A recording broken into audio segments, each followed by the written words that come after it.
right, ladies, sorry for the delay, but Tom has come through. Can you respond, please? Did you want us to speak? Yes, please. I can hear you. Okay, good. Can you Norma. try some of the other mics Yeah. for the council member? Focus on seats, please? Norma's. She's going to be facilitating the meeting. Okay. Testing, can you hear me? Testing. Yes.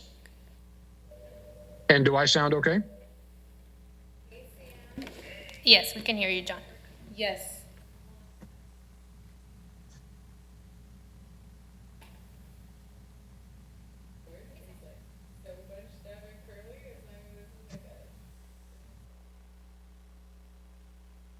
Yes, I give it to Fatima, sorry.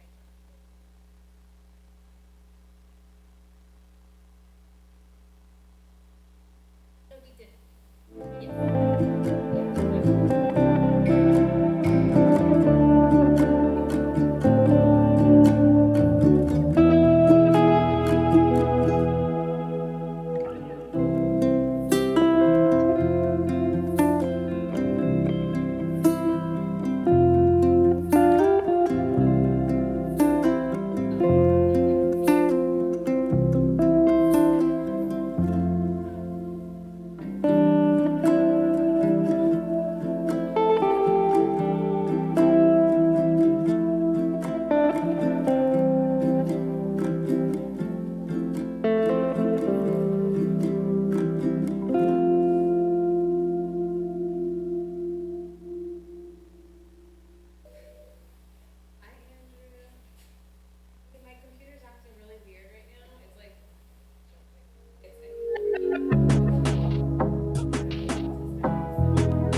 Great. Good afternoon, everybody. Let me go ahead and call this special closed session meeting of the Santa Ana City Council to order for September 6, 2022. And I'm just going to open up with some brief remarks. The meeting is taking place with in-person attendance and by teleconference via Zoom. The public can access the meeting via the Santa Ana YouTube channel and the city's website. As usual, please bear with us as the technology may interrupt the flow of the meeting. I'm going to turn it over to the clerk so she can conduct roll. Councilmember Hernandez. Yes. Present? Councilmember Lopez. Here. Councilmember Mendoza. Councilmember Peñalosa. Present. Councilmember Fan. Here. Mayor Pro Tem Becerra. And Mayor Sarmiento. Here. So let me ask the council if there's anybody that would wish to abstain from any of the items on the closed session agenda. Hearing none, Madam Clerk, do you have any members of the public that wish to address the council? We do not have any. Great. Why don't we go ahead and recess into closed session? We'll be back out into public in a little bit. Thank you.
Good afternoon, everybody. Let me go ahead and call this session back to order. We are now in the regular session open meeting.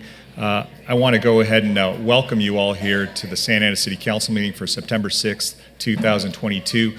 Before I begin with my opening comments, I just want to say many of you probably received an emergency alert on your devices that there is an excessive heat warning. I just want to remind everybody if they can do all they can. I know that the governor's office contacted me earlier today and is just pleading with all of us to be more responsible about our use of air conditioning and any other appliances and things that will draw down on the electrical grid. So to the extent that from 4 to 9 we can reduce our consumption of heavy use on the electrical grid, it will help all of us, especially many people that don't have access to energy and are very compromised right now because of this excessive heat. What they're recommending is that we keep our, if you do have air conditioning units, to 78, and that is probably as high as we want it to get with our air conditioning units. But more importantly, I know that over the weekend, I want to thank our city manager and our staff because they kept some of the community centers and other cooling centers available for our residents. And hats off to all of our staff who helped on that. We know these are very irregular conditions. We've had heat, but this is excessive heat over a prolonged period of time, and it looks like it's going to continue for another few days. Hopefully it will break very soon, but we have our library, our community centers available, and the city manager and her staff will reassess as we go through, and if this continues, we may have to keep those cooling centers open over the weekend. So thank you, staff, for looking at the health and the well-being of our residents as we go through these very unusual times. So let me go ahead and begin with some opening comments and let you know that the meeting is taking place with in-person attendance and by teleconference via Zoom. The public may access the meeting via the Santa Ana YouTube channel or the city's website. And as usual, please bear with us as the flow of the meeting may be interrupted. Hopefully the air will not interrupt us and we'll continue to have a cool air in here. But I'm going to call on the Madam Clerk right now to go ahead and conduct roll call, please. Councilmember Hernandez. Councilmember Lopez. Here. Councilmember Mendoza. Present. Councilmember Peñalosa. Present. Councilmember Fan. Here. Mayor Pro Tem Becerra. Here. Mayor Sarmiento. Here.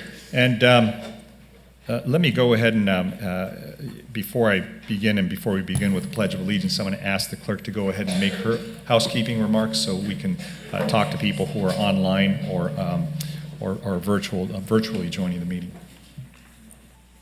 To request to speak on agenda or non-agenda items within the city's jurisdiction, with the exception of public hearing items 27 and 28, please dial *9 from your phone or click the button labeled Raise Hand from Zoom at this time. Please hold your comments until the mayor opens public hearing items 27 and 28 only. Please announce your name and ward or neighborhood you reside in within the city of Santa Ana for the record. Thank you, Madam Clerk. I'm going to go ahead and call on Councilmember Nelida Mendoza if she doesn't mind leading us in the Pledge of Allegiance, and then we will follow that with words of inspiration from Pastor Guillermo Gonzalez. Thank you. Would you please stand? Place your right hand over your heart. If you've served in the military, you may salute our wonderful flag in honor of the freedom that we so enjoy. Ready? Begin. I pledge allegiance to the flag of the United States of America and to the republic for which it stands, one nation, under God, indivisible, with liberty and justice for all.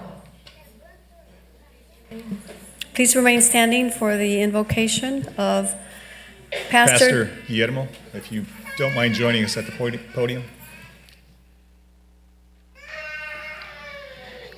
Good evening. My name is Guillermo Gonzalez, and I am the lead pastor of Mariners Church in Santa Ana. Mariners Church is grateful for a city like Santa Ana because we both want to see the city not just exist, but thrive. And I want to thank our mayor, this assembled council, and everyone joining us today. It is an honor for me to be here. At this moment, I would like to pray for this meeting, our leaders, and our beautiful city. Let's pray together. Dear, wise, and loving God, I first want to say thank you on behalf of all those who are gathered here today. Thank you for your many and abundant blessings. Thank you for your life. Thank you for life itself, for the measure of health that we need to fulfill our callings, for sustenance and for friendship. Thank you for the ability and privilege of being involved in useful work and for the honor of bearing appropriate responsibilities. Thanks as well for the freedom to embrace you and to know that you want to see this city thrive. Thank you for loving us even so from your boundless and gracious nature. Lord, you have taught us that citizens ought to obey the governing authorities, since you have established those very authorities to promote peace and order and justice. Therefore, I pray for our mayor, for the various levels of city officials, and in particular, for this assembled council. I am asking that you would graciously grant them the wisdom to govern amid the conflicting interests and issues of our times, that you would grant them a sense of welfare and true needs for our people, a keen thirst for justice and rightness, that you would grant them confidence in what is good and fitting, that you would grant them the ability to work together in harmony even when there is honest disagreement, and that you would grant them personal peace in their lives and joy in the task that you have called them to. And I pray for the agenda set before them today. Please give an assurance of what would please you and what would benefit those who live and work in and around our beloved city of Santa Ana. It is in your most beloved and blessed name that I pray. In Jesus' name, amen. Amen.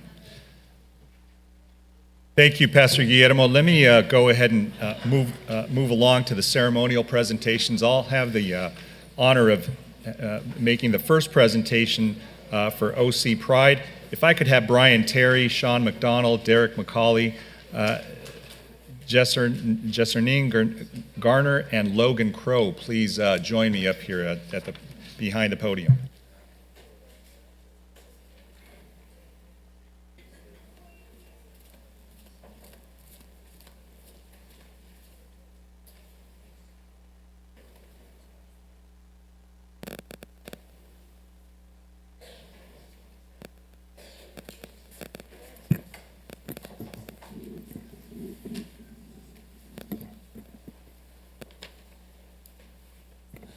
So I'm trying to figure out when the Pride Parade was. It's already been a while, right? When was it? June 25th. Was it June 25th?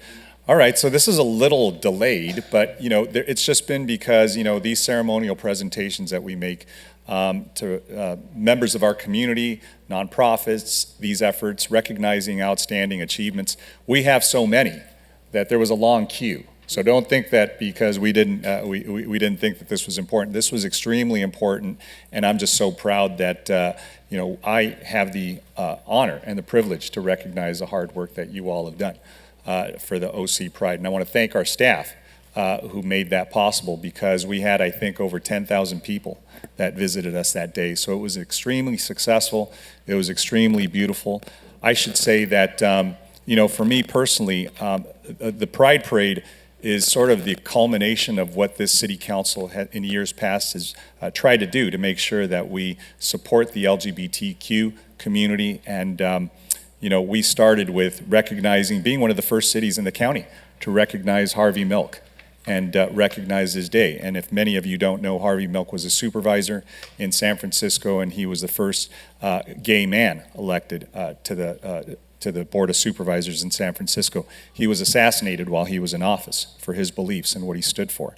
So we thought it was important that we make sure that we respect and honor his legacy. We decided to be one of the first cities to also respect the pride flag and put it up here at City Council, and many other things. And so the Pride, for me, the OC Pride Parade is just sort of a culmination of that celebration of our LGBTQ community here in Santa Ana, but really in Orange County. And we are just so honored to be the host community for that. And we want to thank you for all the work that you've done. And again, for me personally, my eldest son is somebody who is gay, and he is somebody who I love, and he is somebody who's gone through his struggles. But I know these efforts are so important to him. and so important to many in our community that sometimes go through very difficult times in their own personal lives, in their own families, and I have lived experience on that. So I am just very proud of my colleagues. I am very proud of our staff. I am very proud of our residents that we are a community that we can celebrate rather than denigrate and harm and be punitive. So thank you all on behalf of a father who has a son, who loves his son and wants to see his son be healthy, be supported, and I think this community is getting there. So with that, let me just go back to the script. I tend to go off script a lot, and it's making me a little bit more nervous. I have my other son here, Diego. Diego, raise your hand. There he is. Look, he never comes and visits me, so let's give him a round of applause. So he's going to be going back to college, and he spent the summer being my unpaid intern, and he works for free. He works for just meals at home. So he's the right price, but he's been very effective, and I love him. I'm just going to miss him, but he's making me very nervous being here in the audience. So let me begin by just saying a couple of points here. So OC Pride is a nonprofit organization based here in Santa Ana. It's a volunteer organization, and every year they execute a fantastic event, the LGBTQ Pride Festival and Parade. And the OC Pride promotes social equity and equality while educating members of the lesbian, gay, bisexual, or transgender community. OC Pride has established outstanding partners and sponsors such as the San Diego Community Credit Union, Disney, Pepsi Company, iHeartMedia, Microsoft, Segerstrom Center for the Arts, and many, many more. The mission of OC Pride is to strengthen the identity of the lesbian, gay, bisexual, and transgender community within Orange County. They unite and empower the LGBTQ plus people to live openly with pride and respect. They help provide opportunities to foster tolerance, awareness, safety, and support in the LGBTQ plus community. They are committed to funding community projects, hosting events, and raising awareness and understanding in their incredible LGBTQ plus family. This year, OC Pride drew more than 10,000 people to downtown Santa Ana. This was the largest festival to date. That deserves a round of applause, because today we're going to make it even bigger next year.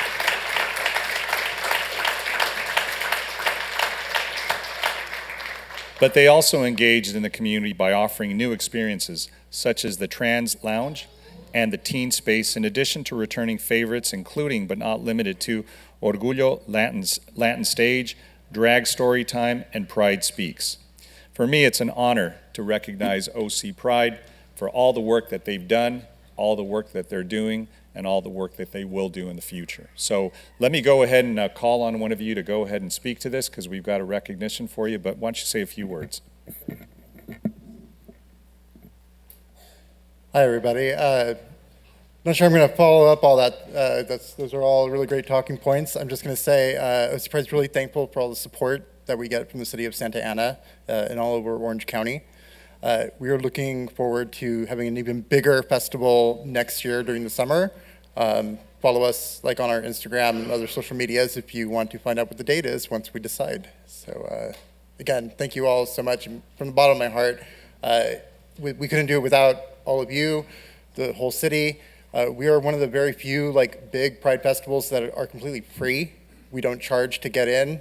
You come, you see a bunch of really awesome stages full of local acts, some big headliners that we bring in, and we don't charge for it because we feel like it should be about community, and we don't want to leave anybody behind by having a huge cover.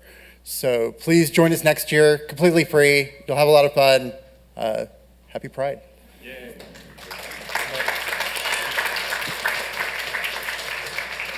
So what I did mention is I think the city of Irvine or Anaheim were trying to wrestle it away from us, but our staff wrestled it back. So yeah, it belongs here. It's going to stay here, right? Oh, definitely. There we go. Right? No pressure, man. No pressure. So listen, on behalf of the entire city council and the city of Santa Ana, let me issue this certificate of recognition to OC Pride, LGBTQ plus Pride Festival and Parade, in recognition of the outstanding contributions that promote equity and inclusion in our community, and on behalf of 330,000 grateful residents. Thank you for everything you do.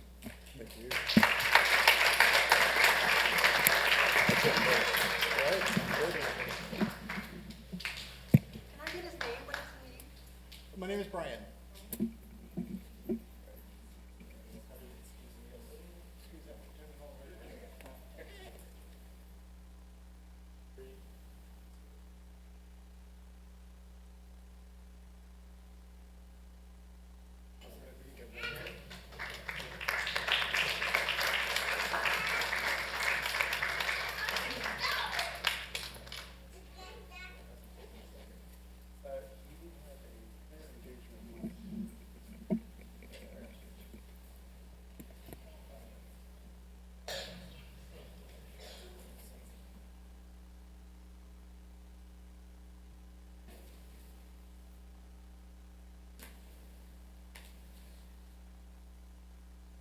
All right, all right.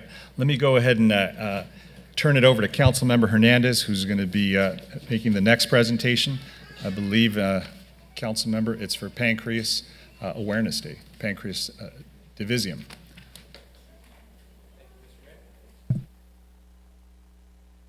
If I could please have the family of Matthew Morales and his parents, Miss Mario and Mr. Morales, please, if you can make your way to the front here.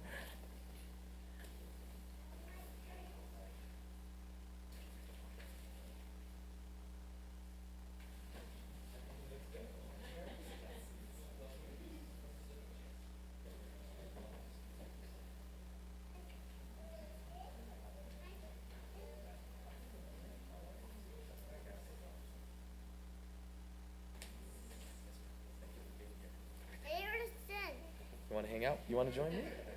Yeah, come. Come on. All right. So today we're going to do something really special. You want to help me? Yeah. All right. We're going to lower this a little bit then. All right. Can you say hello to everybody? Hello, everybody. Do you know what city we're in? Yes. Sonata. Let's go. Let's go. Thank you. All right. Now we can get started. He just had to remind everyone where we're at.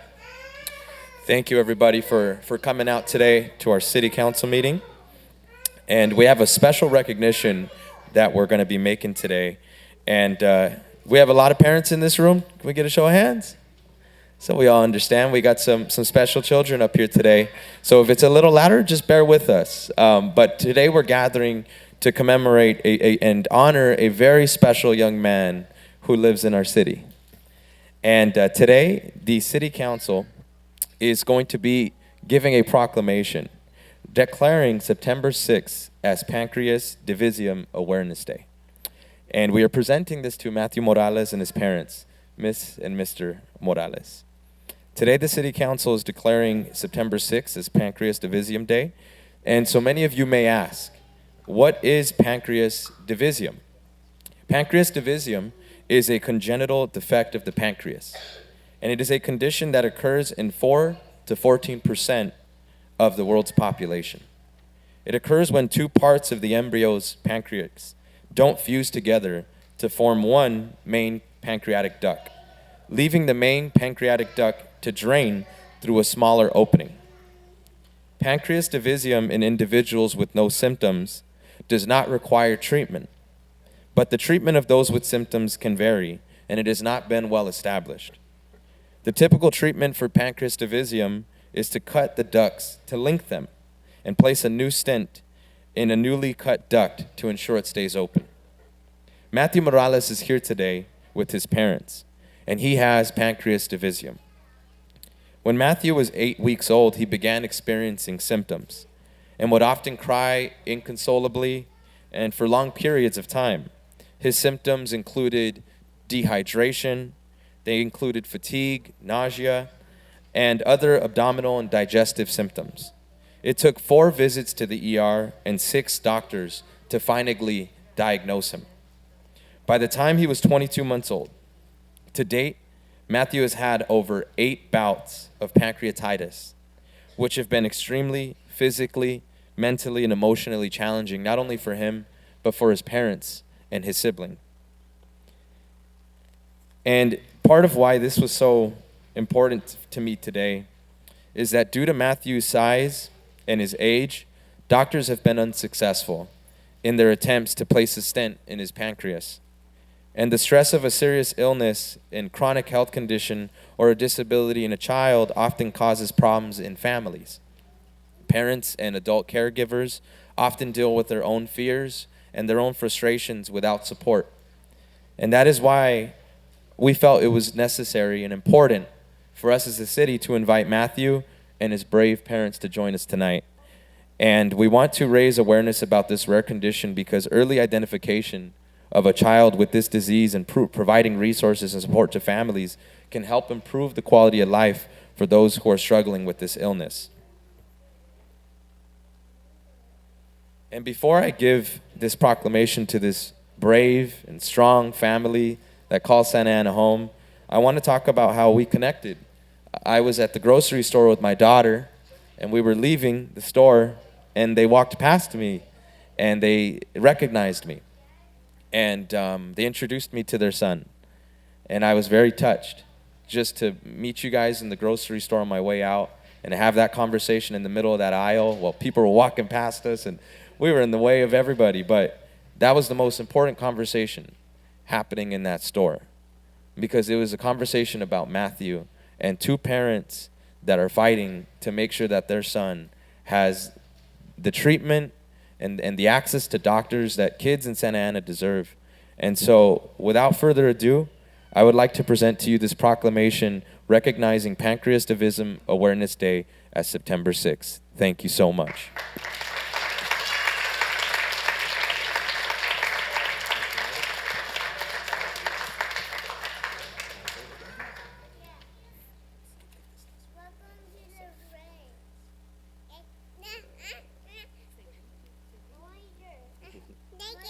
All right, thank you, Hernandez. So, all right.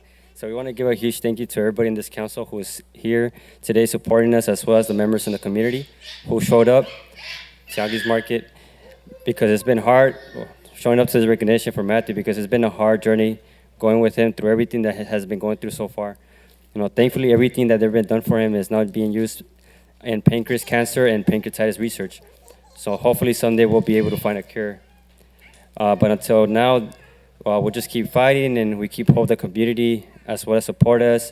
The council also continues to show support, especially Councilman Hernandez and Mayor Sarmiento, you know, and everybody else. And I'm a Santa Ana resident too, and you know, this means a lot, not to me, but to our son Matthew. Thank you. Would you like to say some words, Mom? You want to say some words about your brother? My brother's is rain. Please give him a round of applause. Matthew, you want to say anything? Say hi. Good, buddy. Thank you. Thank you, everybody. You want to say something else? Goodbye, buddy. Oh, he said thank you. You want to say Everybody's staying. I think he's saying he wants to take a picture.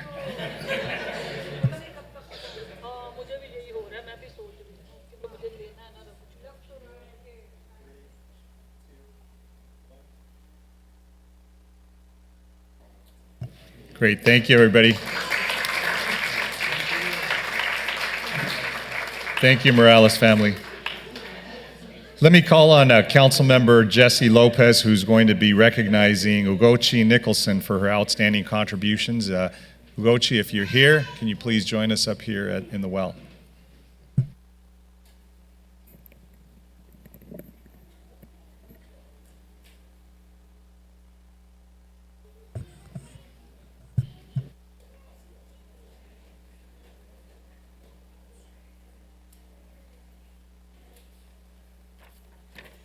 Good evening, everyone. Tonight we are going to be congratulating and recognizing Ugochi Nicholson, who served as a directing attorney at the housing unit at the Public Law Center for 6 years. And the Public Center is not that far from here, actually. So during her tenure at the Public Law Center, Ugochi and her team provided direct legal assistance to the city's low-income residents, regardless of their immigration status. and she accompanied residents to court and stopped unjust evictions and protected residents from retaliatory actions and increased housing stability for many. Her services went beyond the courtroom as she worked alongside advocates in the city to help advance policies that would protect people on the verge of losing their housing. And Ugochi has spent countless late nights advocating alongside community partners for affordable housing, really taking into account what she hears from the people that she worked with on the ground. And anyone that you talked to that you worked with had nothing but marvelous things to say about you, Ugochi. Your impact is never going to be forgotten on them. And I really don't know if people understand the impact that you've had on people's lives and how many people you've prevented from ending up in the streets. And so tonight I want to recognize Ugochi for her outstanding contributions to serving the city's most vulnerable residents. Ugochi, please. Thank you. Thank you, Councilmember Lopez, members of the council, honorable mayor, and staff. It has been my honor to serve as a legal aid attorney for close to 20 years. And out of those 20 years, 6 of those years were spent in Orange County, where I grew up as a legal aid attorney representing individuals at risk of losing their housing due to eviction. I want to thank my former employer, Public Law Center, who's been serving this community for over 40 years, as well as the many residents and community organizations that have tirelessly worked to ensure housing justice for low-income individuals in Orange County. Thank you again for this opportunity and this honor. I appreciate it.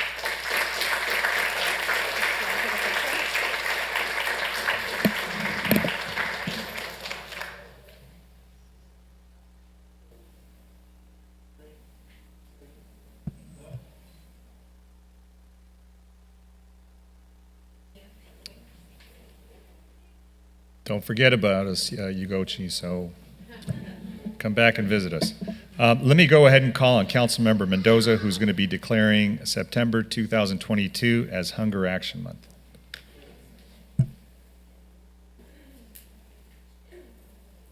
So if we could have Mark Lowry, where are you? Come on up. In case you didn't know, the Orange County Board of Supervisors, as well as city councils from 28 of Orange County's 34 cities, have agreed to officially declare September as Hunger Action Month. And that is why Mayor Sarmiento and myself chose to honor this particular organization, Second Harvest, in honoring them for all the services that they provide for the city of Santa Ana and other residents who are food challenged. So today, the city of Santa Ana proclaims September 2022 as Hunger Action Month and presents this proclamation to the Orange County Hunger Alliance.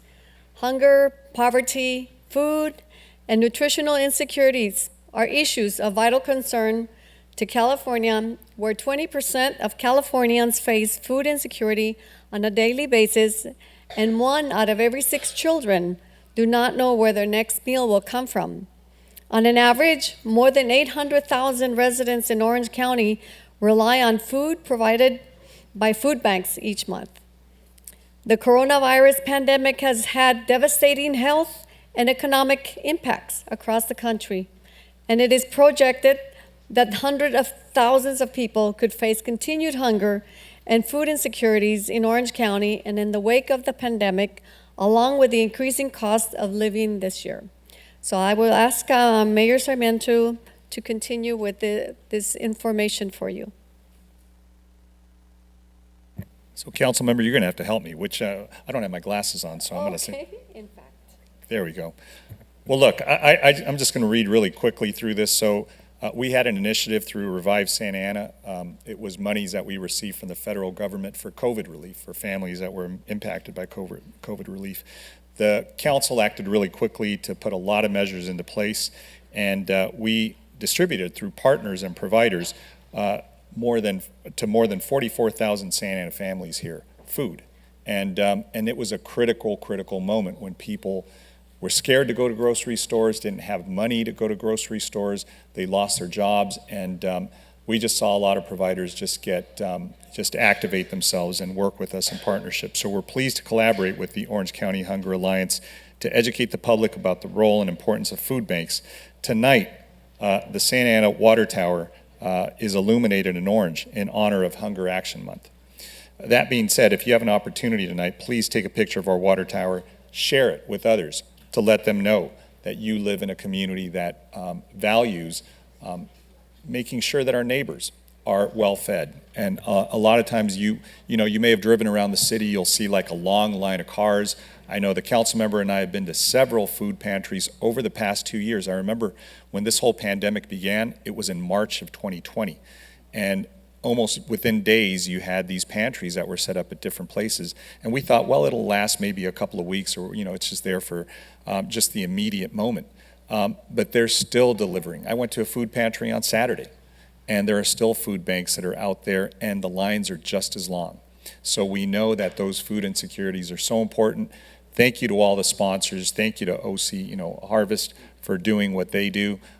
We know we support providers, many of them through our Revive Santa Ana plan, and I want to thank our city manager for making sure that those funds got to those providers very quickly. We had groups like, too many to name, but I mean United Cross Borders, Power of One, many others that were just delivering food at their own risk at that time when there was no vaccine. They were literally handing food out to seniors, to people who were disabled, and people who just didn't have resources to be able to purchase their own food and goods. So thank you, Mark, for everything you all do. Thank you, council member, for having us recognize this. This is important. I mean, these are things that I think we're going to be doing for a while, just because it is the right thing to do. So, Mark, why don't you say a couple words on your behalf? Thank you again. I accept this on behalf of the Orange County Hunger Alliance, which is comprised of the Orange County Food Bank, Second Harvest Food Bank of Orange County, and Abound Food Care. And as the mayor pointed out, our work was highly visible during the COVID crisis. But even though we're no longer the lead story on the nightly news, every day in this community, there are people who are experiencing unemployment and illness, seniors on fixed incomes, the working poor, people with a disability, and others who struggle to meet their basic needs. And every day in this community, there are wonderful nonprofit partners with whom we work to provide food to those needy families. The city of Santa Ana has been a great partner and supporter.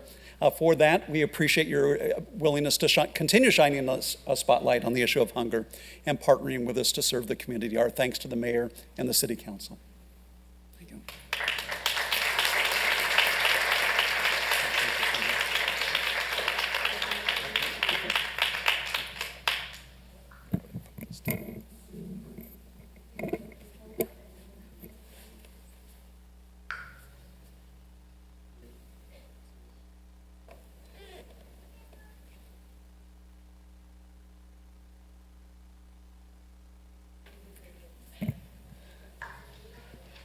Thank you, Mark, for everything you and your team do.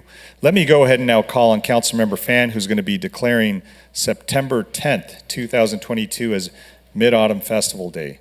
And I always heard it was Moon Festival Day, so she's going to explain to us that it's the same thing, but she's going to give us a lot more detail. So, Councilmember Fan, the floor is yours.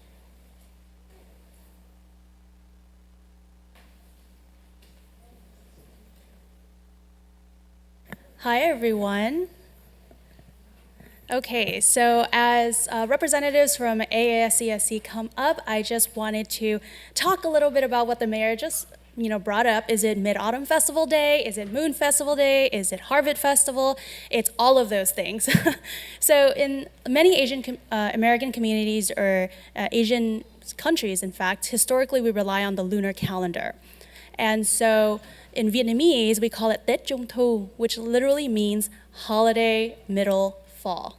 So really Mid-Autumn Festival. And really, it's a time for the community to come together historically to celebrate the fall harvest, So in America, we have Thanksgiving, right? You get your family together, you eat all this great food, and you really are thankful to celebrate this time of abundance. And so the Mid-Autumn Festival is like that. One thing that's really unique for this festival is that it's focused on children and families. And so one thing that we all do, at least in my community and many Asian communities, is we light lanterns at night and we bring out kids at night and we celebrate with each other, and it's just a really fun time. And so with that, and I do want to make a brief announcement first, is that Santa Ana, the city, we are going to be hosting our first ever Asian Heritage event, but specifically a Mid-Autumn Festival event on October 1st here in the city of Santa Ana at Rosita Park, so keep your eye out for that. And our awesome library is going to be holding a Mid-Autumn Moon Festival event at the New Hope Library on September 17th from 2 to 4:30. And so please come out, bring your families, bring your friends. Everyone is welcome to really learn about each other, this holiday, this event, and the different cultures that are in our city. And with that, I want to introduce you to Asian American Senior Citizens Service Center, so AASCSC. I actually learned about them when I was getting my COVID booster at Northgate Market over in Ward 1, because AASCSC was actually working with a bunch of volunteers to help bring these boosters to our community. So AASCSC is a nonprofit organization that was founded in 1989, the year I came to America, and they've been serving residents of Santa Ana as well as Orange County through a lot of different programs. But really, what they're focused on is health equity, and they really focus on all the different stages of life, including infant wellness, health screenings, food delivery, social and civic engagement activities, and strengthening cultural and intergenerational bonds. I can say strengthening intergenerational bonds is a really big one that I've personally seen, given that so many volunteers are not only young Asian American and community members, but also our seniors. In fact, we just celebrated the proclamation of the Certificate for Pride, and ASCSC was out there with our seniors to celebrate Pride. That's an incredible thing in our community, which historically didn't always have that history or that context. And so I just am so proud that we have a community organization that is doing that for all different generations. And so with that, I wanted to claim September 10th, 2022 is Mid-Autumn Festival Day, and introduce Jennifer Wang, the CEO, president, does everything, Jane of all trades, to come say a few words. Thanks.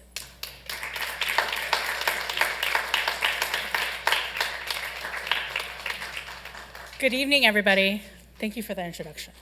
It was amazing. Thank you, Mayor Sarmiento, members of the Santa Ana City Council, and especially Council Member Tai Pham and the staff for inviting Asian American Senior Citizen Service Center, also known as ASCSC, to this evening to celebrate and to be recognized. My name is Jennifer Wang, and I serve as the Chief Operating Officer for the last decade. Founded as a 501c3 in 1989, ASCSC was founded by Chinese American community leaders to address issues facing their aging parents with the philosophy of caring for elders as if they were our own. And for this past decade, actually, we completed that philosophy to also care for our children as if they were our own. And since then, ASCSC has become a trusted community organization and partner with a history of ensuring our most vulnerable have access to equitable services, whether it's social or healthcare programs and services.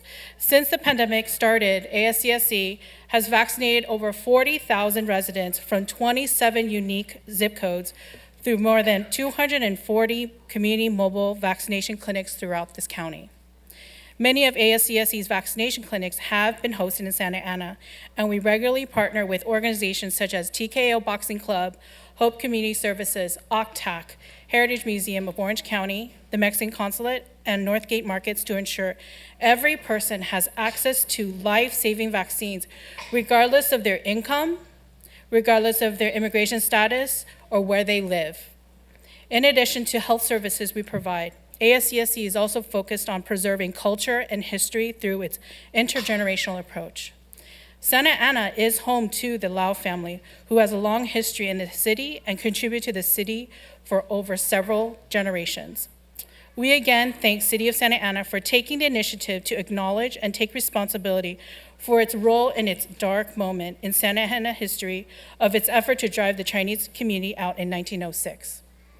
We continue to work together to utilize this as a teaching moment for all to learn from and to move forward collectively as a community that values reconciliation and justice.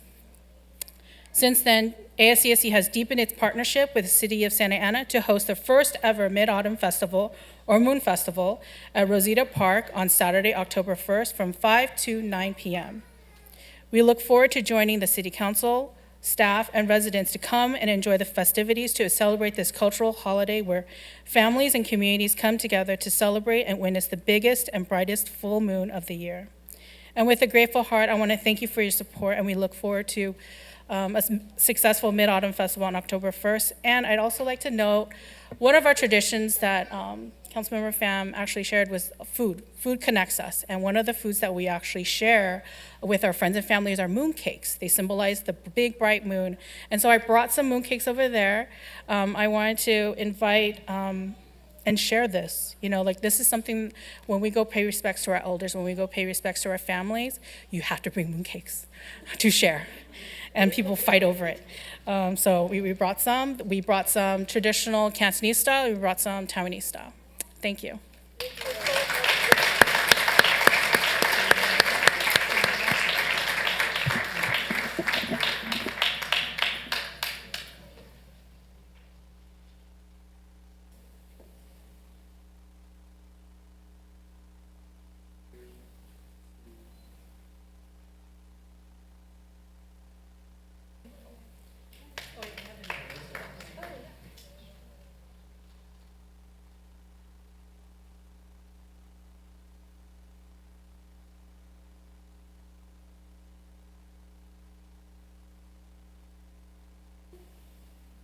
Thank you all, and thank you, Councilmember Pham, for that recognition. If you eat the moon cake, the city is not liable. Just throwing it out there. And if y'all haven't tasted it, mooncakes are the bomb. They really are, so make sure you try some.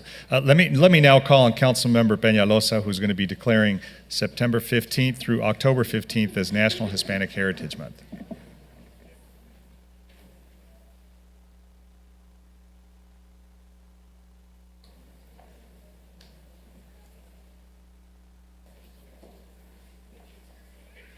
Thank you, Mayor. Good afternoon, everybody. Can I please have Grupo Versace join me up here, please?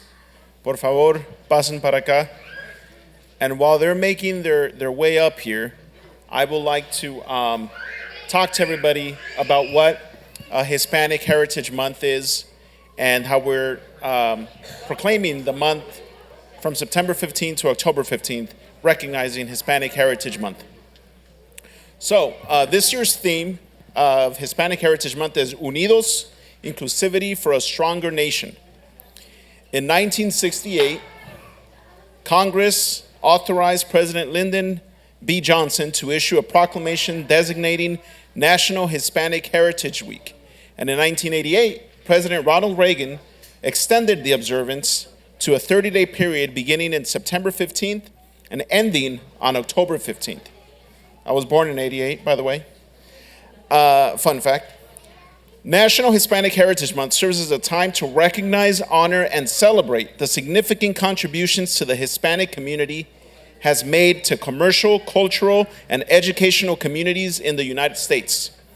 Accepting this proclamation today is Grupo Versace, who are all standing behind me. Hello, welcome. And if I could get Giselle and Miguel also, oh, there you are, to join me up here. Grupo Versace is a nonprofit youth service organization in Santa Ana, founded in 2014 by Miguel Vasquez, who's right here. Their mission is to give modeling classes to children and teenagers to help improve their self-esteem and overall confidence. Miguel had a dream of having a beauty pageant that breaks the stereotype of we've all known beauty pageants to be. he wanted to. Grupo Versace has been inspiring and motivating young Latina girls through programs such as modeling, dancing, public speaking, practicing the Spanish language, and much more. All without, most importantly, forgetting their roots and the various cultures they all come from. In 2022, there were 32 girls enrolled in the program, ranging from ages 3 to 18 years old, with most of the participants' families being from Santa Ana. Grupo Versace has made a tremendous impact on these girls by helping improve their self-esteem, influencing their motivation, mental well-being, and overall quality of life, while at the same time working on their academic and educational achievements. It is our honor to present this proclamation to Grupo Versace as we recognize National Hispanic Heritage Month and encourage all residents to honor and acknowledge the cultures and traditions of the Hispanic community. The theme, as I mentioned earlier, is Unidos, Inclusivity for a Stronger Nation, and the countries that always take pride in Hispanic Heritage Month to showcase our cultures and our various cultures are, and I'm going to list them all because it's important to realize that it's not just Mexico, but it's also countries like Cuba, El Salvador, Ecuador, Chile, Panama, Argentina, Nicaragua, Paraguay, Venezuela, Spain, Mexico, Puerto Rico, Colombia, República Dominicana, Bolivia, Uruguay, Honduras, Costa Rica, Guatemala, and Peru. All of these countries take pride in Hispanic Heritage Month. There are millions of people living in the United States that come from these countries and cultures, and we should not forget all the achievements that they've done to move this country forward, and also not forget the various cultures that we bring to the table, and various just foods that we all enjoy. I was fortunate enough to grow up, with a mom that was able to ship me off to Mexico every summer to be with my grandparents and my older brothers. And so I was able to grow up knowing my cultures of the state of Guerrero, Mexico, where my mom's from, and my dad as well. And a lot of times in communities like Santa Ana, our parents, ourselves, we immigrate here, but we don't have that luxury for legal immigration reasons, financial reasons. We don't have that luxury to, learn from our cultures and go back and live in our cultures. So I was very happy when I first thought about proclaiming Hispanic Heritage Month. Me and my colleagues, I knew that I didn't want to recognize anyone else this time, but Grupo Versace, because of the work that they do. Not only are they instilling confidence and helping these young ladies in their academic achievements, but they're also reminding them of their culture and their roots, which is extremely important. And so, Miguel, would you like to say some words? Yeah. All right. So, everybody, this is Miguel and Grupo Versace, and maybe one of you could say a couple words. Who's up for it? Aguascalientes? Chiapas? Puebla? Tlaxcala? All right. Go for it. Muchas gracias. Quiero darle las gracias al señor Peñalosa, David Peñalosa, y lo que siempre le digo a estas niñas, que siempre crean en los sueños y se vale soñar y los sueños siempre vienen. Yo jugando en Facebook le mandé un mensaje a Peñalosa y él me lo contestó y le agradezco de todo corazón. Y ese reconocimiento no tan solo le agradezco a Dios, sino que también a mi madre que me dio este corazón para poder ayudar a tantas niñas que necesitan aquí en Santa Ana, necesitan la ayuda porque son muchas niñas que vienen sufriendo de autoestima, de bullying, y lo único que les estoy ayudando y lo que quiero de ellas es que me regalen un título de la universidad para que vean que nosotros los latinos aquí sí podemos y lo vamos a lograr. ¿Y verdad que sí lo vamos a lograr?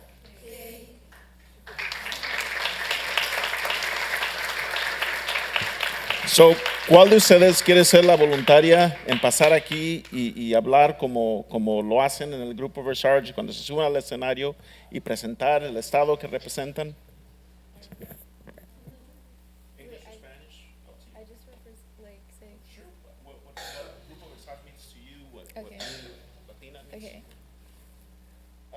Okay.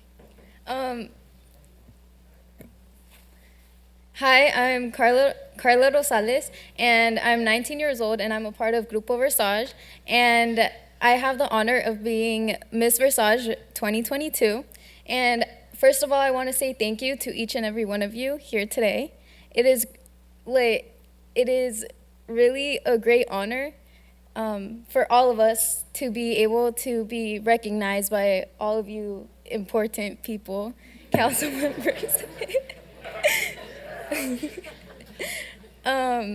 And as Councilmember Peñalosa said, we are a nonprofit organization that not only focuses on modeling, but also focuses on making each and every one of us more confident with ourselves and with who we are.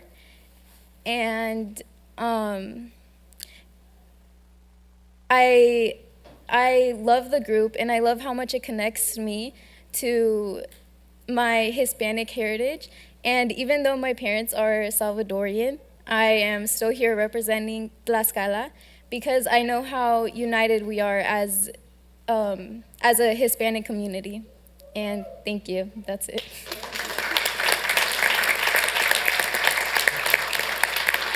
Ahora Miguel, de parte del Concilio de la Ciudad de Santana, le quiero representar este proclamation proclaiming National Hispanic Heritage Month from September 15th to October 15th, which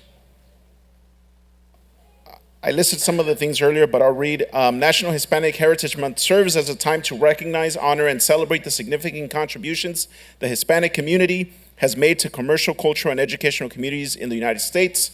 And the Hispanic American community is made up of hardworking entrepreneurs, public servants, elected officials who work diligently to improve the quality of life and the nation as a whole. The Hispanic population constitutes 18.5% of the United States total population, making it the largest ethnic or racial group. The presence of this community is vital to the growth and stability of our city and our nation. So with that, the City of Santa Ana hereby recognizes September 15th through October 15th as National Hispanic Heritage Month. And this is for you, Miguel. You guys could all share it.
Felicidades, felicidades.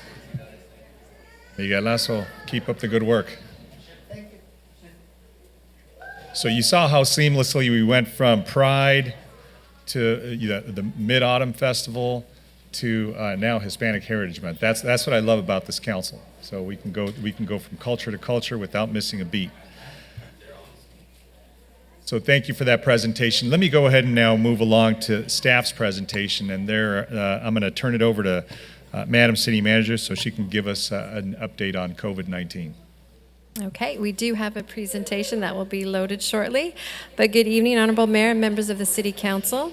Tonight, COVID-19's presentation is going to include some key data metrics, information about Omicron subvariants, as well as some friendly reminders for our residents to be mindful to help themselves keep themselves safe and others. And then at the request of council, I have added some information about monkeypox at the end of the COVID presentation.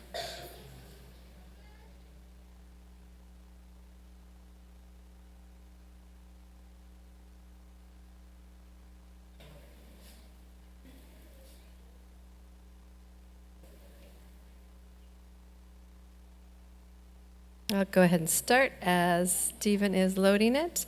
But the state right now is working alongside with the U.S. Centers for Disease Control and Prevention and local public health agencies to manage COVID-19. And now here are some summaries of the data points from the California's Department of Public Health. So I'm on slide 3. So first, I wanted to share with you that as of September 2nd, Orange County's 7-day test positivity rate is 8.7%. It's a 7.2% decrease from last month. And as you can see on the graph, the positivity rate is decreasing, with the last significant increase in test positivity rates being in late December 2021. Some good news. As of September 2nd, the Orange County's percentage of people who are fully vaccinated is 73.1%. Among all counties, California counties, we rank 14 out of 58. Being vaccinated and boosted is the best way to protect yourself from serious illness, hospitalization, or death from COVID-19. The viruses are still constantly changing through mutation, and sometimes these mutations result in a new variant of the virus. The CDC and public health agencies worldwide are monitoring the development and the spread of any new variants, including the more recent one that we've seen in the last few months, Omicron, and the BA.4 and the BA.5 subvariants. Last week, the Center for Disease Control approved both Pfizer, BioNTech, and Moderna bivalent booster shots for emergency use. Pfizer is approved for those 12 and up, and Moderna is approved for those 18 and up who have received their primary COVID-19 vaccination series. These bivalent boosters protect against the original strain of COVID-19 as well as the 2 primary strains of Omicron, along with the subvariants. California has been allotted over 1 million doses, which are currently being rolled out to pharmacy and healthcare professionals across the state. So here's my reminder to our residents: if you're eligible, please get vaccinated. The vaccine is safe, effective, and free. CDC does recommend the primary series vaccines for everyone aged 6 months and older, and COVID-19 boosters for everyone ages 5 years and older if eligible. And once again, as a reminder, can we go to slide 8?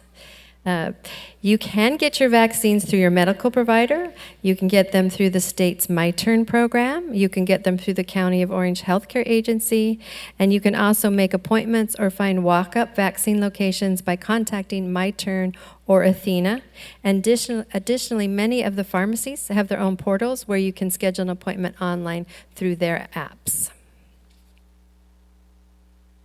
And here's some information on monkeypox. So in California, most recently, there has been 4,000 reported cases of monkeypox, of which 161 are reported in our county.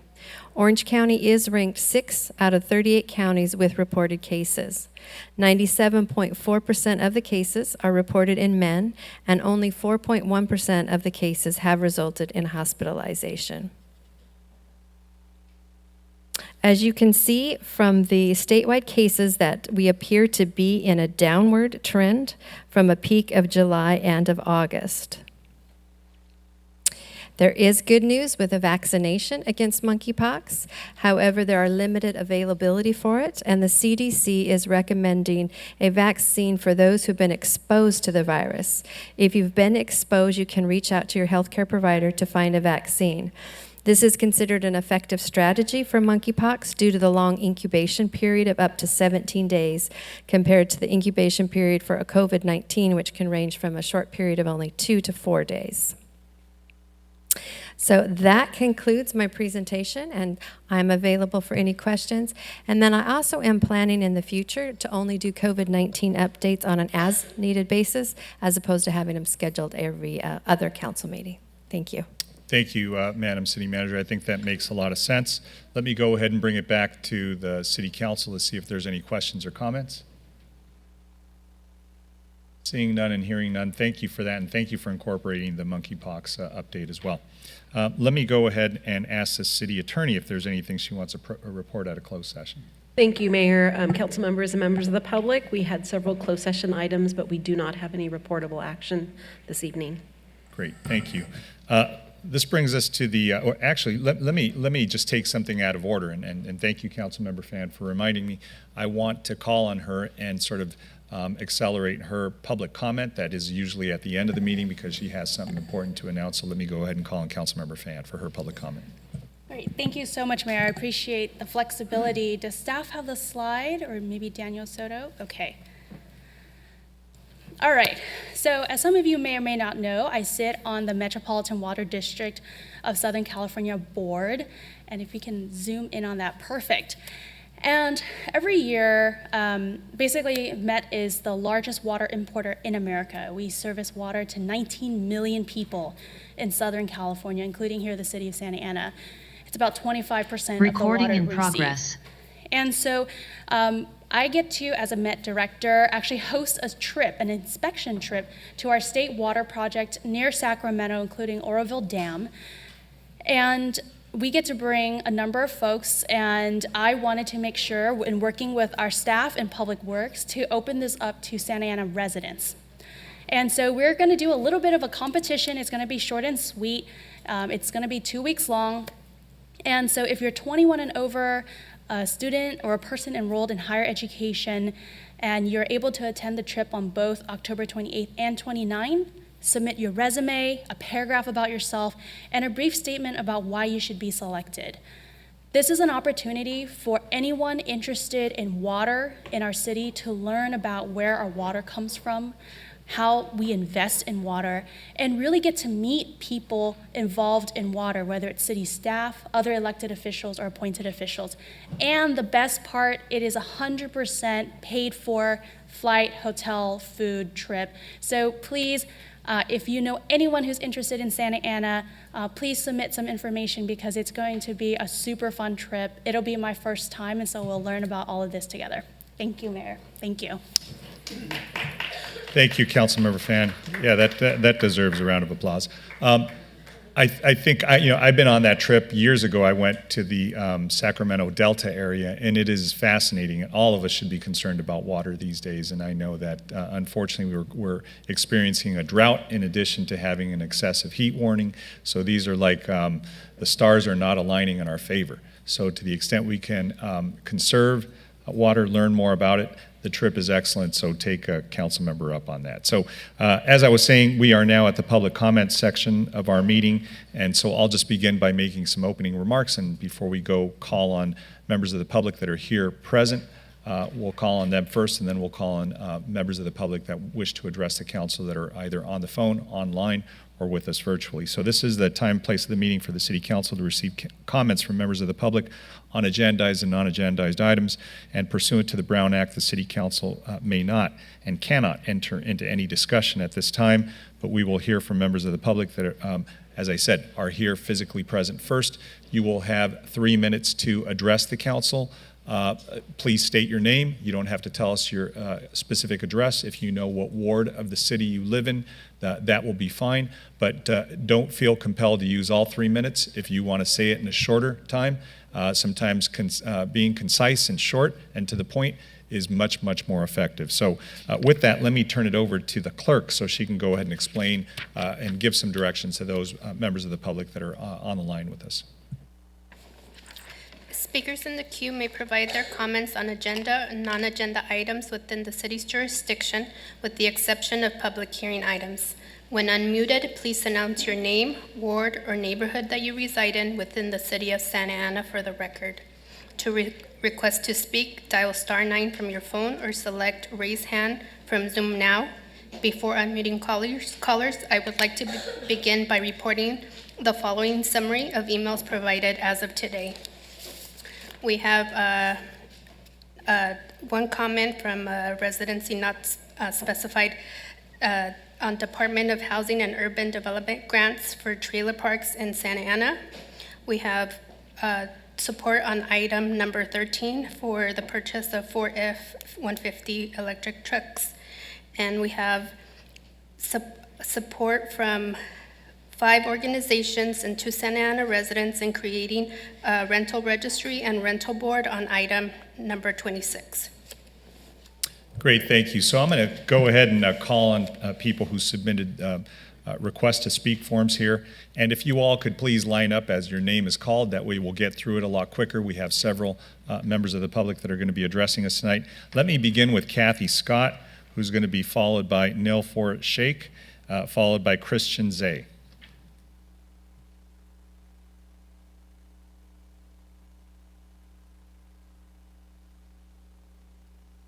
Good evening, Honorable Mayor. I am Kathy, and I wanted to address the safety issue concern with Metro East and our parking situation. I have been here before and spoke about Operation Safe Passage for seniors, and I'm still concerned as a couple of weeks ago as I was going from 2022 down to the parking area at 2020, someone ran across the street with an attempt to snatch a bag that I was carrying on my shoulder. So I'm very concerned about safety for seniors, and I'm asking for some short-term solutions. I have seen more police driving around and taking care of the area, but it's just within that time span, and this was at 2:30 in the evening that this happened to me. So sometimes there are myself and other residents who do return a little bit later, and because some of our seniors are afraid to go out at certain times of the day in the evening, it's a cause for isolation, and there's no parking for family members to come and visit. So I'd like to see something done that would give us more safe passage. It's not a long walk, but sometimes in the evening it can be a very frightening ordeal, not just for myself, but for other seniors as well. So I'm just asking that we can resolve the parking situation. I have been told by other residents that it's a moot point, that it's something that had been addressed for several months before, but it is still an issue and it is of great concern. My safety and other safety for seniors is something that I hope that the City Council and our local police can resolve. And thank you. Thank you very much. Nilfor Sheikh, followed by Christian Zay. You're Z? Come on up.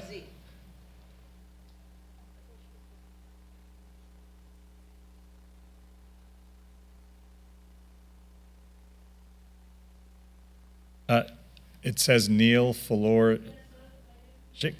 Please go ahead, ma'am.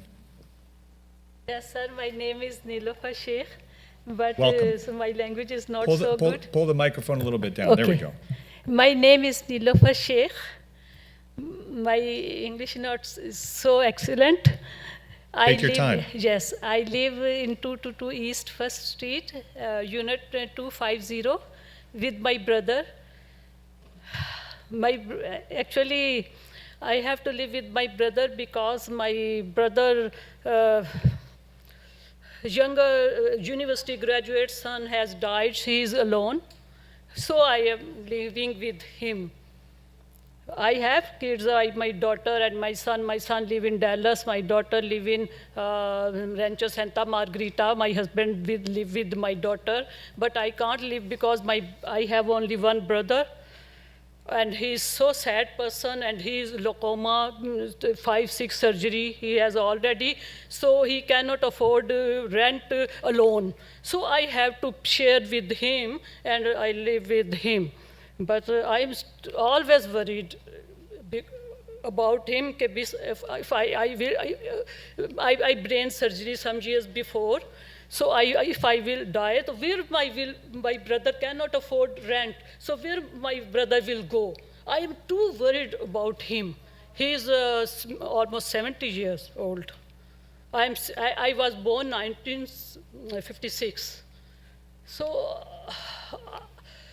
I have only one brother, and my mom was teacher, or my brother always, I have no father, so my brother always help us when I was younger. So now he need me. So I live with him. I move with him, forward with him. So I am so upset. If I will die, my brother will go to outside. So I'm too upset. My brother cannot afford. I share with him half, everything half. I have not too much money, but I share with him.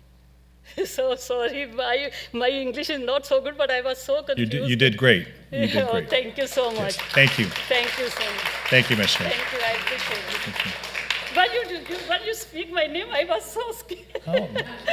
I have that effect on people for whatever reason. People. Thank you so much. Thank you very much.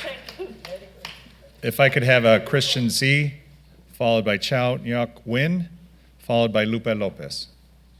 Thank you very much for this opportunity. I saw a notice on the elevator at 2222 East 1st Street, which invited that we come in and speak about rent control.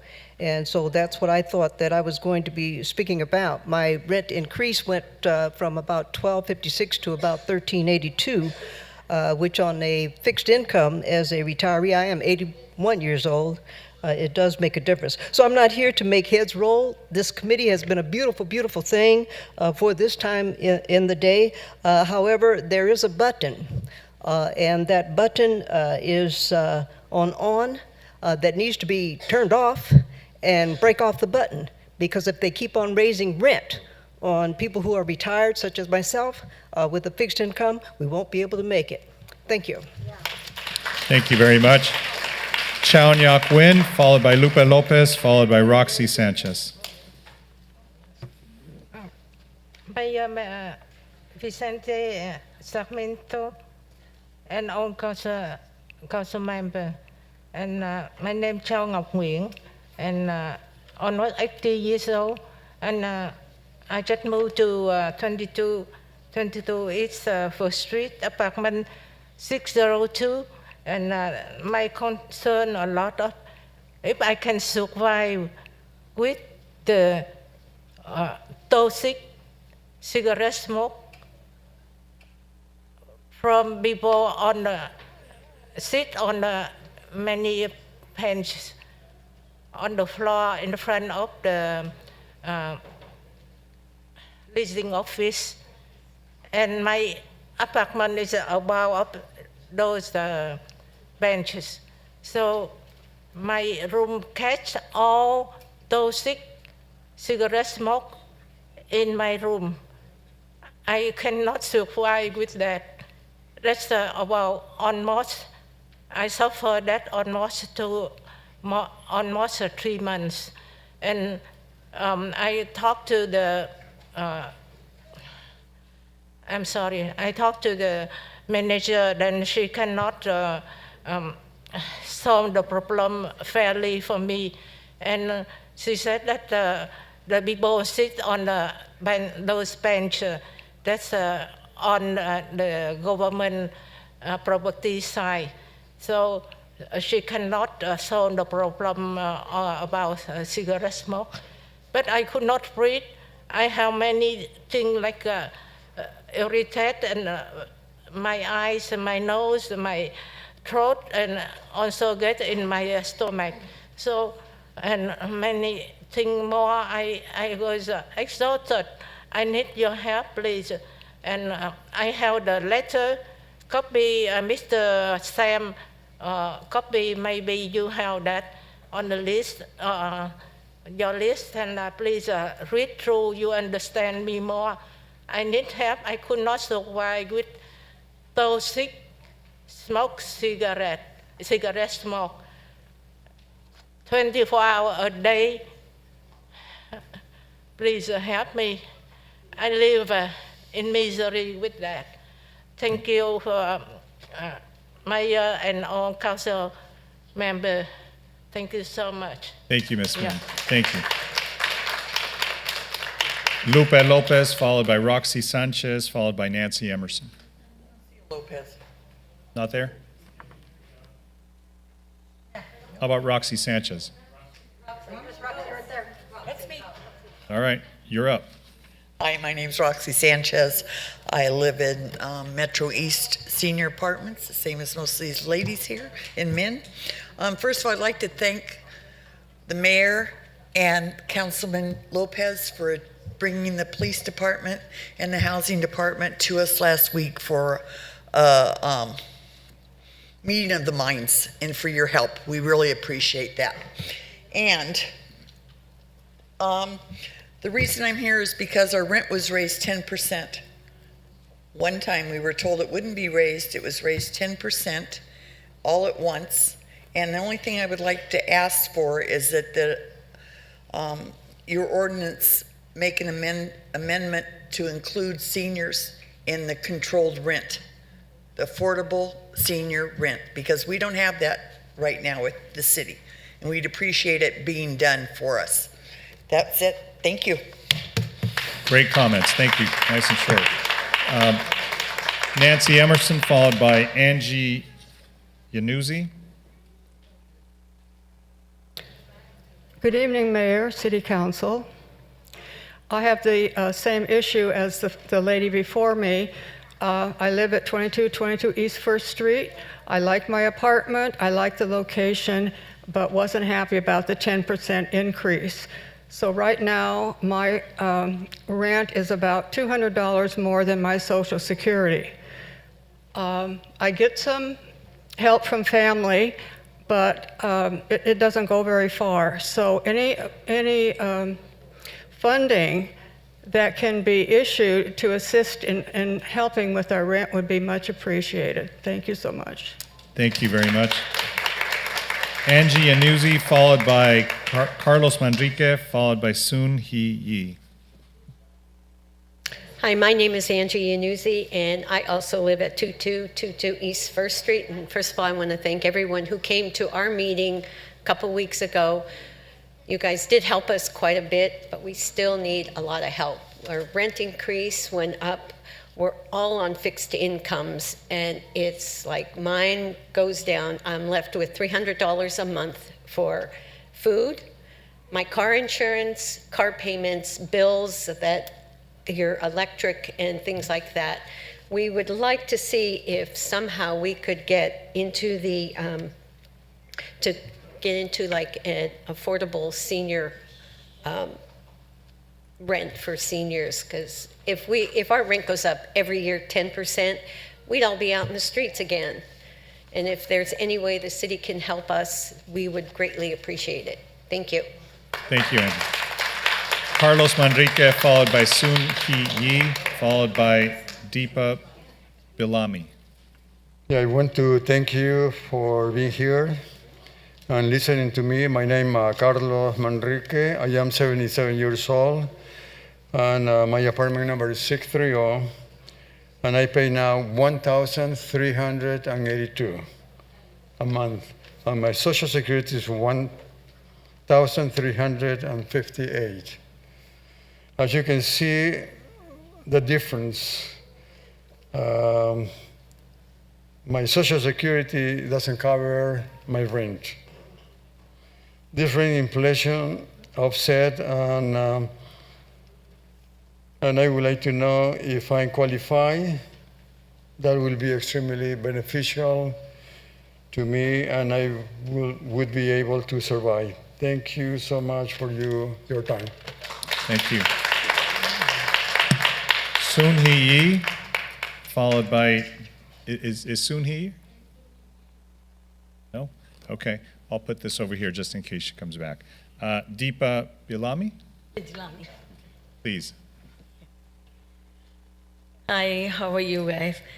I want to thank you for being here to listening to me. My name is Deepa Bijlani.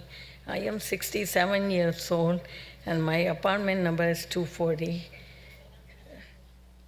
And I pay $1,382 a month, and my Social Security only $1,200. As you can see, my Social Security cannot cover my rent. This rent inflation of Sept and rent control, if I qualify, would be extremely benefit to me, and I would be able to survive. And I have a knee problem. I cannot work outside, anything. And thank you so much for your time. Thank you, Mrs. Lund. Tracy Law, followed by Vincent Tran, followed by Nathaniel Greensides.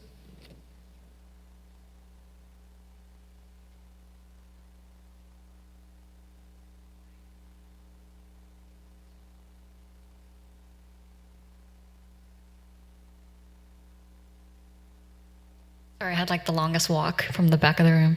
Good evening, City Council. My name is Tracy Law, and I'm the Executive Director of VitRise.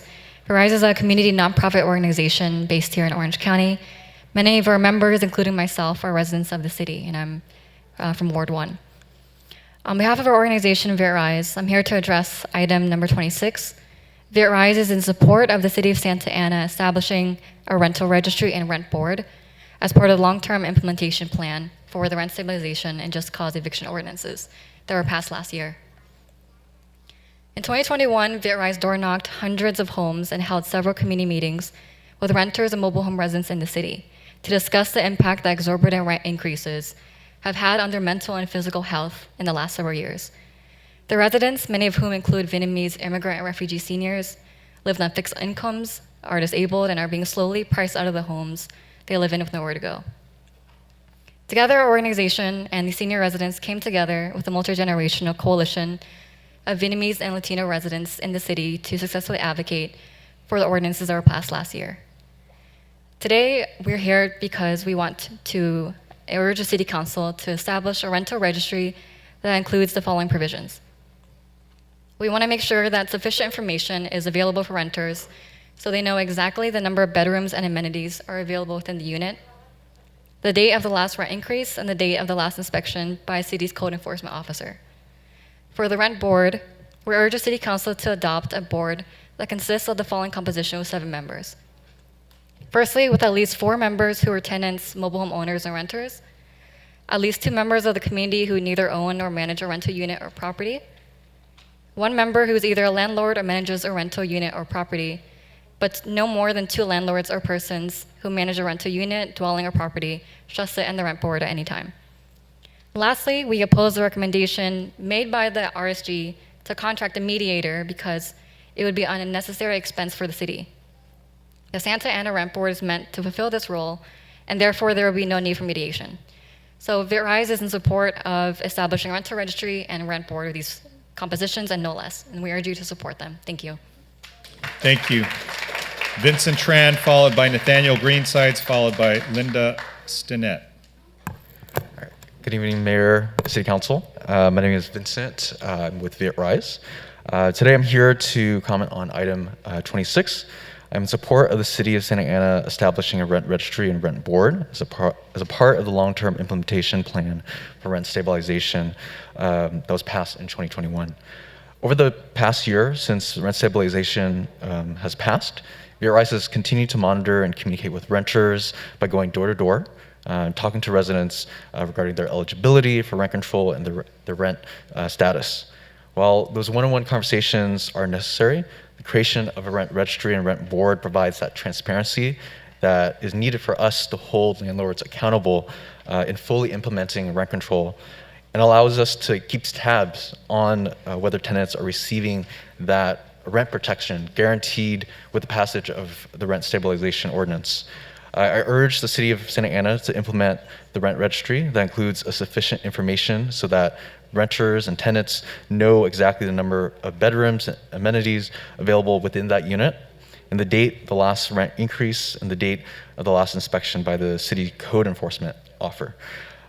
Lastly, I urge you to implement a rent board that best reflects the demographics of the city and provides the fairest and strongest protection for renters and mobile home residents. Specifically, this rent board should include 4 members who are tenants, mobile home owners, and or residents. 2 members of the community who either own or manage a rental unit or property, and 1 member who is either a landlord or manages a rental unit or property.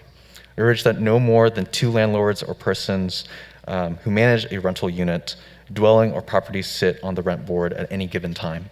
And also, I oppose the recommendation made by the consultant to contract a mediator because it would be an unnecessary expense for the city, and the rent board is meant to fulfill this role, and thus there would be no need for mediation.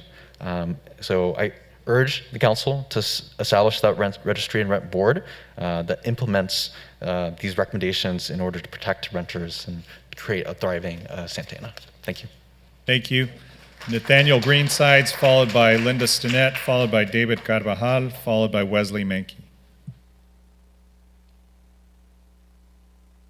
Nathaniel Greensides, Ward 5 resident, and instead of getting up here and repeating many of the points that some other folks you'll have already shared, I want to share a little bit and channel my anger against the fact that elderly senior citizens in our city living at a brand new senior citizen development on First Street, marketed as affordable housing, are seeing 10% increases.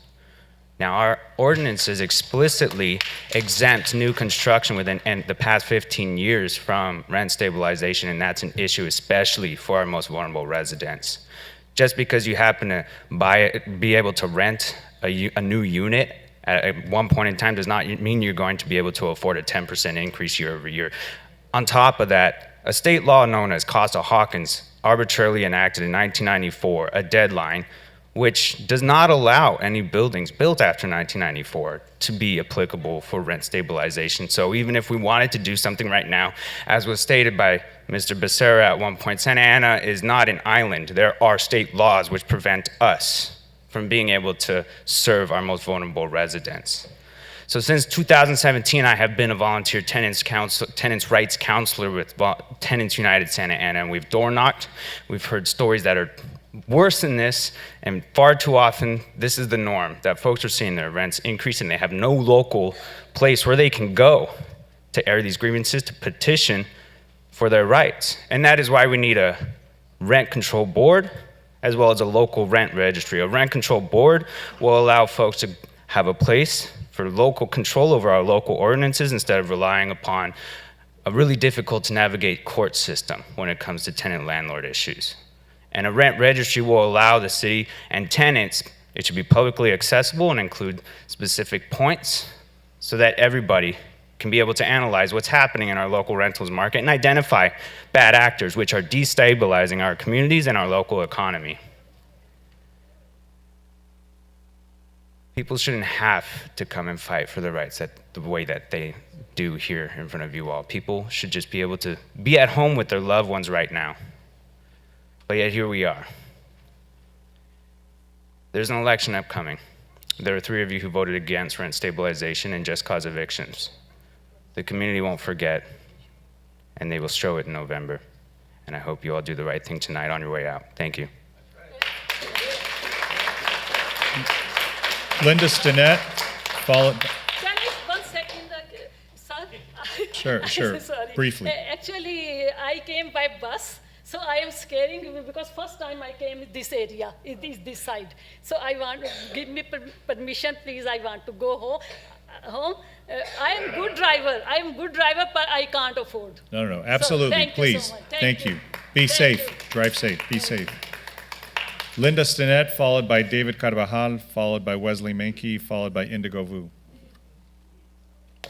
Hi, I'm Linda Stinnett. I want to thank the mayor and all the council members for being here and listening to us. I want to talk about my own personal story.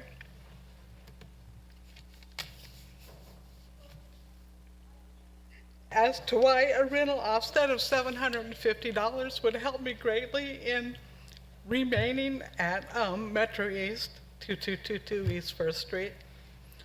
I'm 69 years old. I get Social Security, but that's a bare minimum.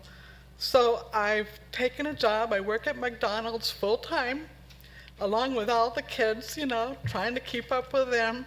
And I'm willing to do that, but this rent increase just doesn't make it. I'm gonna have to start taking money out of my food money. Maybe a little less gas, not doing anything after work, things like that. So it would be greatly helpful if I could not have to put the burden on my family. And maybe you could help us. Thank you. Thank you. David Carvajal, followed by Wesley Menke, followed by Indigo Vu. Good evening, City Council and Mayor Sarmiento. My name is David Carvajal, and I'm a resident of Santana. I currently live in Ward 6. I wanted to start off by thanking you all for working closely with us and the community through the pandemic to ensure that tenants have the protections they need to continue living in our beautiful city. There's no doubt that rent stabilization and just cause eviction ordinances were necessary and long overdue to protect renters in Santa Ana. So thank you all for consistently working with the community, and even more, a special thank you to all who make time to meet with us. I wanted to address item 26 tonight. There are a couple of things that concern us looking at the staff report, like my peers have mentioned earlier. The first is the composition of the board. We want to make sure that it is reflective of the demographics of our community. All of you know the city of Santa Ana is over half renters. It's a renter majority city. We want to make sure that the rent board reflects that. The staff report also excludes mobile home residents as potential members of the board, of the rent board, which is a little disappointing considering how significant mobile home residents are, and we like for them to be represented on the board. Additionally, we can achieve a more balanced board if each of the council members is able to appoint a member of the board from a pool of applications. The next is the registry fee. 195 seems excessive, especially because half is being passed on to the tenant. So we suggest a fee of no more than $100 per unit to avoid burdening both the landlord and the tenant with such an unnecessarily high fee. Mediation is also concerning as a recommendation. Again, mediation happens behind closed doors, and the processes are not as transparent as they would be in a courtroom. Additionally, hiring mediators feels redundant and less cost efficient. When it comes to the additional $500,000 to conduct a study fee, that also does not sound fiscally responsible given that the $300,000 were already spent and they included a study fee as a deliverable. We believe that money could be better used to create a rental registry website that is user-friendly and well-functioning. We hope that all of you consider these recommendations. They're not new. We've been having these conversations with our community for years now, since 2017. Thank you. Thank you. Wesley Mankey. Indigo Vu, followed by Meshli Lopez, followed by Rosa Salgado. Good evening, Mayor Sarmiento and members of the Santa Ana City Council. My name is Indigo Vu. I have been a Santa Ana resident of Ward 1 for the past nearly 20 years, and I'm also a staff member at VRIs. I'm here today to comment on agenda item number 26. As a resident of the city, I am in support of the City of Santa Ana establishing a rental registry and rent board as part of the long-term implementation plan for the rent stabilization and just cause eviction ordinances that were passed in 2021. As someone who has lived in the city for almost 2 decades, I witnessed my family's initial pessimism about the ordinance's passage transform into reluctant belief and then into relief. These ordinances came as a fresh breath air for so many and provide crucial first steps to protect all tenants in the city of Santa Ana. The key is that they were first steps. The time is now for the long-term implementation of these ordinances to bring other needed protections for Santa Ana renters. We must ensure that these ordinances are strengthened by enacting a rental registry and rent board that can oversee their implementation and increase transparency, renter protection, and accountability within the city's rental properties. I urge the City of Santa Ana to implement a rental registry that includes sufficient information so that the renter knows exactly the number of bedrooms and amenities available within the unit, the date of the last rent increase, and the date of the last inspection by a city's code enforcement officer. I also urge you to implement a rent board that best reflects the demographics of the city and to provide the most fair and strongest protections for renters and mobile home residents. Specifically, this rent board should include 4 members who are tenants, mobile home owners, and or residents, 2 members of the community who neither own nor manage a rental unit or property, and 1 member who is either a landlord or manages a rental unit or property. I urge that no more than 2 landlords or persons who manage a rental unit, dwelling, or property sit on the rent board at any given time. Since Santa Ana, like you've heard many times already, is a renter-majority city with over 53% of all residents being renters, the composition for the rent board best reflects the city's demographics and ensures equitable representation on the board for all renters in the city. I oppose a recommendation made by the consultant to contract a mediator because it would be, as said before, an unnecessary expense for the city. The Santa Ana Rent Board itself is meant to fulfill this role and therefore there would be no need for mediation. For these reasons, I'm in support of establishing a rental registry and rent board with no less than these compositions and urge you to support their implementation. Thank you. Thank you. Meshley Lopez, followed by Rosa Salgado, followed by Kim Ando. Hello, City Council members. My name is Meshley, and I'm a resident of Ward 5, and I'm a volunteer with Tenants United. I'm here today to comment on item 26. As a renter, I am in support of the City of Santa Ana establishing a rental registry and rent board as part of a long-term implementation plan for the rent stabilization and just cause eviction ordinances that were passed last year. Before I give the rest of my comment, I wanted to shout out Ugochi, who was awarded today. She worked with us tirelessly to make sure that the ordinance language that we proposed to you all that was ultimately implemented last year reflected the needs of the community and took into account the experience of those most vulnerable in our city. And as someone mentioned before, our recommendations about the rent board and registry are not new. They were actually a part of the ordinance language that you all received last year. However, as you all are aware, it was broken apart into two pieces. We passed the rent control ordinance and just cause ordinance, and then made a resolution to revisit the makeup of the rent board and the fee, which is what's going to be discussed tonight. And along those lines, I wanted to urge the City of Santa Ana to implement a rental registry that includes sufficient information so that the renter knows exactly the number of bedrooms and amenities available within the unit, that they also know the date of the last rent increase and the date of the last inspection by a city's code enforcement officer. And we ask also that you collect a small fee, that the rental registry fee remains small, so as to have a rent control ordinance that is able to remain cost neutral and doesn't cost the city extra money. We ask that this fee remain as low as possible so as to not overburden low-income renters and mobile home residents while still providing quality services. I also urge you all to implement a rent board that best reflects the demographics of the city, and that the rent board include 4 members of the community who are tenants, mobile homeowners, and/or residents, 2 members of the community who neither own nor manage a rental unit or property, and 1 member who is either a landlord or manages a rental unit or property. And we urge you also to not allow for more than 2 landlords to be a part of this rent board because they don't constitute the majority of the city's population. Having a well-balanced board can be achieved also by allowing each city council member Your time is up. to appoint a representative. Thank you.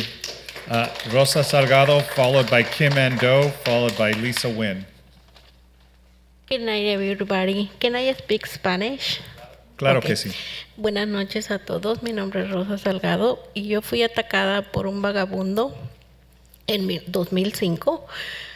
Al mismo tiempo yo estuve tomando unas clases de migración y jamás había escuchado visa U. Fue hasta como 10 años después que yo escuché visa U y mi abogado me recomendó hacer la visa U y me la mandó 2 veces a la policía de Santa Ana, al policía Adrián Silva, el cual 3 veces me la negó y no me quiso firmarla.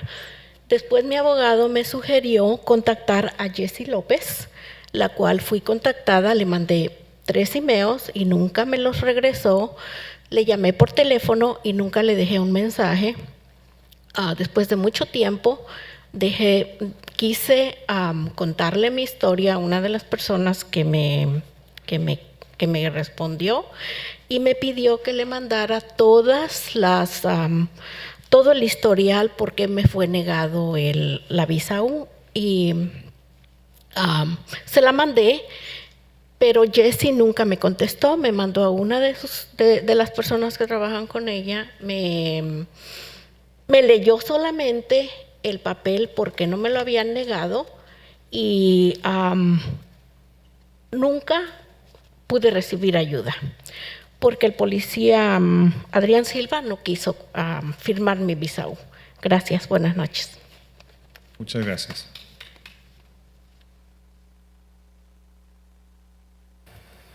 Good evening. My name is Rosa Salgado, and I was attacked by someone, a homeless person, in 2005. And at the time, I was taking some immigration classes, and I never heard about the U visa.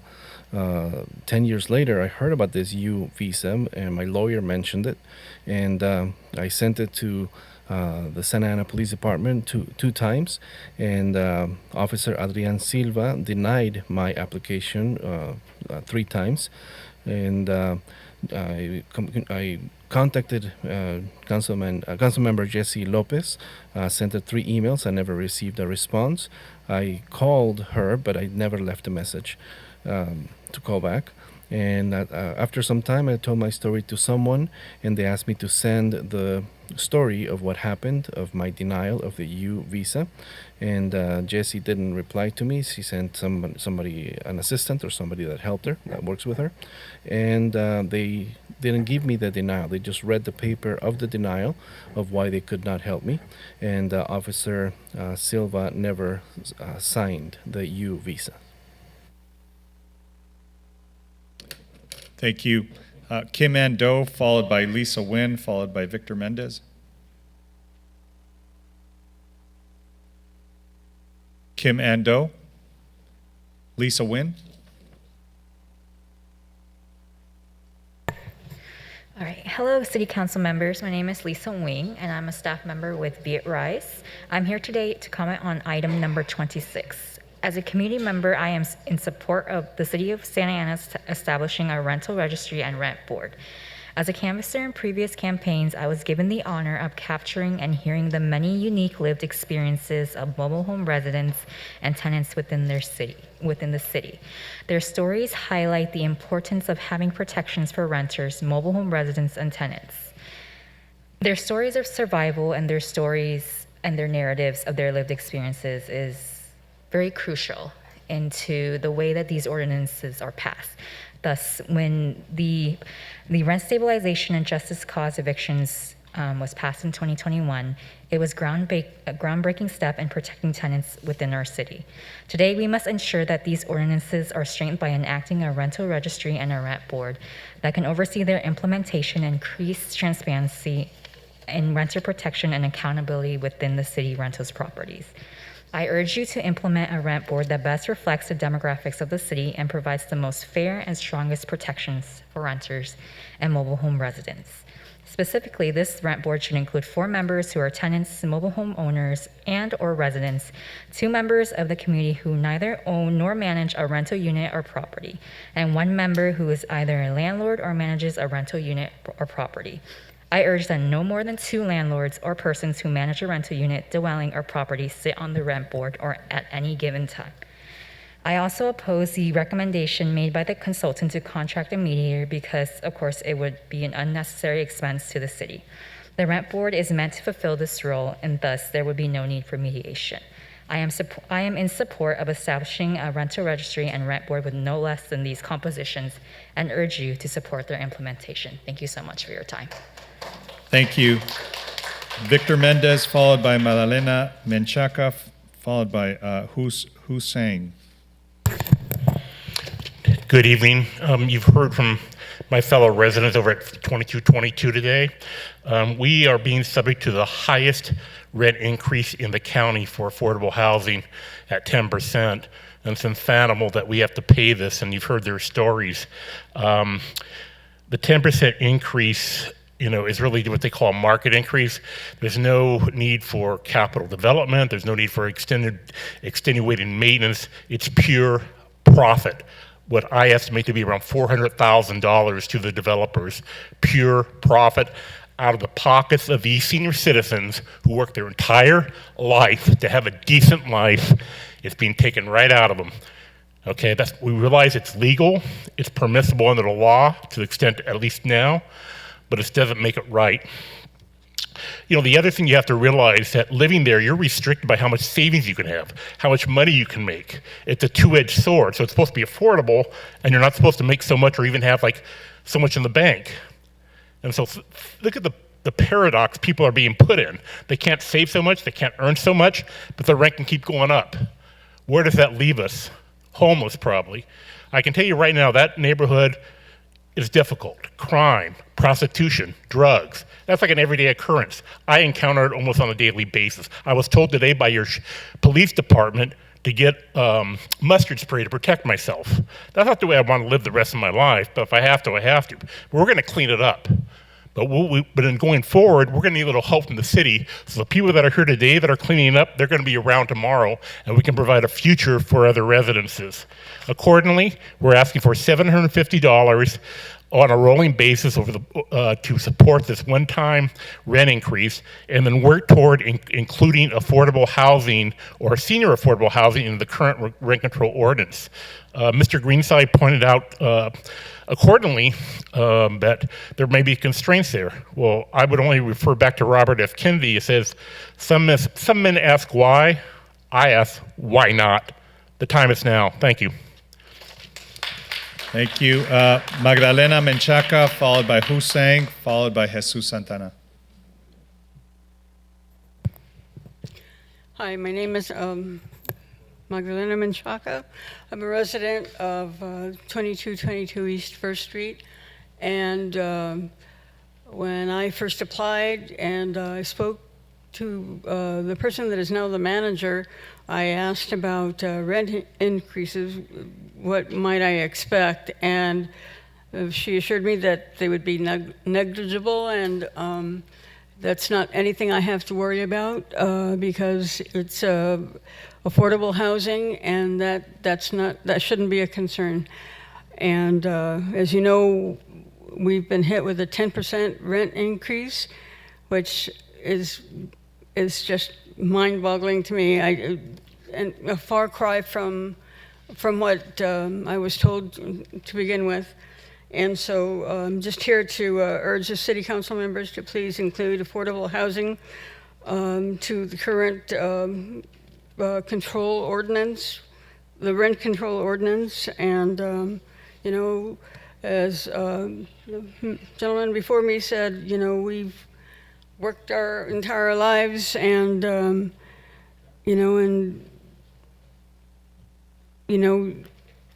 expect, however,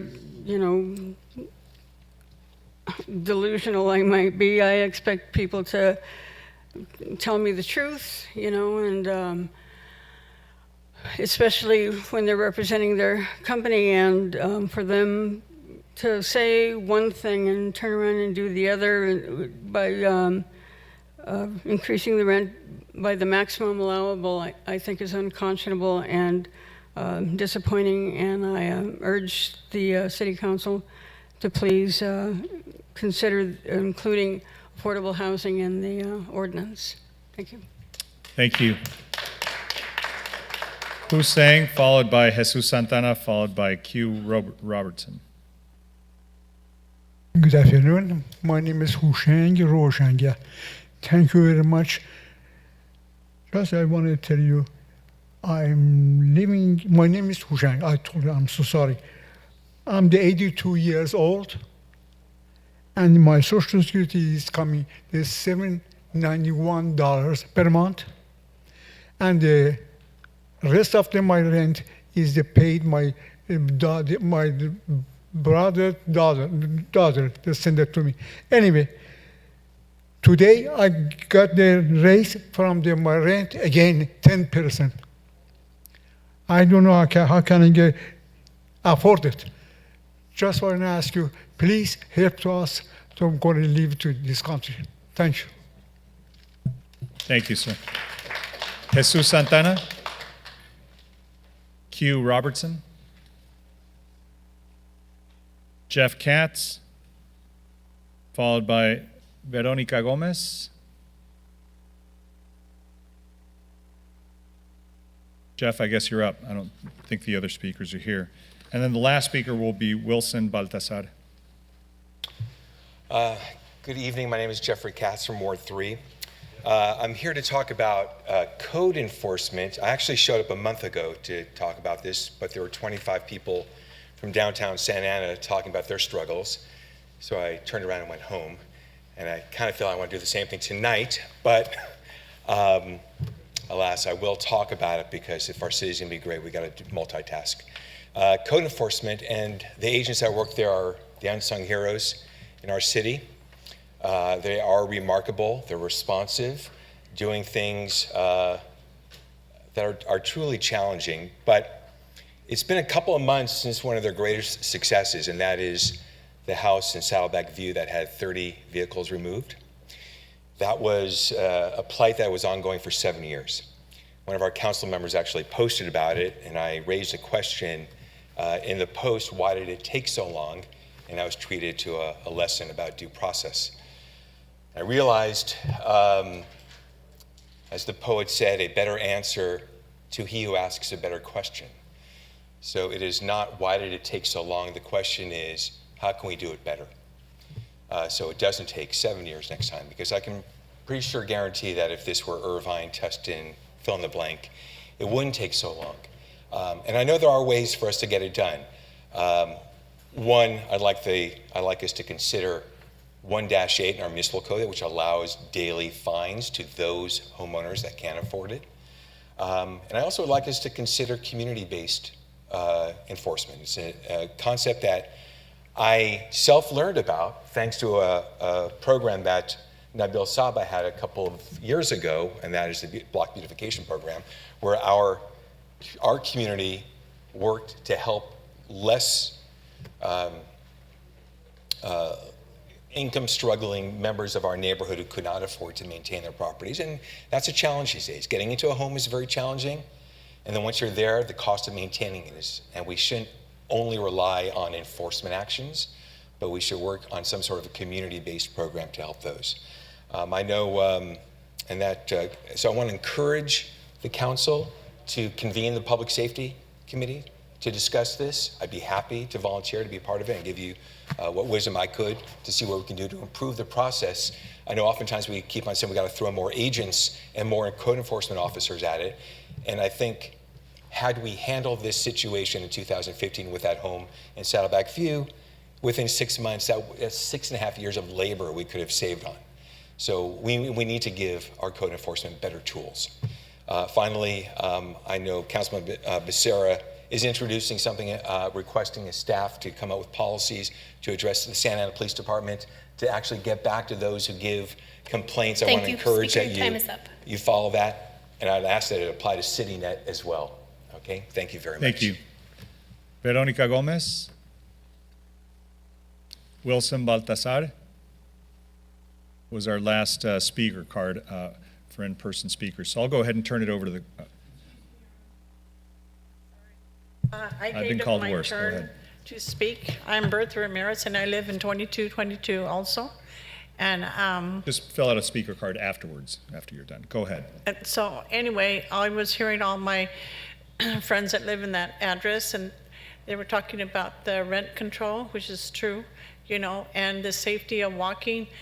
When we first moved in there, they said they were going to have parking for us, and they never did have parking. Some got it, some didn't. I've been waiting for a year. But these people that have to walk like a block, almost a block, to get to our apartments, and we have to walk on the street because they're doing construction. There's no safety there. So if you're walking from the place where you're parking, you have to walk on the street. And then there's no safety lights on the crosswalk for the handicapped that are on wheelchairs, that the cars can't see you, you know. And I'm concerned about our rent increase, because I've been a single parent since I was 26 and I'm 75 years old. I never used the system. I never got welfare or food stamps or anything. And thank God for Boeing and Rockwell and Ford Aerospace and Hughes Aircraft that I worked for them for many years. And now that I got my Social Security, I get $2,200, but that's not even enough to pay my insurance and pay my rent now. So, you know, I would like for you to do something about senior living affordable. That's what it was supposed to be, but I guess they lied to us. I'm sorry. So thank you so much, and I'm sorry for interrupting because I hadn't gave up my spot. No. Thank you. Go ahead and just fill out a card before you leave. That was the last in-person speaker. I'll go ahead and turn it over to the clerk of the council so she can call on those members of the public that wish to address us that are online or on the phone. Madam Clerk. To request to speak, dial *9 from your phone or select Raise Hand from Zoom now. Zoom ID, Kaylee, please select the microphone icon to unmute from your device and proceed with your comment. You have 3 minutes to speak. Hello, can you hear me? Yes, we can hear you. Thank you. Hi, I'm Kaylee, and I'm making my recommendations tonight as a renter of Ward 5 for many years and as a volunteer for Tenants United Santana, who proposed the original rent stabilization and just cause ordinance informed by the work we've been doing since 2017, door knocking and hosting community forums and working with Public Law Center to create a just ordinance. And tonight, my comments are in support of the rent board and rental registry and many of the comments shared earlier tonight. So I'll focus on what I feel hasn't been highlighted. The rent board expands accessibility for low-income tenants and landlords who may not always have the means to bring concerns to court. However, redirecting the tenants to dispute issues through mediation instead of the public forum of the rent board undermines the effectiveness of the rent board. It is concerning that the staff report speaks highly of mediation when tenant advocates across many cities have found mediation programs to fail and do not address the problems of rising rents and evictions. Whereas mediating the issues through the rent board allows for more effective implementation of the ordinance. Additionally, mediation happens in a closed room and specifically cannot be used in court if issues arise from it. Rent increases are not a dispute between landlords and tenants. They're an exercise of power by landlords, and mediation by definition is voluntary and cannot compel unreasonable landlords to be reasonable, whereas directing resources to effective rent boards hearings has been shown to be a better, more just form of intervention. Additionally, members of the rent board should reflect the demographics of the city, which is a renter majority, not a landlord majority. It should include mobile home residents who are a major demographic and be appointed by each of the council members instead of many of the examples provided in the staff report where the mayor majority selects or appoints the members of the rent board. And these applicants should go through a transparent application process. The rent board fee should not create additional burden on the renters, so we need to be sure we're not creating unnecessary costs by directing resources to the mentioned mediation program. This has all been informed by community work through many years, and I hope you'll consider these points. Thank you.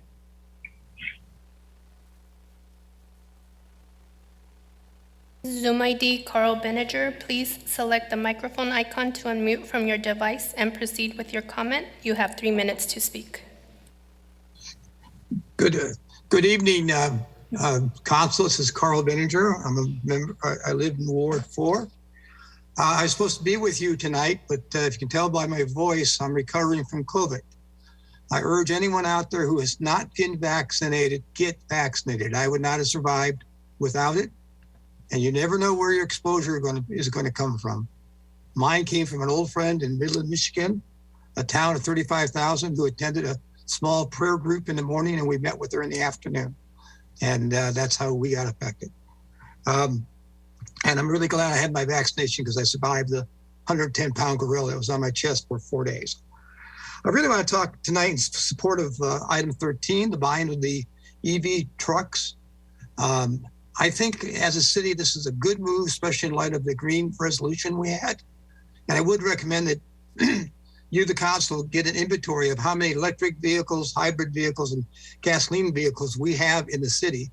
And we slowly begin to turn those over to electric vehicles. And I would recommend also that the city do contact General Motors, Ford, Tesla, and now there's a new company called Riva producing in the Midwest, all of whom I know are working on police vehicles. That's the next breakthrough. And I think Santa Ana should put our name out and be a leader in that area. I also want to speak about solar in the city. We have very few solar programs in the city. We're far behind other cities and groups in the city like Santa Ana Unified and voter registration. And it can be done very beautifully. I point to Saddleback School, which I was active in. 95% of their power is now generated by solar. And yet you drive by that school, you don't see one panel. It can be done beautifully. In my own situation, my house just passed 6 years. My power system has now paid for itself, and I'll be enjoying the next 19 years free because I've invested already in it. So I would support that. I also support what Phil Facero is going to be presenting because it will show transparency and it will improve communications. Closing, I would recommend this council write a letter to Lou Correa, to the president, and to our senators, urging that anyone who serves this country has shown a love for this country and should, upon with honorable discharge, receive their citizenship to this country. Now, that whole discussion we had, that's the one area that I totally agree with, and I found a lot of support in the Midwest for that point of view. And so I really urge, this is something this council can do, and I urge that you go ahead and pass the resolution and send it on to the president, to Lou Correa, and to our senators. Thank you. Zoom ID Danny, please select the microphone icon to unmute from your device and proceed with your comment. You have 3 minutes to speak. Am I able to comment now on council requested items? Yes. Good. Okay, good evening, City Council and Mayor. My name is Danny, resident of Ward 3. I'm just calling to show my support for Councilmember Becerra's requested item, which would require that SAPD inform us when there is a resolution to our call for service. For me, personally, there is an issue in my neighborhood, and I've emailed and called, and although much appreciated, the little feedback that I have received is just not helpful or informative. So now I'm a bit discouraged because for all I know, SAPD is actively investigating this or not at all. And we're just here watching illegal activity happening every day, and we feel powerless to stop it. So the point is, we're left in the dark wondering if we should just call again. We are the eyes and ears of Santa Ana PD, and we have to work together, which means closing the loop on every call. So I hope this council supports this. I want to just close with this. I want to thank the council members who realize that public safety is still and has always been the #1 issue in our city and try their very best to address it despite constant oppositions and attempts to scale back on law enforcement. We, the parents, thank you. We, the residents, thank you. And we support you. Thank you for not forgetting about our safety. Thank you, and stay hydrated out there. Zoom ID Maria Victoria, please select the microphone icon to unmute from your device and proceed with your comment. You have 3 minutes to speak. Hola, buenas noches. Mi nombre es, Mayor Sarmiento y concejales. Mi nombre es María Victoria. Soy residente de Santana por 10 años.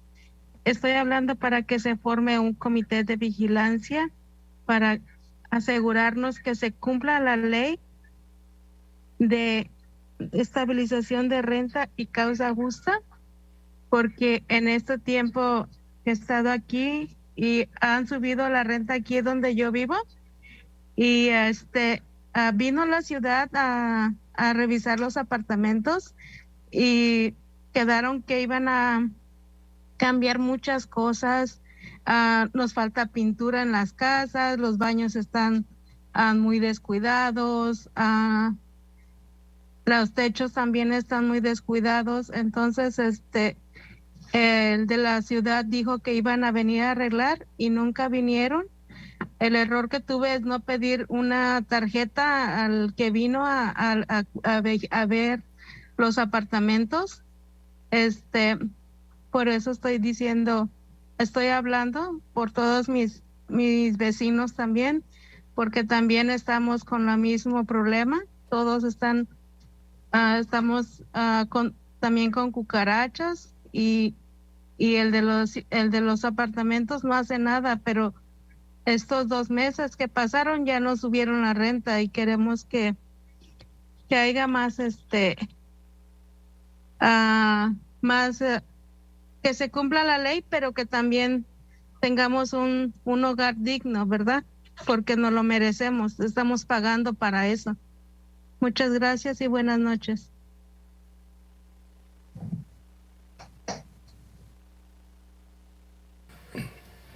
Good evening, Mayor and Mayor Sarmiento and City Council members. My name is Maria Victoria. I've lived in Santa Ana for about 10 years, and I'm here to support the board for rent stabilization and just cause evictions.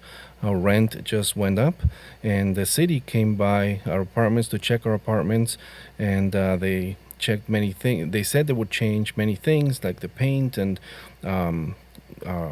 the roofs need to be changed, the restrooms need to be taken care of, but the city never came to fix anything. And my mistake was not asking for the card for the person who came and checked. That's why I'm calling now on behalf of all my neighbors. We also have roaches, and the manager is not doing anything. The person in charge is not doing anything about it. And now, the last couple of months, our rent has gone up, and we want to follow the law, but we also need to have a dignified place to live because we deserve it. Thank you for listening. Zoom ID, Ana Charco. Please select the microphone icon to unmute from your device and proceed with your comment. You have 3 minutes to speak. Thank you. Good evening, Mayor Sarmiento and City Council members. My name is Ana Charco, and I am here on behalf of Latino Health Access to speak on the proposed recommendations brought forward by staff for the long-term implementation of the city rent stabilization and just cause eviction ordinance. At Latino Health Access, I am a housing counselor where I inform tenants of their rights against eviction, rent increases, and in uninhabitable living conditions. I also develop educational material on tenant rights, laws, and protections for community members for them to know their rights at any instance. Since the implementation of the RSO and just cause eviction ordinance, I have first-handed seen how the ordinance have positively impacted and brought much-needed protections for Santa Ana families. However, at the same time, I have helped various cases where the current absence of a clear enforcement process has allowed for inconsequential violations of the ordinance. And more importantly, the abuse of power and harassment by landlords. For instance, we have seen that long-term tenants are now finding themselves with substantially different rental agreements that include separate and individual utility bills plus their rental fee. In the past, all those utility fees were already included in the rental fee, and now they're seeing those fees in addition to a rental fee, and we're seeing that addition to be $200 to $300 more in addition to the rental fee agreement. Tenants also find themselves conflicted on whether they should sign these renewal agreements or self-evict due to fear of retaliation, their immigration status, lack of legal representation, and complex court proceedings. Therefore, please support the proposed recommendations to the long-term implementation to the city's rent stabilization and just cause ordinance to strengthen the enforcement of the ordinance and to reduce the number of self-evictions that are currently happening in Santa Ana. Thank you so much for your time. Zoom ID, Annabel Para. Please select the microphone icon to unmute from your device and proceed with your comment. You have 3 minutes. Hola, buenas tardes a todos, señor concejal y miembros del distrito. Muy agradecida por esta tarde bendecida de estar aquí con ustedes. Mi nombre es Anabel Parra, soy residente de la ciudad de Santa Ana y del Comité de Viviendas y Causas Justas y miembro de la Unión Esperanza de la Comunidad y Ciudad de Santa Ana, donde tenemos una visión, misión y compromiso con las viviendas dignas, estables en la comunidad y abogar por familias sanas y dignas. Somos una comunidad y una unión que se preocupa por abogar por las situaciones y problemas que afectan a nuestra comunidad y familias, vecinos y amigos en nuestra ciudad. Referente a la justicia de viviendas donde hay situaciones muy desagradables de acoso, desalojos de nuestras familias, y acoso por los propietarios y managers de nuestra comunidad a nuestras familias y vecinos por falta de diferentes recursos y fondos financieros y asistencia legal para poder prevenir un desalojo y para poder prevenir a nuestras familias que sean desalojadas de sus hogares. y que sean abusados física y psicológicamente. Queremos, señor concejal, pedirle que nos escuche porque nuestras familias están viviendo en moteles donde el olor a tabaco y huele mucho alcohol y es un olor muy desagradable. Y les pedimos a los miembros del concilio que nos escuchen una sola voz, porque somos madres, tías, abuelas y vecinos y queremos que estos niños tengan un hogar digno y una vivienda digna y estable. Gracias, señor concejal, y gracias a todos los miembros del concilio. Buenas noches.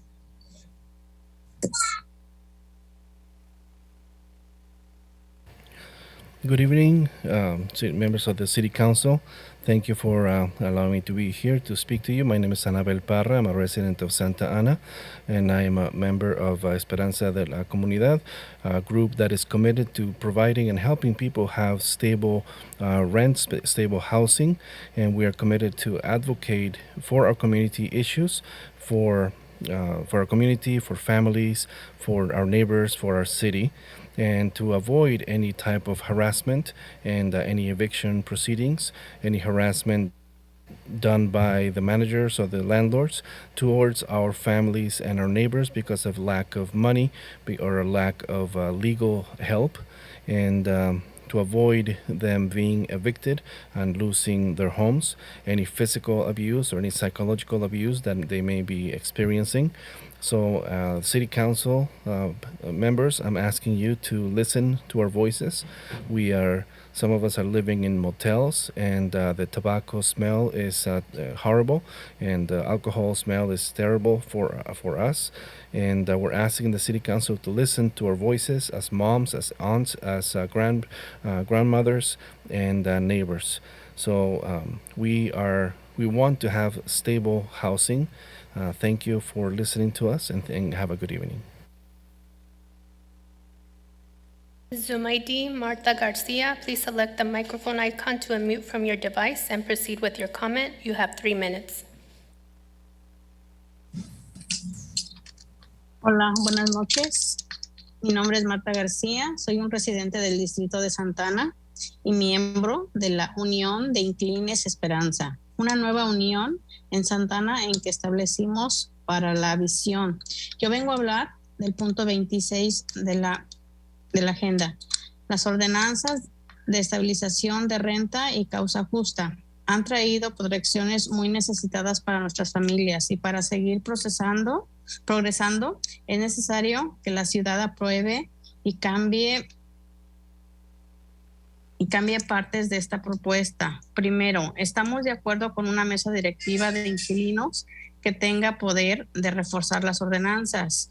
2, estamos de acuerdo con una cuota, pero la responsabilidad del pago debe ser del dueño y no de los inquilinos.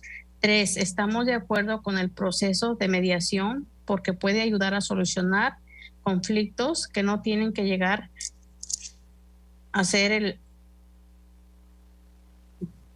que no tienen que llegar al proceso de la mediación. Tiene que ser mandatorio para el dueño, tiene que llegar a ser procesado de la mediación. Tiene que ser mandatorio para que el dueño la pague. Gracias, es todo. Buenas noches.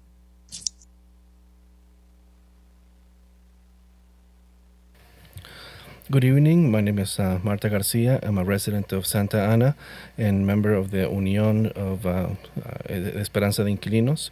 And I'm here to talk about number 26 on the agenda. We agree with the board, rent stabilization and just cause evictions. These are good ordinances for our people. And we'd like to continue this progress and ask you to approve some changes to it. We agree with the board with the power to enforce these ordinances. We agree with a fee, but this fee must be paid by the landlords and not the tenants. We also agree with mediation in order to solve conflicts, and people don't have to go to all this process, but have mandatory mediation, and that the owner or landlord pays for this. Thank you and have a good evening. Mayor, that was our last speaker. Thank you very much. Let me go ahead and bring it back to the council to see if there are any items that they'd like to pull off or abstain from on the consent calendar.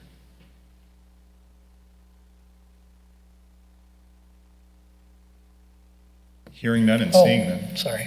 Mayor, I'd like to go ahead and pull 14 and 20 and register a no vote on 25 if the council should move the balance. Which item was that? A no on 25? 25. Any other abstentions or matters, items they wish to pull off? Seeing none, I'll entertain a motion for the balance. So moved. Is there a second? I'll second. Okay, we have a motion by Mendoza, second by Peñalosa.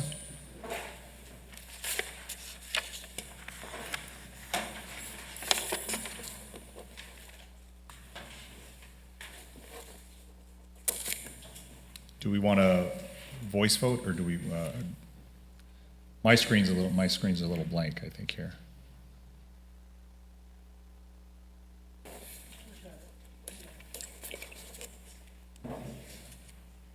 If you would like to vote digitally, please. Got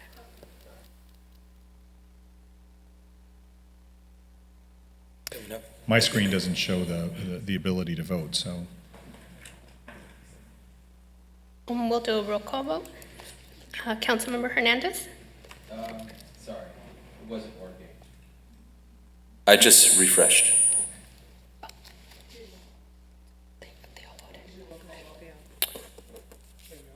So quick question. So there was a couple amendments I was looking to make to the adoption of the rent stabilization ordinance, and would that be item 25 or 26? 26, perfect. Yes.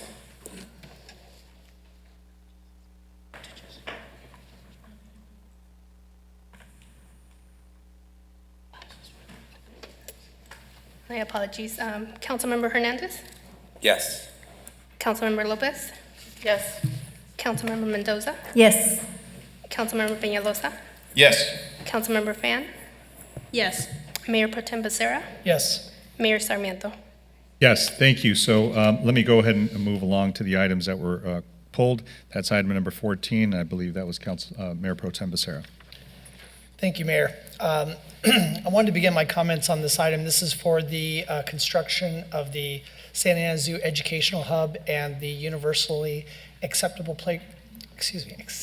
playground at Thornton Park. I wanted to begin by thanking Senator Umberg for the funds that he was able to get for the city to construct these projects that I know will be treasured by our community. For Thornton Park, or for the playground at George Upton All Access Park, this is a playground that is, believe it or not, 30 years old and could definitely use a little TLC. So we've got equipment that's deteriorating, and from what I saw in the staff report, there are parts that are not easy to find anymore. So my only question on this item is, so with all the improvements that we're going to see within the Upton All Access Park, will that also include lights for the basketball court and possibly for some of the kind of further eastern edge of the playground area, just because you're not too far from the county flood control channel right there, where we do happen to see a lot of homeless activity. And we also have our park host there just nearby. So was hoping that this item would also include some lighting for both the basketball courts and just that surrounding Upton Park area.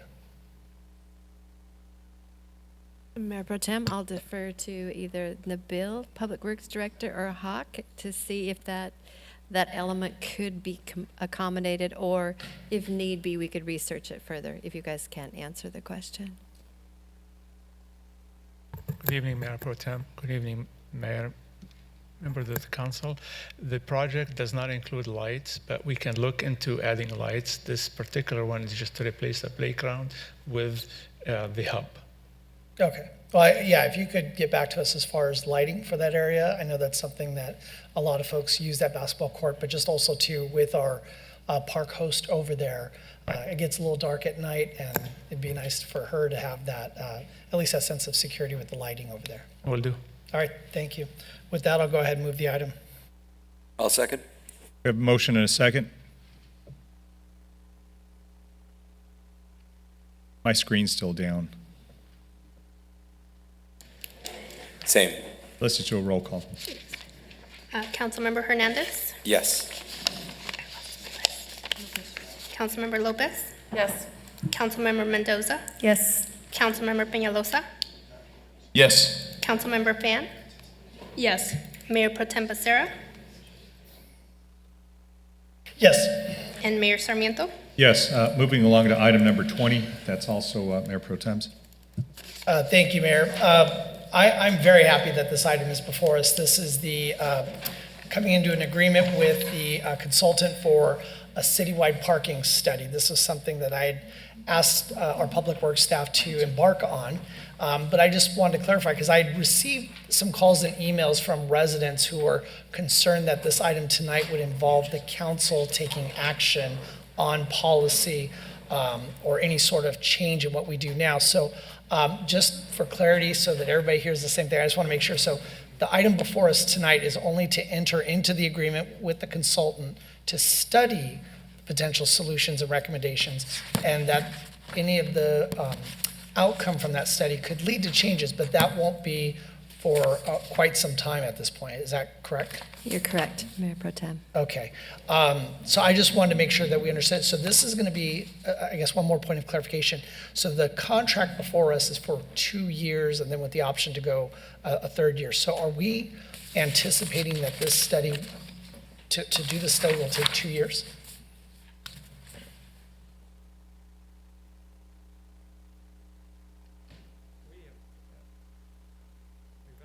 That the project will take about 18 months from the time we were doing presentation. So the study itself should not take more than 12 months, which is 1 year. But we like to give ourselves time to extend the contract and keep the consultant on board if issues arise. Okay, so in other words, before we as a council will see any items for consideration, right, as far as policy goes, we're looking at anywhere between 12 to 18 months of this study, correct? That's correct. Okay, thank you. With that, I'll go ahead and move this item as well. Is there a second? Second. All right, we have a motion and a second. Madam Clerk, please call roll.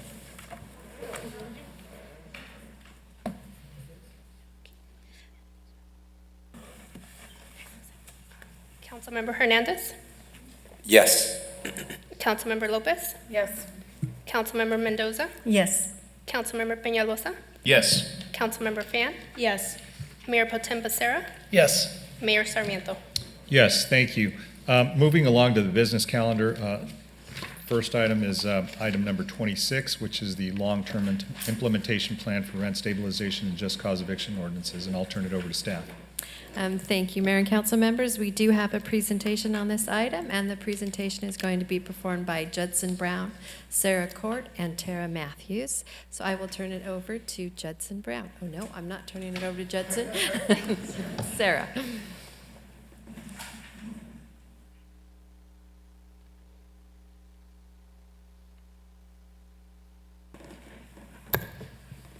Okay, good evening, Honorable Mayor and members of the City Council. My name is Sarah Court. I am a Housing Programs Analyst with the City of Santa Ana. And our presentation this evening will outline the long-term implementation plan for the rent stabilization and just cause eviction ordinances.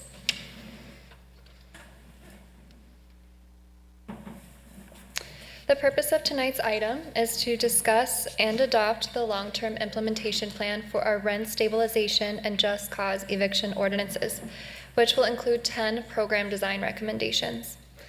Based on City Council direction, staff will make amendments to the rent stabilization and just cause eviction ordinances. This long-term implementation plan follows approval by City Council last October of the city's ordinances. As you recall, the city's rent stabilization ordinance limits residential rent increases to the lower of 3% or 80% of the change in CPI per year. And the city's just cause eviction ordinance provides just cause eviction protections for most tenants that occupy a residential real property or mobile home space in the city.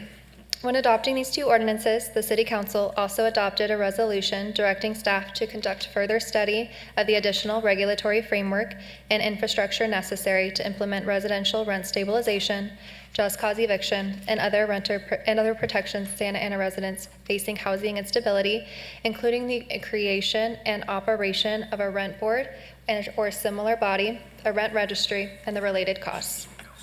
Staff is returning tonight with the long-term implementation plan for the rent stabilization and just cause eviction ordinances.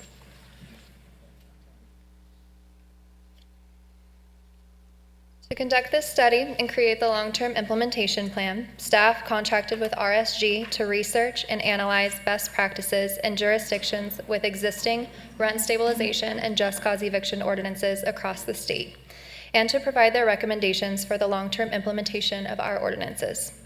The ordinances will be referred to as the RSO and JCEO throughout the presentation. After adoption of these ordinances, staff, in partnership with RSG, immediately began program implementation by conducting the following services: outreach and education, including periodically mailed communications, workshops, and website updates, response to general public information inquiries, creating and distributing informational materials and notices, referrals to community legal aid organizations for assistance with legal matters and interpretation of the ordinances, and the review of fair return petitions. As of July 2022, over 2,500 tenants and landlords have been directly assisted, and numerous more through community outreach efforts.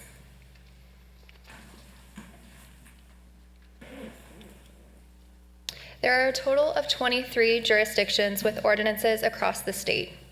RSG researched 7 sample jurisdictions of the 23 with ordinances that were identified based upon similarities to our city, including jurisdictions with similar ordinances and a similar number of rental units. These sample jurisdictions include the cities of Alameda, Berkeley, Beverly Hills, Inglewood, Richmond, Santa Monica, and the city of West Hollywood. RSG researched each sample jurisdiction and interviewed the staff responsible for administering their ordinances in order to come up with the following program design recommendations for our city.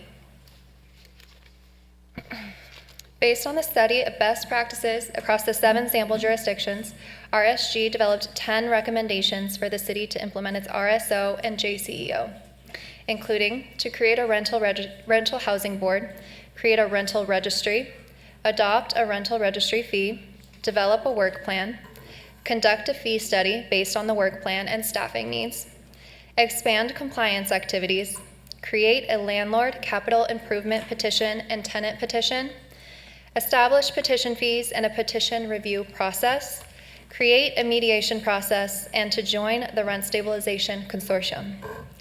The following slides will dive into each one of these program design recommendations in further detail. The basis for these recommendations is RSG's extensive research and analysis of the existing best practices and programs administered by other jurisdictions across the state. The first program design recommendation is to create a rental housing board. Rental housing boards or commissions generally preside over hearings and appeals, provide enforcement of the ordinances through various methods, and make recommendations for pertinent changes to the ordinances. Of the 23 jurisdictions across the state with ordinances, 65% have rent review boards or commissions that help guide their program and review decisions, including all 7 sample jurisdictions that were interviewed. The standard size of these boards ranges between 5 and 9 members who are typically appointed by the mayor or city council and are required to be equally balanced between landlords, tenants, and at-large representatives, allowing for a neutral third-party decision maker. The staff report and RSG's report include specific examples of how to achieve a balanced board composition. Staff would be responsible for reviewing petition materials, analyzing information, and preparing staff reports that would be presented to the Rental Housing Board and helping to make their determinations within their jurisdiction. However, any changes to the RSO or JCEO would remain with the City Council along with the financial oversight. The next recommendation for the long-term implementation of our city's ordinances is to create a rental registry. A rental registry is the most important tool used by jurisdictions to implement renter protections. At its core function, rental registries allow tenants, landlords, and city staff to know which rental units and mobile home spaces are covered under the RSO. A rental registry would allow the city to compile key data and monitor compliance on the city's rent-stabilized units. Rental registries increase transparency for rental units by providing a way to collect rental unit data and track changes, including rent increases, vacancies, notices, and violations. Of the 23 jurisdictions across the state with ordinances, 87% require landlords to register rental units within a rental registry and have a rental registry fee, including all 7 sample jurisdictions interviewed. A rental registry provides the following benefits to both tenants and landlords. Landlords and tenants will be able to regularly access and verify their units' rental information, increasing transparency. Additional support will be available for mediating disputes and settling matters outside of the court system, which will help to resolve issues more quickly and efficiently. A rental registry will eliminate doubt regarding which units are covered under the ordinances. And finally, staff will be able to communicate with both landlords and tenants more effectively, which will allow both parties to understand their rights and responsibilities under the RSO and JCEO. In order to pay for program costs, the city will adopt a rental registry fee. This fee is collected from landlords across the city, similar to our proactive rental enforcement program fee. The fee is intended to cover 100% of the costs to administer the program, and this means no impact to the city's general fund. Sample jurisdictions' registry fees range approximately at $195 per unit. Most of the sample jurisdictions used a consultant to conduct a fee study in order to determine a rental registry fee amount. Based upon the fee study, the rental registry fee will be set as conservatively as possible to reduce financial impacts to tenants and landlords. Where staff can identify opportunities to contract out for services to keep the fee costs as low as possible, staff will enter into consultant agreements. Staff will also identify ways to build upon other existing activities across the city to administer the ordinances most efficiently. Utilizing these guiding principles, the fee will be as low and lean as possible, so to not create an unnecessary burden on tenants and landlords. In addition, the city will allow landlords to pass through no more than 50% of a unit's rental registry fee to the tenants as a rent surcharge prorated over 12 months. The city will monitor for compliance to ensure that undue burden is not placed on the tenant. Finally, the city may consider establishing a fee for fully or partially covered units or making certain units exempt from paying the fee. Generally, a fully covered unit refers to rental units where both the RSO and JCEO apply, and partially covered units refer to units where only the JCEO applies. So far, we've discussed 3 core recommendations for the long-term implementation of the RSO and JCEO. The next 6 recommendations build upon the first 3 and provide more specific actions to be taken to create a rental housing board, rental registry, and adopt a rental registry fee. In order to determine a rental registry fee, staff will need to develop a work plan detailing and itemizing how the ordinances will be administered. There are multiple services that are provided as best practices from the sample jurisdictions, including to create and maintain a rental registry, investigate and enforce notices and violations and complaints, review eviction notices and ensure compliance with the JCEO, process hearings, petitions, and appeals, provide tenant and landlord housing, counseling, and mediation services, conduct community outreach and education, and facilitate and staff a rental housing board. The work plan and staffing needs established will then be used to conduct a fee study. The overall budget to administer these ordinances is mostly related to the number of units in the rental registry and services to be provided by both staff and the board. A fee study will take into account the number of units that may be included in the rental registry and the proposed work plan in order to determine the rental registry fee required to fully recover costs of all budgeted operations. Currently, the city's ordinance costs over $300,000 per year and will increase to $500,000 in the next fiscal year with no cost to recapture. After creating a work plan and adopting a rental registry fee, RSG estimates that the city could potentially collect around $6.7 million annually with a fully operating program. Again, the fee study will account for the most cost-effective way to implement the long-term implementation plan, including the consideration of setting the fee as low and lean as possible, utilizing consultants, and building upon other services across the city. The results of the fee study will be used to establish the amount of the rental registry fee to be collected from landlords and tenants. It's worth emphasizing that the overall budget to administer these ordinances is mostly related to the number of units in the rental registry and the services to be provided by both staff and the board, which are currently undetermined by the city. The snapshot shown here highlights that program surplus and deficits vary on an annual basis in sample jurisdictions that were surveyed. Years in which the programs operate at a deficit will be subsidized by the city. Years in which the program collects a revenue surplus can be addressed by holding the funding as reserves to account for future deficits, as well as reducing the rental registry fee in the subsequent fiscal year. Staff will prepare annual financial reports summarizing budgeted expenses, actual expenses, revenue, and reserves, if any. The sample jurisdictions provided information on the staffing needed to effectively implement their ordinances and stressed that staffing plans are constantly evolving based on an annual analysis of funds expended and collected for departmental operations since the inception of their programs. The following slides provide examples of organizational charts in 2 sample jurisdictions. Adopted in April 1979, the City of Santa Monica represents one of the longest standing and most developed programs that was surveyed.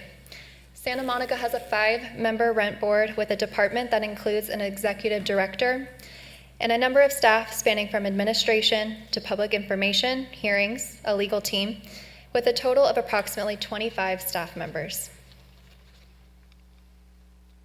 The City of Richmond Rent Program Department was developed in 2017, representing a program that is newer and has had the opportunity to expand from approximately 8 full-time staff members in fiscal year 2017-2018 to a proposed 13 in fiscal year 22-23.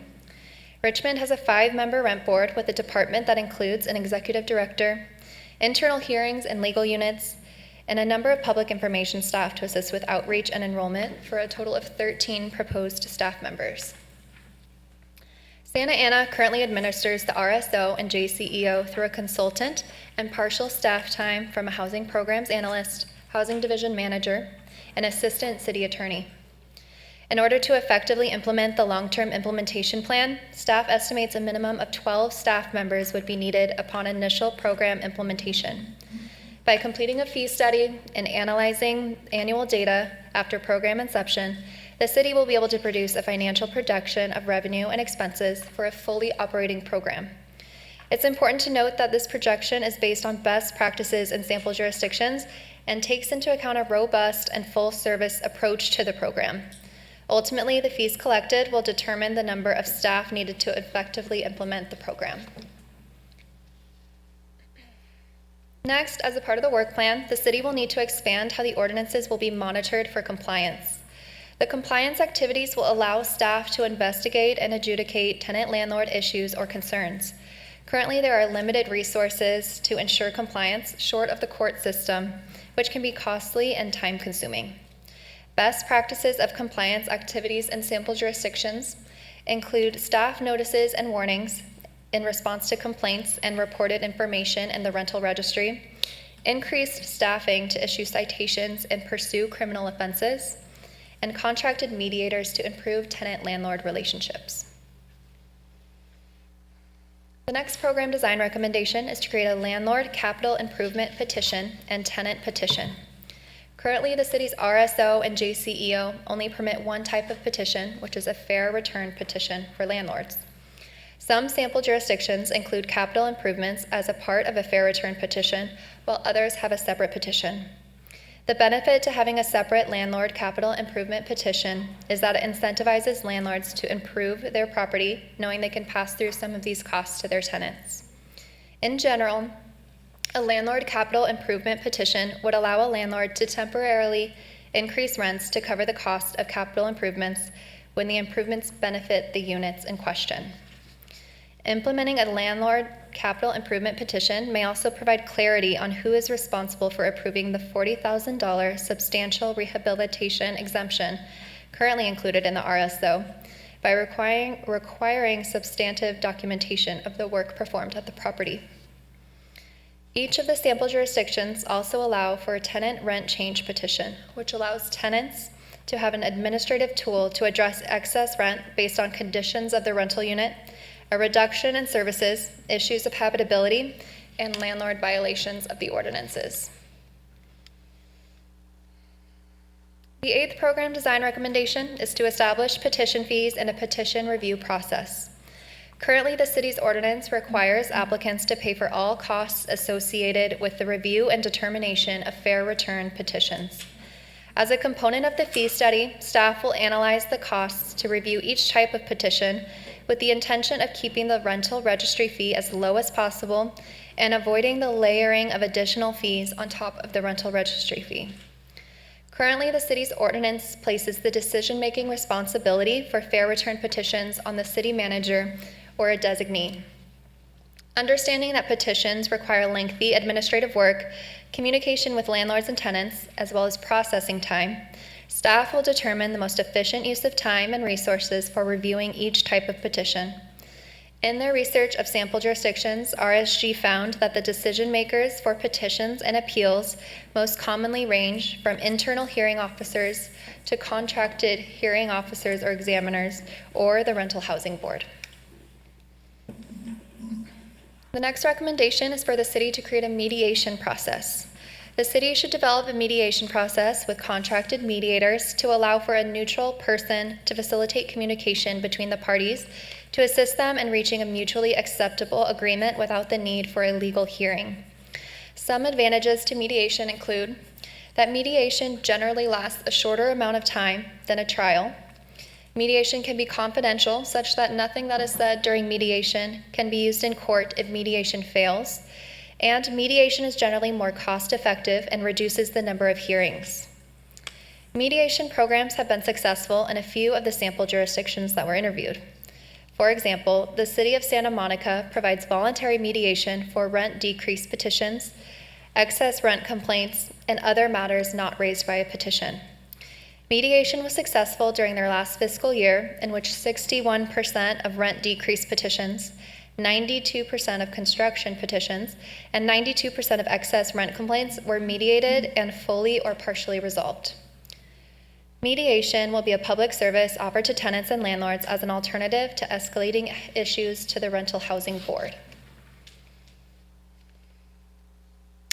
Finally, the last program design recommendation is for the city to join the Rent Stabilization Consortium. The Rent Stabilization Consortium is a group of representatives from California cities with rent stabilization programs who meet periodically to discuss challenges, best practices, and collaborate with other cities on the topic of rent stabilization. The next steps in the long-term implementation of the RSO and JCEO programs include tonight's discussion and adoption of the long-term implementation plan. Following direction from City Council, staff will return and request City Council to adopt amendments to the Rent Stabilization Ordinance and Just Cause Eviction Ordinance, including the creation of a rental registry and a rental housing board, among various other amendments. Authorize staff to conduct a fee study to establish a rental registry fee to cover the program administrative costs, and authorize staff to contract with a consultant to implement a rental registry. This long-term implementation plan will take time and could span over a period of 12 months or more.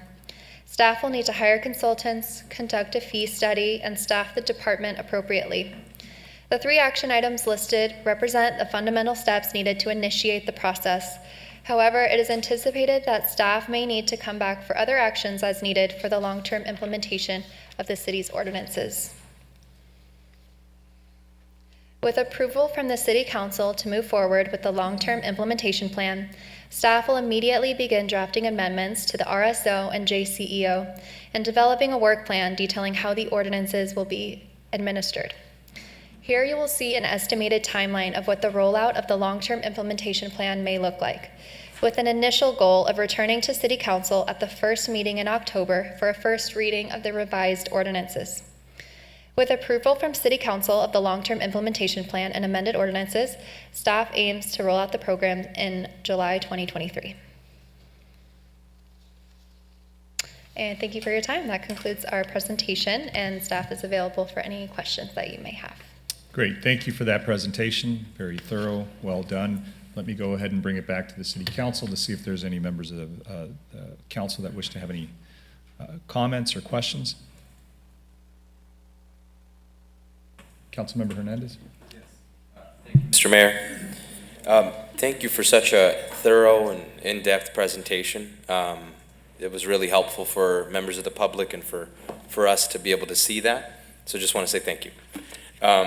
Some of the parts of the presentation I'm very supportive of. There are parts of the presentation that I am not supportive of, most notably on the topic of mediation. In looking at other cities that have had mediation be part of it, what we have found is that mediation is something that is absolutely necessary when there's disagreements. But when a landlord wants to enforce a rent increase, that is a decision that is based off of economics. It's very hard to be able to mediate something that is rooted off of, the desire to see an increase here. If I'm a landlord and I want to see an increase in rent for my property, I don't know how far mediation is going to get us. Now, if there's a broken window at my house and I believe there's a violation of our lease agreement, mediation is necessary there.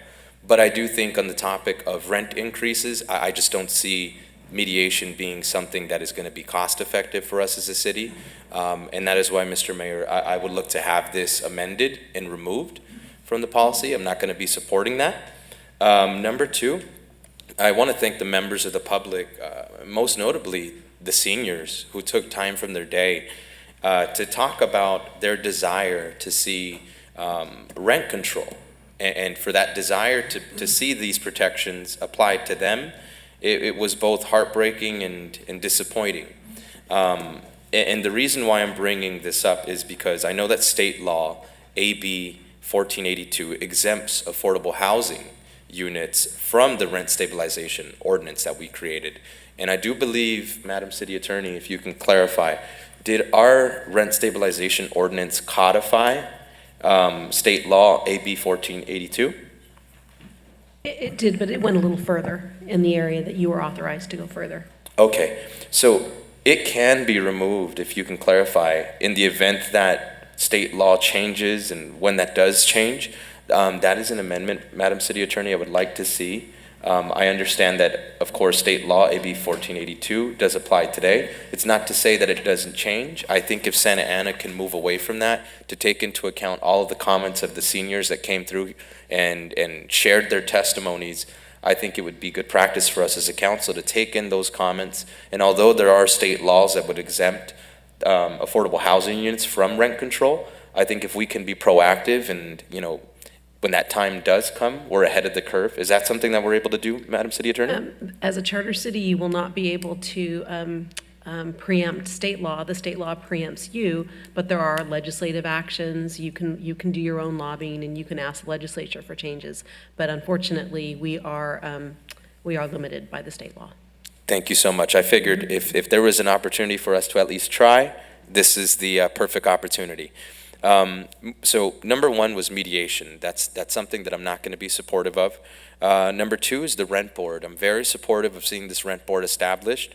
I want to make it very clear that I want to prioritize renters on this board. We are a city with a large demographic of renters. So this board should reflect that. I'm supportive of some of the comments that members of the community made in mentioning that I am fully supportive of seeing at least 4 tenants on this board. I am supportive of seeing at most 2 landlords on this board. And those are my comments on the rent board. On the enforcement side, I want to place a large emphasis on us as a city working in collaboration with our city attorney's office and our code enforcement office.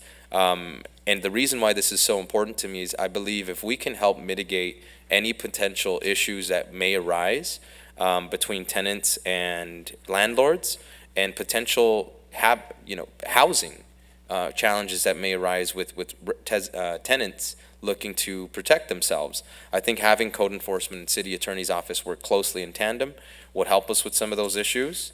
And on the topic of the fee study, I was looking at the document that you guys presented today, and I saw that Oakland had their fee at $101. So our fee looks to be quite excessive at $195, and I think in being mindful of the tenants and the landlords, I wouldn't want to have a fee that I feel is excessive. $95, above average costs of what we're seeing, seems like a lot of money for a city our size. I know that we have a large demographic of renters, and I just feel like this fee is not going to accomplish what we're looking to create here with this ordinance. So I'm not supportive of seeing this fee be anything larger than $100. Those are my comments there. And Madam City Attorney, what type of direction are you going to need from us here today? Are you looking for a motion? Are you just looking for direction? So actually, council member, we're looking for 2 items. We're looking for you to adopt the long-term implementation plan, and then we're looking for you to authorize the city manager and the city attorney to begin drafting the amendments that are needed to the current ordinance and return to you in October. Okay, wonderful. So these are the amendments, Madam City Manager, that I would like to see. I would like to see the fee not exceed $100. I would like to see the city of Santa Ana, when it comes to the enforcement side, I want to see our code enforcement and city attorney's office work very closely together. The rent board, I would like to see it consist of at least 4 tenants and maximum of 2 landlords. And I wanted to just make my last amendment very clear. I'm not supportive of mediation. I think that that there is a better use of our dollars, especially given the history that this hasn't been something that was very successful when it came to landlords looking to increase rent. That concludes my comments, Madam City Manager. Thank you. Thank you, Council Member. Let me go ahead and see if there's any other comments or questions from the council. Mayor Pro Tem. Thank you. And Sarah, thank you for your presentation. So tonight we just approved an agreement to conduct a study of our citywide parking policy and permit program. That's going to take up to 2 years. We didn't adopt the policy or the ordinance first. We're studying this policy for up to 2 years to see what changes we should make and what policy we should actually adopt. And parking is a huge issue in the city, just as housing affordability is.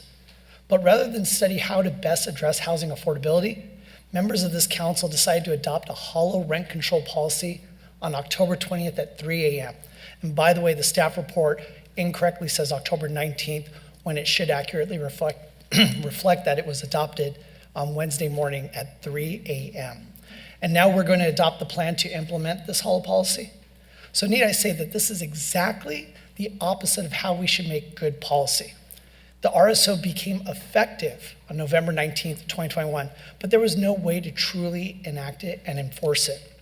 So after the adoption of the RSO, city staff had RSG complete the following task, again, after the adoption of the RSO. So develop the comprehensive list of California jurisdictions with RSOs, research and analyze existing RSO programs and best practices in selected jurisdictions, and provide recommendations for the city's long-term implementation of the ordinances. Again, after the adoption of the RSO, not prior.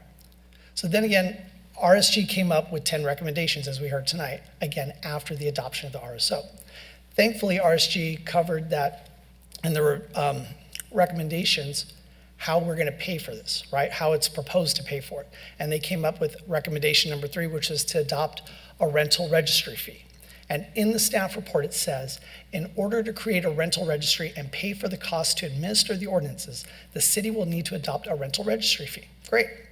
The staff report then goes on to say that this fee ensures that the program is completely cost neutral to the city. In other words, 100% cost recovery with no impact to the city's general fund. And in their research of the sample jurisdictions, RSG found that the rental registry fees would average approximately $195 per unit.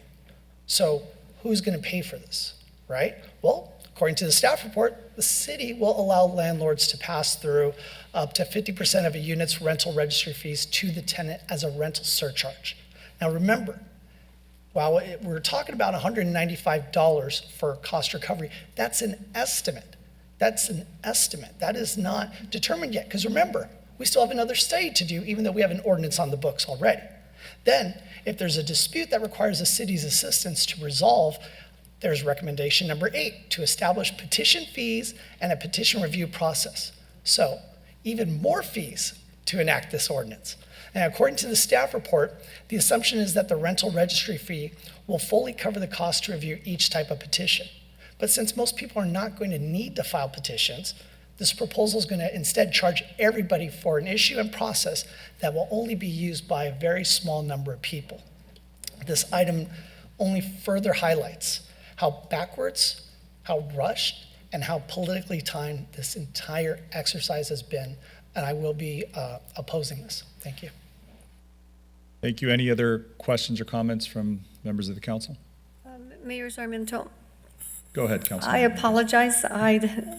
My intent on item number 25 was no, and I just realized that we were on 26, and I apologize that I didn't catch that when we did the consent. My vote for 25 is a no. As I stated last year, that the rent control was not a good thing for our residents, and we see the proof today.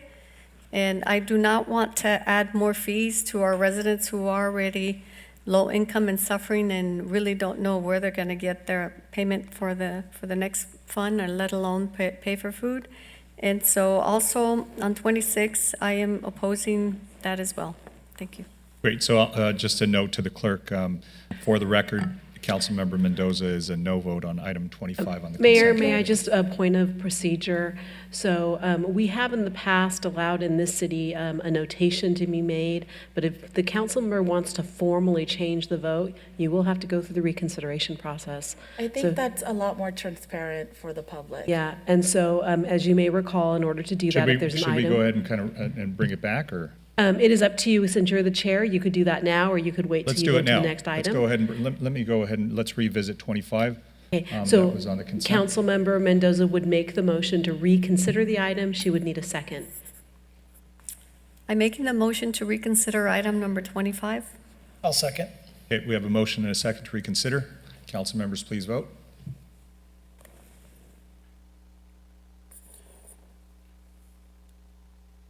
Madam City Attorney, this is just a motion on whether we can reconsider. Then Correct, we'll it's a have part some- A, and then we're gonna have to do a part B to actually vote on the reconsideration. Right, thank you. Good question. So just to reopen the matter and put it back on the table.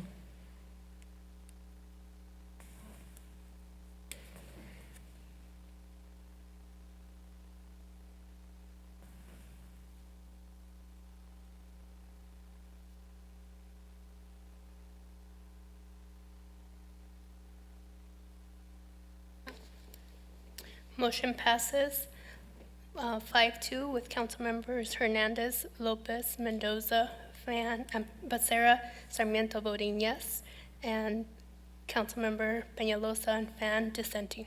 Great.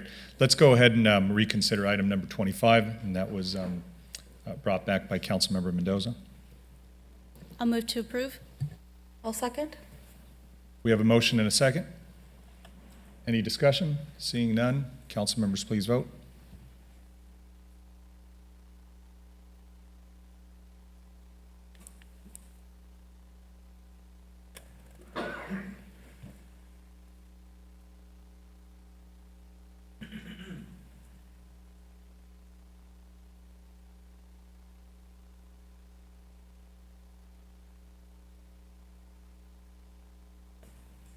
Sorry, Mayor, do we have a motion and a second?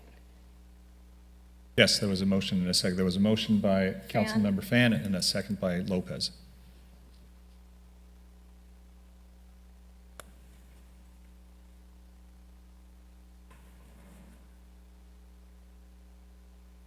Motion passes 5-2 with council members Hernandez, Lopez, Peñalosa, Fan, Sarmiento voting yes, and Mendoza and Becerra dissenting. Excellent, thank you. So let's, so I think Councilmember Mendoza, were those your comments for 26 as well? Yes. Great, thank you. Any other questions or comments on item number 26? Councilmember Lopez? Thank you, Mayor Sarmiento. Well, first, I just want to thank our staff for all of the work in RSG, for all of the work. When I met with you, you gave me a very, you presented a really well-done presentation that was comprehensive. And I saw that also be given to the public, and I appreciate that. And I know that there has been a lot of work done to enact RSO and the just cause evictions language. So big picture for me, I'm very supportive of adopting the plan and giving staff authorization to implement the recommendations. However, I do have some feedback that I heard from advocates today in terms of the data collecting, the specific data. I'm very supportive of that. And also on the rent board, I'm supportive of the suggestion of 7 members. I think that's fine. I would like to see some sort of separation between the tenants, which encompasses right now mobile homeowners or mobile home park tenants. I think it should be a separate category because the issues that folks at mobile home parks deal with are different than some of the folks in apartment complexes. Specifically around parking, we heard some of that today. We've also heard some of these units being advertised with more parking than what is actually available, and then people being stuck in their units. And I'm supportive of having 4 tenants on the board. On fees, I don't want the fees to be astronomical for either side that is involved, not the tenant or the landlord. However, I have been honest with advocates that I don't want this program operating in the red, that it must pay for itself as it was originally discussed. I want to see an active participation with code and legal to help mitigate any harassment and habitability issues, sorry. And lastly, that's going to be it on my end for now. Thank you. Thank you. Councilmember Fan? Thank you, Mayor. Thank you to staff, all of you, RSG. I know that in our city attorney's office, there have been many late nights and advocates and anyone who's provided comments. So I'll just try to go in order of whatever notes I took. The first thing is regarding mediation. I would like to see mediation kept in as a part of the program. The way I understand it is that mediation is never mandatory, but is voluntary. And I think it would be good for the city to have an option for mediation, similar to what Councilmember Hernandez mentioned. Not every landlord-tenant issue that would go in front of the rent board is going to be a rent increase. Some of it might be issues, whether they did proper improvement, whether there was an adequate notice, whatever the case might be, I think there should be that option. But ultimately, if people don't want to go to mediation, they don't have to. It's just an avenue that is a little bit easier, a little bit less unwieldy, and a little, time-saving, frankly, for both staff and the individuals involved. So I would like to see that option. The other issue I wanted to mention was regarding the fees. So I do understand the RSG memo mentioned a fee of $195, but that's really a very general estimate. It's an expectation based on a general overview of the cities that are closest in size and rental units to ours. It's something that could change drastically based on whatever the fee study would result in or whatever we find. We don't even know exactly how many rental units we have in the city right now. We have a lot of single-family homes that are rented that would be exempt from many of these provisions, but it is part of the ordinances. So I would be supportive of what staff said in the presentation, which is providing a variety of options for the city council, but doing our best to focus on getting us the lowest fees possible to make it an equitable fee. So the first thing I want to mention is There are 3 petitions in that staff is recommending. We currently have the fair return petition. That's legally required. We have to have it. We have this idea for a tenant petition where tenants can actually petition for a rent decrease when amenities are taken away, failure to do updates or whatever the case might be in the tenant petition. And the third is a capital improvement petition in which a landlord who invests a significant sum of dollars in capital improvements, which is defined under, I believe, the IRS code, right? I think, Tara, you mentioned that. So, and that would allow landlords to invest in the properties, but also spread out the cost of those investments that benefit both the tenants, the city, and the landlords. It's a good thing when landlords improve property for residents. And so I would like to see options of those fees. What does a fee look like if we only have the cost for the registry? What does the fee look like if we incorporate a tenant petition and the capital improvement petition and fair return? I think that that's important so that all of us here can look at and determine for us and for residents to opine on what they think is fair. I think it's important to note that the fair return petitions are extremely detailed. I said it's kind of akin to an IRS audit because you do have to provide a lot of financials. And it takes anywhere between 3 to 9 months once the application is actually complete for staff to actually go through the process of reviewing the petition. And the investment in a petition is extremely expensive. Often it's $25,000, $40,000. And so I would like to see in the fee study, the study of saying, okay, well, if we increase or add in the fair return petition cost, what would that look like? Because overall, we're looking at actually very few petitions because the hurdle of just doing the administrative side for the landlord is quite high. In fact, I think the memo states that in West Hollywood, in 10 years, they've only had 2 fair return petitions. And part of that is because landlords are getting a fair return. So I wanted to mention that about the fee. I want to discuss the issue about the affordable units.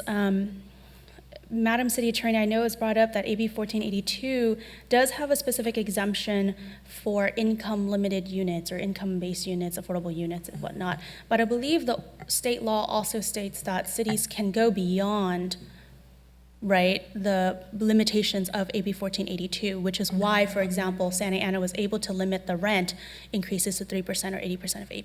Correct. So the city of Santa Ana can go beyond, but it cannot do anything that, for example, conflicts with the Costa-Hawkins Act. Right, or exactly. other laws. Correct. So I wanted to first thank you to all of the seniors who came today and brought up the issues at 2022 for East First Street.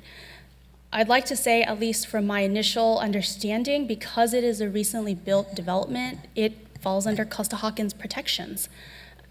We can't do anything about that with state law.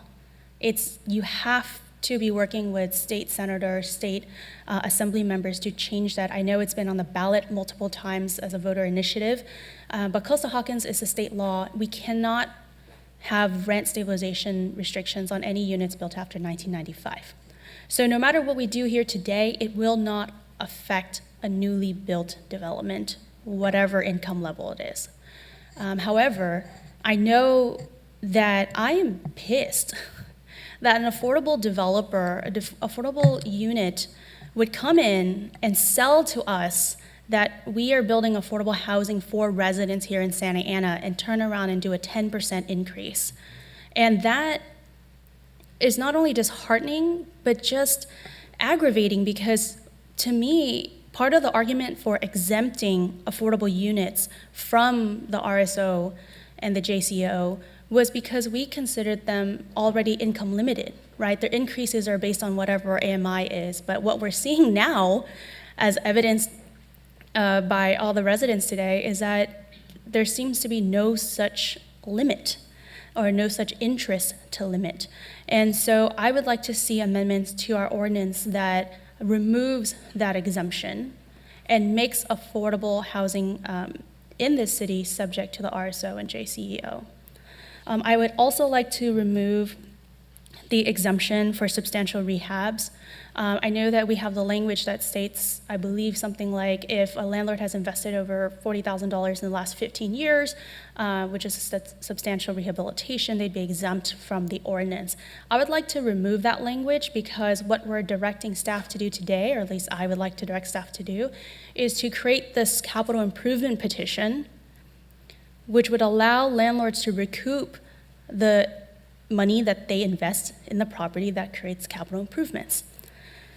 And so going forward with that, I want to make sure that I support a capital improvement petition as well as a tenant petition. A capital improvement petition, as I mentioned, is good for the city, good for residents, good for landlords, good for tenants, everyone, because it ensures that we invest in our housing here in the city.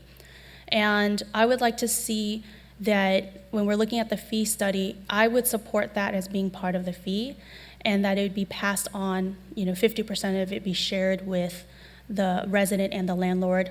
But I'd also like to make sure that any increases under the capital improvement petition is amortized over whatever period of time, so that it's not a permanent increase to the rent. So for example, I spent $100,000 fixing a roof. It might cost 5 years divided by however many tenants or units I have, but after that 5 years, you don't see that permanent increase. I think that's fair for everyone, but I will let you do the research to see how exactly that would be implemented. I would like to also see amendments to the ordinance regarding our enforcement. I know currently, well, let me just step back.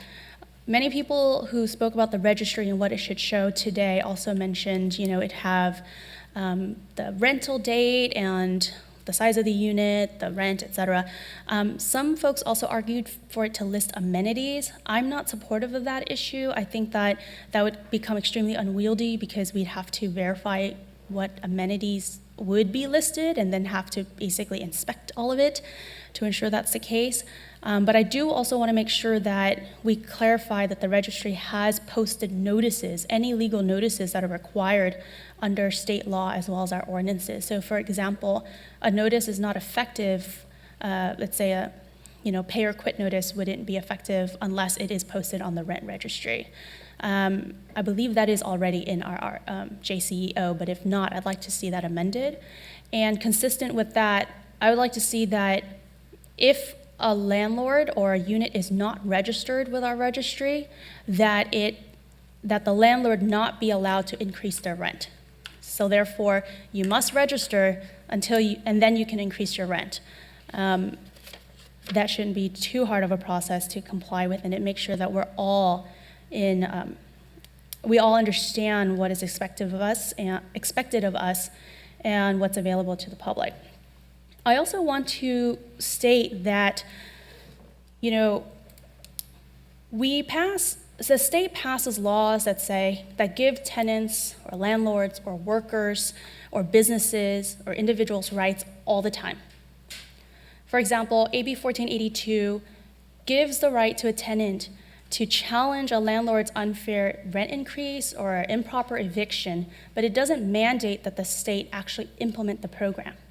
Here, we created a rent stabilization ordinance and just cause eviction ordinance to give tenants an option to actually go to court and say, hey, that rent increase is too much, or hey, you improperly evicted me. Whether or not the city of Santa Ana chooses to move forward with a rent registry or a rent board is up to us. We don't have to. And I think in speaking to staff and RSG, many jurisdictions in California that have rent stabilization don't have a rent registry or a rent board because you don't actually need one to empower residents or tenants in that way.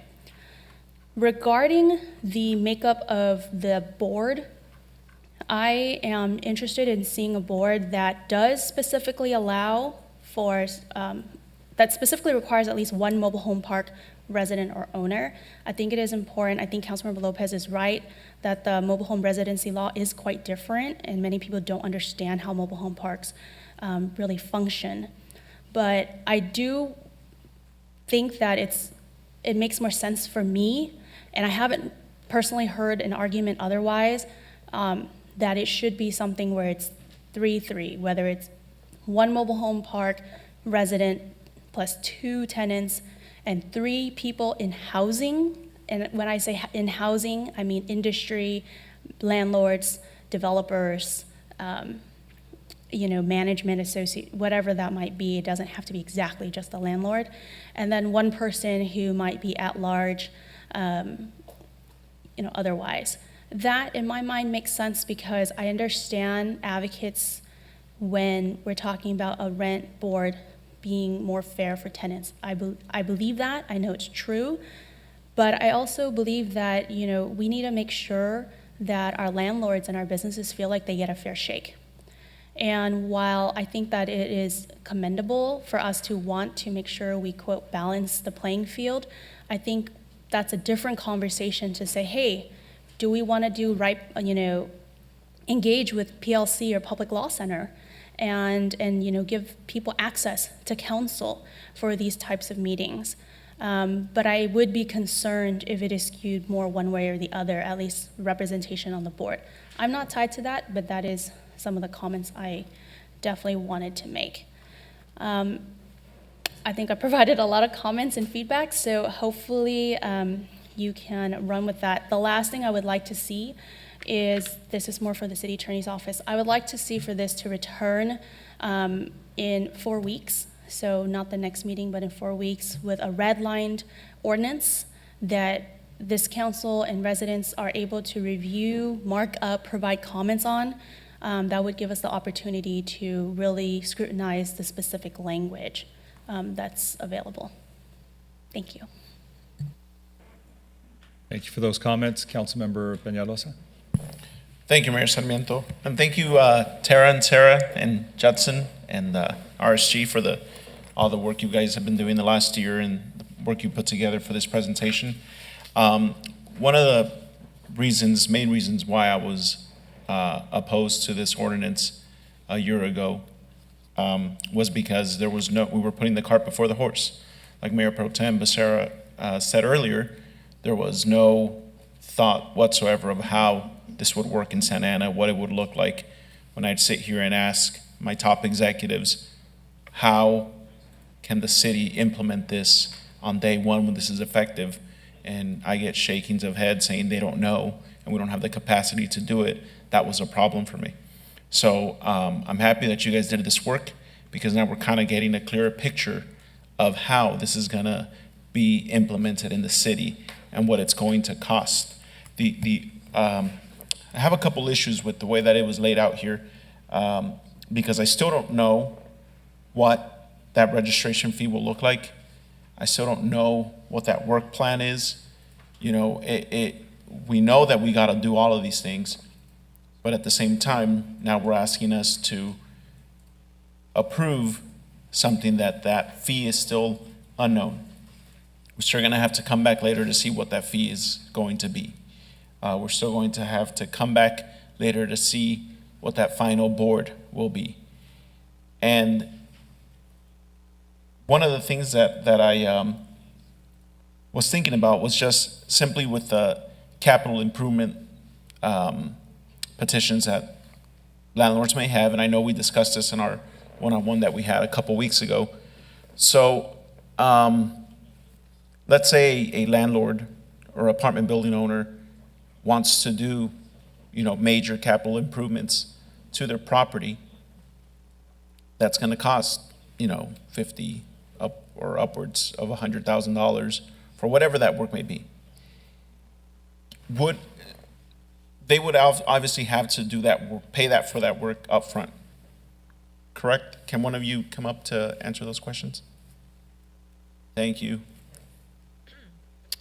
Yes, so they would need to make the capital improvement payments up front and make the improvement first, because all of that documentation is needed as part of the petition to ensure the work was actually completed. And then that fee is typically amortized over kind of the useful life of, the useful life of that improvement, typically with interest as well. Okay. Now we know that people like Lion Communities and Toll Brothers, I could take a wild guess that they could easily afford that to pay for work up front. Now, I'm talking about the many mom and pop landlords here in the city that own these buildings. So they have to basically take a gamble and say, you know what, this work is going to cost us this much money that we have to pay up front, and then we'll have to petition to see if we could potentially get that money back through recovery, with their tenants. Is that kind of what is laid out before us? Yes, and typically in the revisions to the ordinance, it'll clearly define kind of what a capital improvement is and what constitutes a capital improvement, so that there's clear direction to landlords in that situation, so they know that, before they make an improvement, as my firm administers these programs in various jurisdictions, we often get a lot of calls even prior to improvements are being made at the staff level to be able to answer questions. If we do this, would we be able to be recouped, or how to handle it? Okay, and so little things like that I have concern with, because I know that landlords, your small-time landlords in the city, I don't see them having the financial capability to be able to invest into their property and hopefully see if they could potentially get a return or seek reimbursement through that. So I see landlords not doing these capital improvement projects, further leading to debilitating apartment buildings and broken window theory, because no one's they don't have the money to do this work, or they don't want to take that gamble. The registration fee, in your staff report, you guys said that the average is approximately $195 per unit. Given all the different best practices and best approach that I guess is being recommended to have here in Santa Ana, of a city of our size, with how many apartment units? There's about 36,000. Okay, we would need just units that were rental units, not just apartment units. We would need a sizable amount of staff to be able to manage this, correct? Yeah, so based on the hypothetical prepared, it's starting off at 12, but potentially could go up to as many as 25, which is similar to Santa Monica's. However, once we implement the program and get a better count of the actual number of units, that could decrease. And in Santa Monica, in the chart that you laid out, it was approximately $5.2 million, with their revenues at 5.3. What's their rental fee for each apartment unit? I have that. Give me just 1 second to pull that from our report.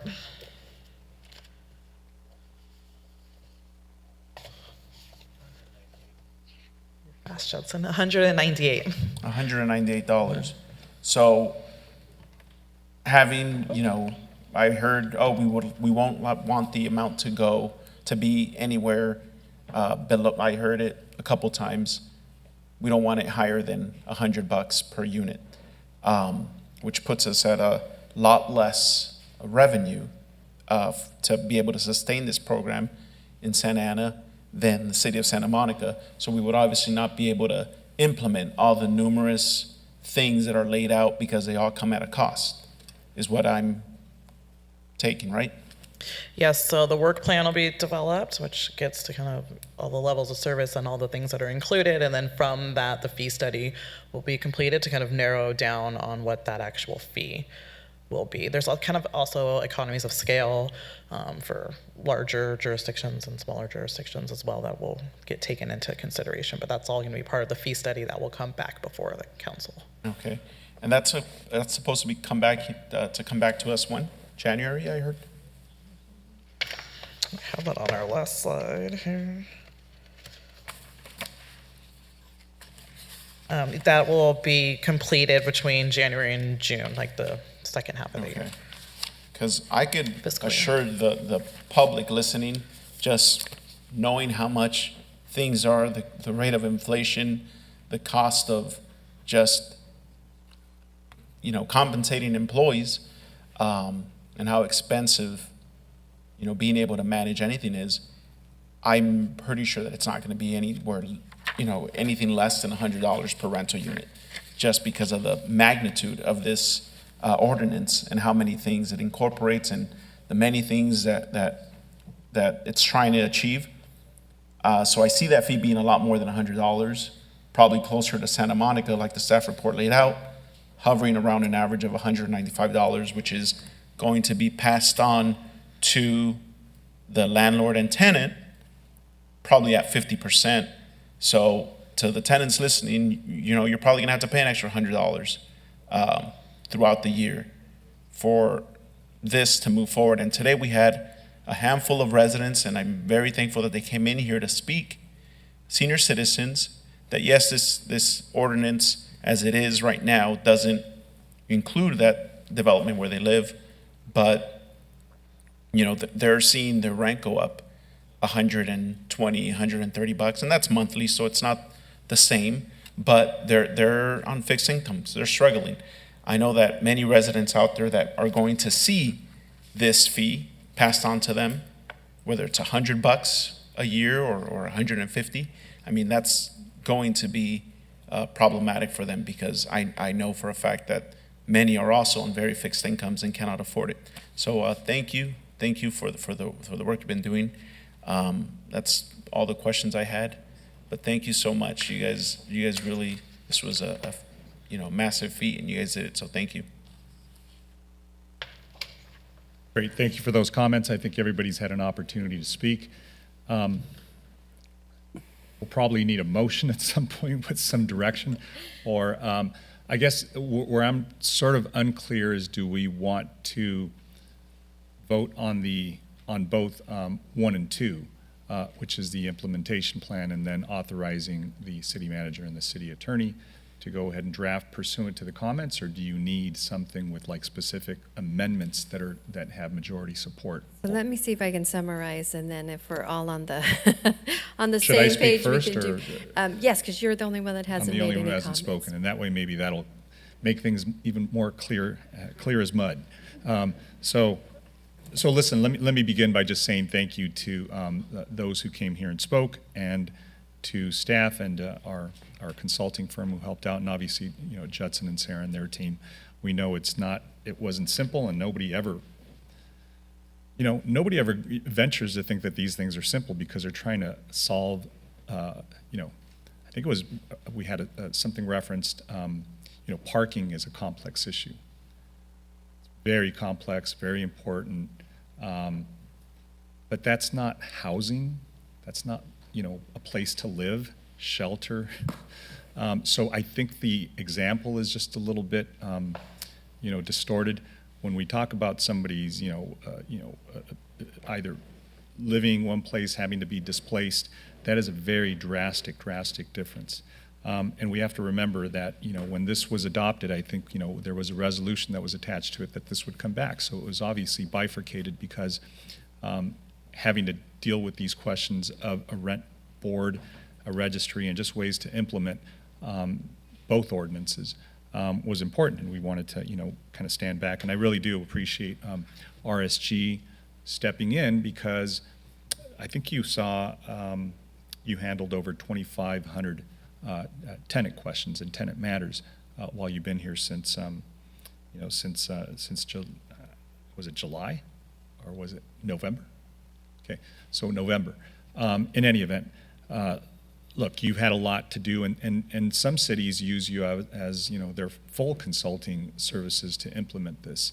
So we're looking at this purely as in-house staffing on the administration of a rent control board and registry. So I think that we may want to look at something like a hybrid, where we can outsource some of this work. You do this for other communities. You might be able to do this for us, and work with some of our in-house staff and have your services maybe provide some supplement to them, and maybe that's a way to keep the costs low. So and even if we look at the fee, you can only pass through 50% of that fee to the tenants. So even at the, I guess what was quoted by you as an average of $195, that is only, you can only pass $92 of that to to the tenant. That's $7 and change a month. So it's interesting, I hear comments about, hey, how compelling the seniors were, how important it is to keep their, rents low and keep them safe. Well, that's the whole purpose that this rent stabilization ordinance and just cause eviction was adopted last year. Those were exactly the reasons why. But yet we're saying, a $7 a month and $7 and change increase is brutal for seniors. Yet having somebody increase rent at market is okay. So no protection should be in place. So I just want to bring us back to this one comment or one article I read. It was dated August 28th, 2022, and it was in the LA Times, saying more California cities enact rent control to protect tenants. Cities like Oxnard, Antioch, Bell Gardens, and Pasadena has it on its ballot for this November. There's a reason why our city has been quoted, our city has been followed, and is being looked at as leading this effort as we see other cities in this county and throughout the state increasing rents to where people have to be displaced. So there are plenty of examples of what we saw today with seniors, just drastically being hurt, and that's what would have happened here had we not acted. So I feel very good about the decision that we made last fall, and I know that many families are living in their units because of the decision that we made. So now it's a matter of implementation. I would agree with a lot of what was said earlier. For those who are supportive, I think that, I'm not a huge fan of mediation because I think it's sort of maybe takes the place of the discretion a board should have. But I do think that if there is a place for mediation, it should be solely at the discretion of the tenant. In other words, if the tenant requests that, as maybe some remedy to what they maybe didn't seek or weren't able to seek before the rent control board, I can see that. As I said, I already spoke to the fee. I think that if we can blend in-house staff with an outside firm, I think that would reduce our cost as well. The composition of the board, I think, for me, I really do like the fact that there should be at least one resident or one tenant that is a mobile home resident, because they are very unique living situations from a multifamily. So I think that's something I would be supportive of. I do see that the balance of that, to me, is important. I think that this is an opportunity for tenants who have a much less strong voice when it comes to these issues. They should have the ability to be able to, voice their concerns, be part of this, and I do favor a 7-member board. I do feel that there should be no more than 2 landlords, but I think landlords should be also part of the discussion, or whether it's property owners, landlords, or I think what was said, anybody in the development industry. I think, we don't want to have, voices that will sort of undermine tenants who are probably don't have as many resources as maybe landlords, property owners, management companies would have.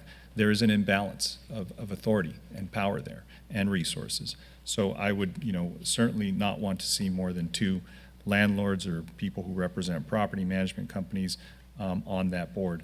I do think I think information for people is important for tenants to have, tenants and renters, to have information for the registry, to include information such as the address, the number of bedrooms, the amount of rent, and the date of the last increase, I think is important to look at as well. I do, I hadn't really thought about going beyond the scope of what was recommended here by staff on the 10 points. But, when we talk about capital improvements to a unit, one of the things I did think was, it's important. We want to encourage and incentivize good actors, right? People who are going to make improvements to a unit. The only thing is I don't want that burden of proof to be borne by the tenant, because that is very unfair.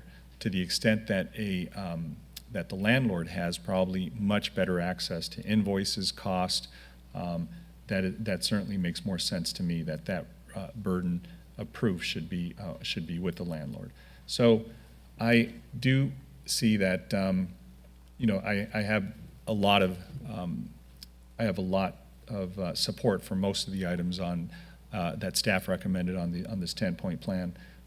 I do think that I'd like to keep the timeline that we have. I'm very supportive of that. So to the extent we can, stay consistent with the plan that was outlined by staff, I think that would be something that I would support. But look, I think, I just want to speak I'm just going to take a real quick aside. What's going on at 2222, because it does sort of fall within the scope of the discussion. I called Jamboree the day after I went to go meet with the tenants there, and I was really disappointed because technically they're right. They can increase up to 10%, but that doesn't make it morally right. So I told them, why don't you increment to 5% maybe, and 5% later. And I really do want staff to take note that when Jamboree comes back to us for a TEFRA hearing, or if they come back to us for any sort of credits or support, look, before we would do it almost without batting an eye because we thought that they were good community partners. And this is just not an example. And this isn't a really good look for them. And I hope this is an anomaly, an isolated case, but I want them scrutinized when they come before us because it's fair. What they did to, in misrepresenting what happened to these residents here at this complex is extremely disappointing because they've been a partner with us on so many things, and we have supported them in so many other efforts. And they flat out said no, they couldn't do this, they couldn't increment this increase just to soften the blow to these residents, and that was just disappointing because I know many members of of the board there at Jamboree, and they've always done good work. And so I'm hoping this is an anomaly, but in any event, I don't want to go too far beyond the scope of what we're talking about. But those are my comments. So I'll let you go ahead and summarize now, Madam City Manager, to see if you have a good sense of where we're at. Thank you, Mayor. So a lot of fantastic feedback on it. The takeaway for me was the mediation, some form of it should stay. A lot of you talked about it voluntarily or only being tenant requested. Definitely great coordination between code enforcement and the city attorney's office to work together on doing any enforcement of the items. A lot of conversation and repeated by several of you is the concerns for the fees and staff doing everything possible to keep it down. As mentioned in the presentation, they did talk about either a combination of staff and consultants, so that's certainly something we would look at. And then Councilmember Fan, I think her idea would also assist in this area is if we do a fee study and we do price things out so that you can make decisions on certain elements based upon that fee. I didn't see any objections to the majority to the 50% going to the resident, and I didn't hear a majority on changing the makeup of the board from what was recommended, although a couple of you did talk about making the representation of the tenants greater than those in the housing market, but I didn't hear a majority on that. And to include somebody from a mobile home park. The mobile home I did hear consistently on. So that's a little bit of a summary. I believe we can work with all of that, and then when you see the language in front of you, if there's further tweaking, we certainly could do it at that time. And it's your option, Mayor, if you want to take both items with one vote or separate the items. I'm ready to go ahead and just listen to whatever the council member's motion is going to be. Well, actually, I wanted clarification because I did bring up, I know that is direction for staff to adopt the long-term implementation plan. I'm happy to move for that, and then authorize the drafting of amendments. And I wanted to kind of bring back and maybe straw poll the three kind of more amendments that I mentioned, which included removal of the exemption when a unit states or a landlord states that they've done, quote, substantial rehabilitation over the last 15 years worth $40,000. It's kind of impossible to challenge, or if a landlord does plumbing or goes in and like fixes a plumbing issue or a maintenance issue over 15 years, it's probably going to be $40,000.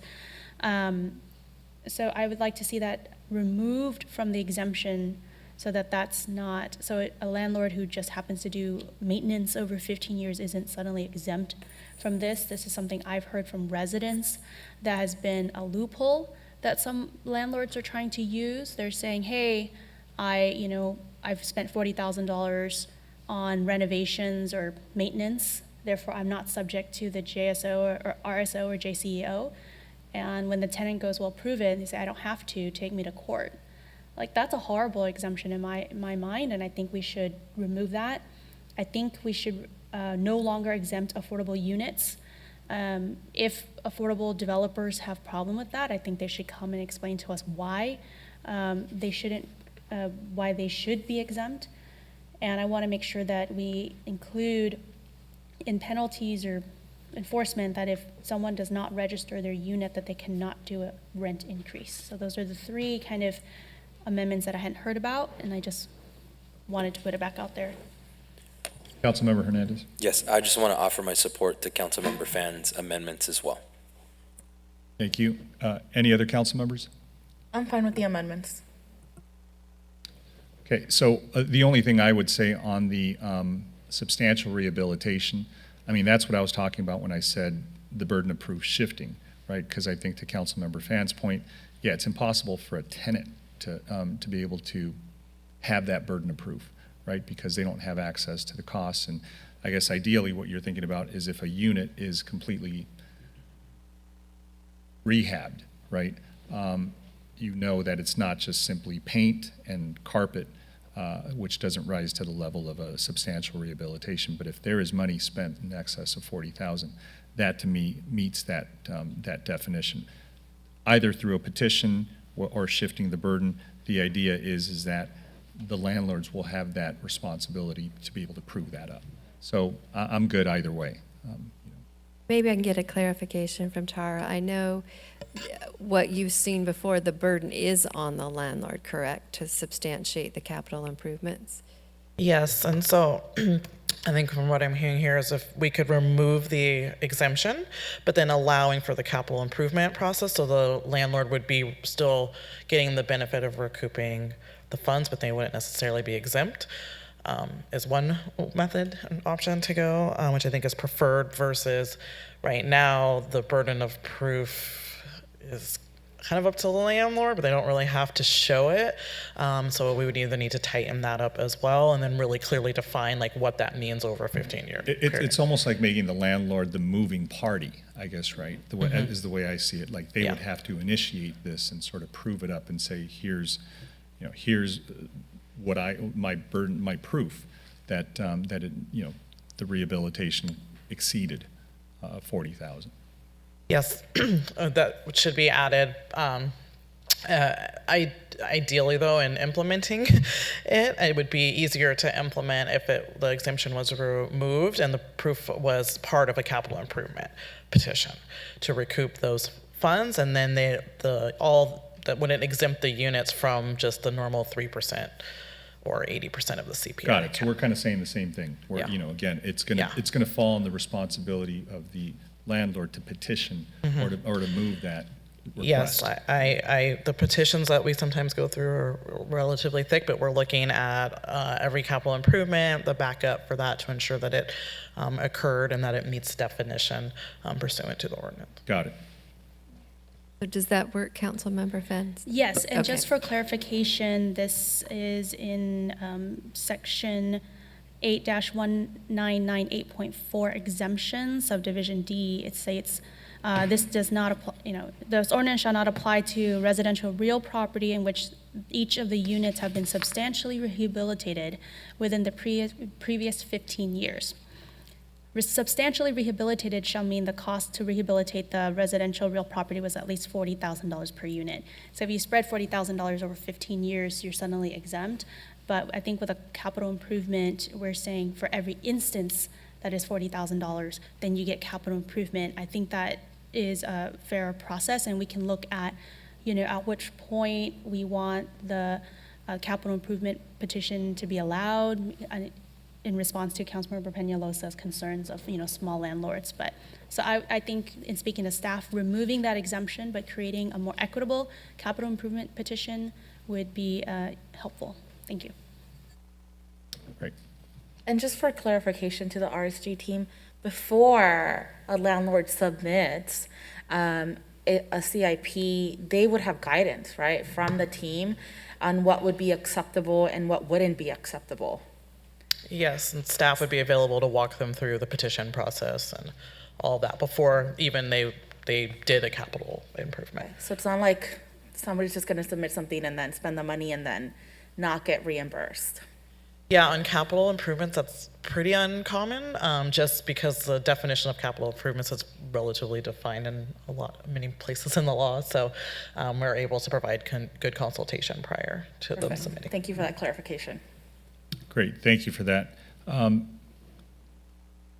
So we've discussed this, I think you summarized it well with some of the additions. Right, and we now have clarification and a majority expressed an interest in Councilmember Fan and others' ideas. So I think it'd probably be easiest if Councilmember Fan makes the motion and just states the changes that have been supported by a majority. Can I just move to approve? Okay, hang on one second.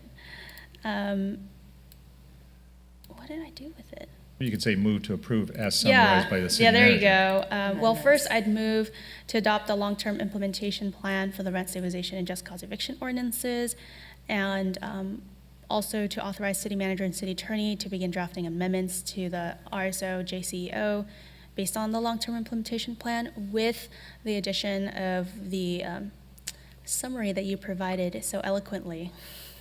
I will second your motion, Councilmember Fan. Great, we have a motion and a second. Seeing no other questions or comments, council members, please vote.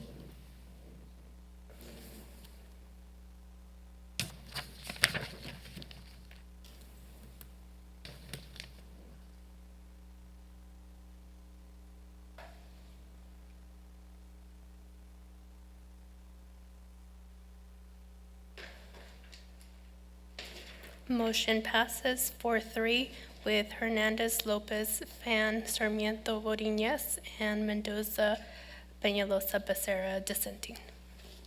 Great, thank you. Moving along to item number 27, which begins a series of public hearings that we have to address tonight. Let me go ahead and open the public hearing for the Consolidated Annual Performance and Evaluation Report for fiscal year 2021 and ask the city manager if there's a presentation from staff. Mayor and council members, we do not have a presentation. This item is simply authorizing the submission of our required consolidated annual performance and evaluation report to the U.S. Department of Housing and Urban Development. Great, thank you. And Madam Clerk, do we have any members of the public that wish to address us on this item? No, we do not. Great. I'll go ahead and close the public hearing, bring it back to the city council, see if they have any questions or comments or if they wish to move the item. Motion to approve, Mayor Sarmiento. Thank you. Is there a second? Second. Okay, we have a motion by Hernandez, a second by Mendoza. Council members, please vote.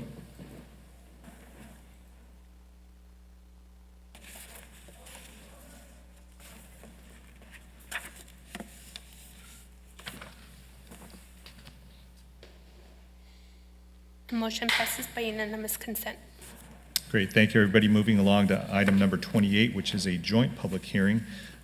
This will be to adopt a resolution to approve the purchase and sale for acquisition of real property at 915 North Flower Street, 921 North Flower Street, and 842 North Garnsey for park space. And this is a joint, is this a joint public hearing with successor agency or? Correct. Got it. And we don't need a, do we need to convene or can we just go straight into this? Madam City Clerk, do you have them convening separately as a successor agency or the? Yes, you Yes, do we have do. it set up that way. So you would take it as the city council and then you'd convene as Perfect, successor and perfect. take it. Let me go ahead and open the public hearing and ask if the staff has a presentation for us to consider. So, Mayor and council members, we do not have a formal presentation. It's a very exciting item. This item is consistent with our Parks Master Plan, and it completes assembling 3 additional parcels to add to the other 3 that you considered earlier in the year to create park space on Flower Street in an area that is park poor area. And the item tonight is specifically acquiring 3 parcels to assemble, and that would complete all of them. And we're purchasing them from our successor agency, as under state law, we do have to compensate the successor agency for them, and we're in full compliance with the SLA. Excellent. Thank you for that. Let me ask the clerk if there are any members of the public that wish to address us on this item. No, we do not. Great. I'm going to go ahead and close the public hearing and bring it back to the City Council for consideration. Any questions or comments on this item or a motion? I'll make a motion to approve, Mayor Sarmiento. Second. We have a motion by Hernandez, second by Lopez. Seeing no other questions or comments, by the way, this is a great item, so thank you. Thank you all for bringing this back. It's exciting. Please vote.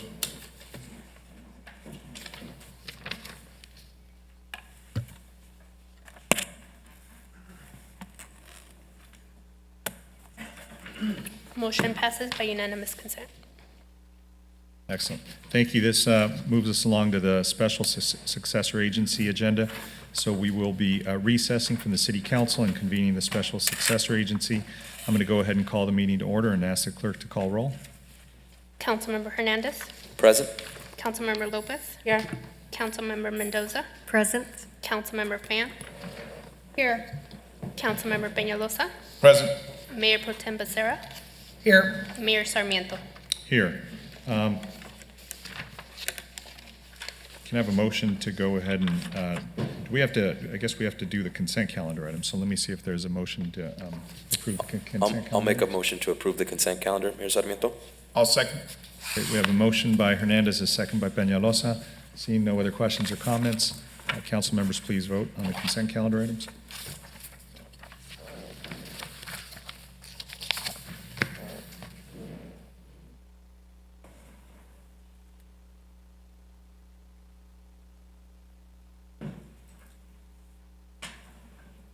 Motion passes by unanimous consent.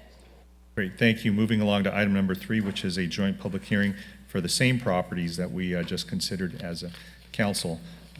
We're now, I guess, considering it again as a joint body for the 3 properties that were identified. So I'll go ahead and open the public hearing and ask staff if there is a presentation, but I think we've already heard sort of a summary of that.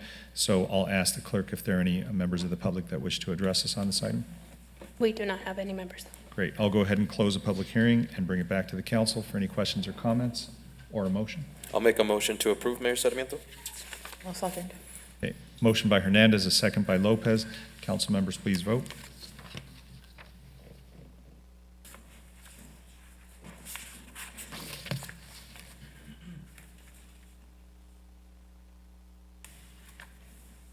Motion passes by unanimous consent. Great, thank you. Let me go ahead and adjourn the special successor agency meeting and convene the Housing Authority meeting and ask the clerk to call roll, please. Authority Member Hernandez. Present. Authority Member Lopez. Here. Authority Member Mendoza. Present. Authority Member Peñalosa. Present. Authority Member Fan. Here.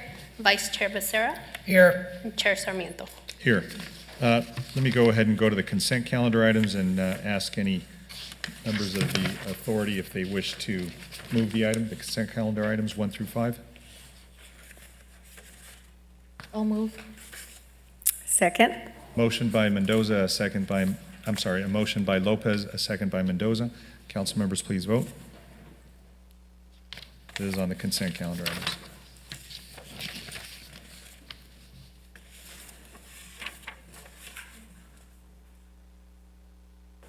Motion passes by unanimous consent. Great, thank you. Let me go ahead and adjourn the Housing Authority meeting and reconvene the City Council meeting. And that brings us to item number 29, which is the work study session on campaign finance reform. Yes, so, Honorable Mayor and council members, this item is for us to get additional direction.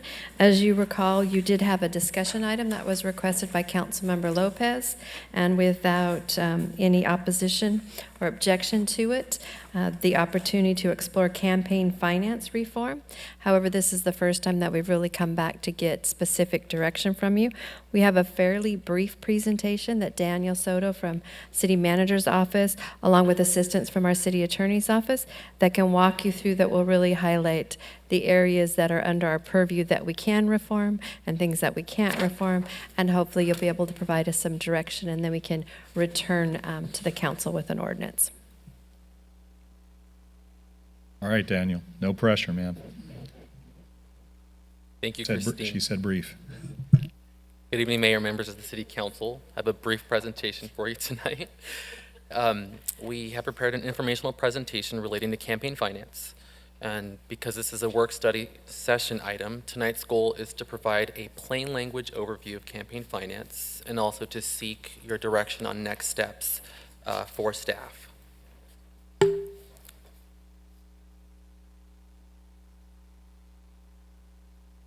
Quick overview, we'll provide a background of campaign finance, an overview of existing rules, what cities can and cannot do relating to strengthening campaign finance rules, additional considerations, and an opportunity for staff direction from the City Council.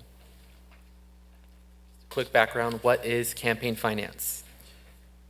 Generally, campaign finance encompasses three broad categories. The first is expenditure limits, how much money candidates or committees may spend. And just note that these rules are almost always unconstitutional, so for the remainder of this discussion, we will not proceed examining expenditure limits and those rules.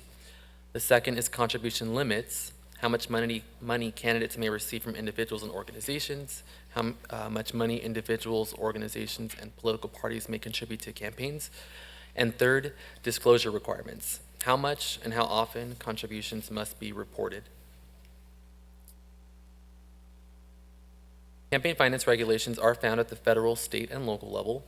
Notably, prior to the passage of the Political Reform Act by California voters in 1974, there wasn't much guidance for California cities. Today, California has a rigorous set of laws and regulations on this matter, particularly when compared to other states, and the city of Santa Ana also has its own set of local rules, which we'll discuss in this section. In the U.S., political campaign contributions and expenditures are considered speech and therefore are protected by the First Amendment. Any government restrictions on contributions and expenditures are therefore subject to a rigorous standard of review. Such regulations can only be upheld if the government demonstrates a sufficiently important governmental interest and employs means closely drawn to avoid unnecessary infringement on free speech. Like I mentioned earlier, California has detailed regulations relating to campaign finance, much of which is captured in the Political Reform Act and the Fair Political Practices Commission, or FPPC for short, regulations. Regarding campaign contributions, California law imposes limits on contributions to candidates running for state office, and as of January 2021, those limits apply to city and county candidates when that city or county doesn't have its own contribution limits. Santa Ana does have our own, so our stricter limit will apply, and I'll get into that in just a second. Additionally, California law sets stringent disclosure requirements for state and local elections. These disclosures are captured on one or more of a series of forms prepared by the FPPC, filed or completed by a candidate or committee, and then filed with the local elections official. In Santa Ana, that's your city clerk. And just as an example, here are some of the required disclosures for candidates for city council. These are forms like Forms 501, candidate intention statement, Form 410, statement of organization, 460, recipient committee campaign statement, and 497, 24-hour, 10-day contribution report. And just to peek into one of these forms, for example, Form 460 is filed to report expenditures and contributions. This form asks for the following information: a committee name or a candidate's name, address and phone number, treasurer name, address and phone number, contributions received, expenditures made, an itemized list or schedule of monetary contributions received, which includes the date the contribution was received, the full name, street address, and zip code of the contributor's occupation and employer, the amount of the contribution received, cumulative contribution amounts received to date for that calendar year and for the election cycle. For local elections, for the current November 2022 election, the FPPC offers 5 additional filing schedules for different expenditure and contributions from different committees and for different purposes and different activities. And that's what you'll see on your screen here. All of these are available on the FPPC website, and this presentation will be uploaded to the city website for folks to take a look at later.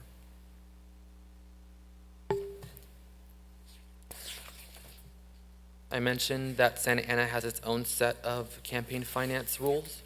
Those are found in our city charter, and that encompasses campaign contribution limits, information about campaign committees and enforcement, and the municipal code addresses temporal campaign contribution limits. And specifically, our campaign contributions that are found in our charter reference a $1,000 maximum campaign contribution. That $1,000 is for an election cycle, which is from the election date to the following election date. That's a 2-year period for mayoral candidates and 4 years for council member. Candidates can only have 1 controlled committee.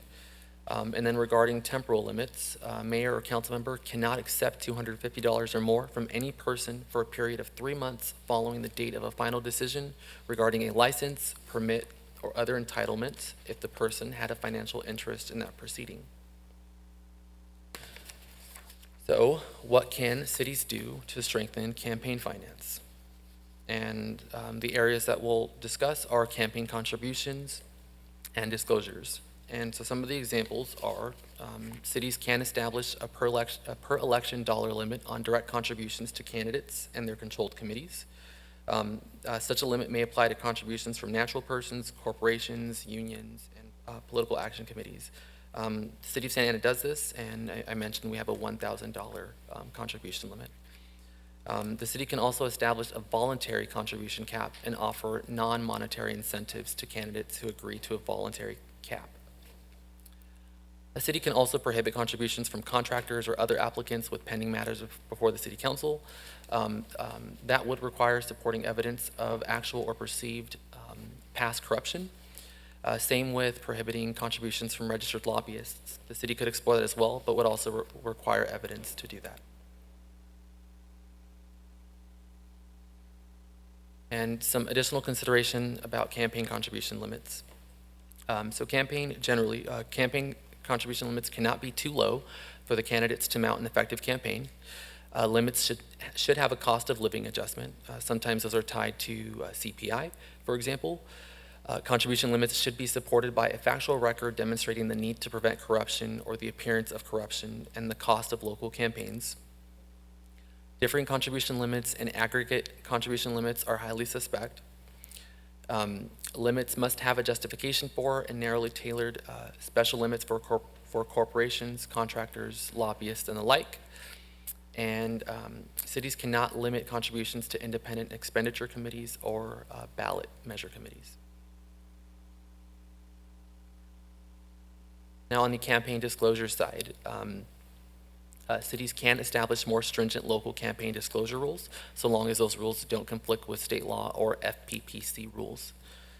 Cities can also publish FPPC filings in places like the local newspaper or on the city's website. We currently post all of our disclosure forms on the city website. And some considerations. Any new disclosure requirements must be substantially related to a sufficiently important governmental interest.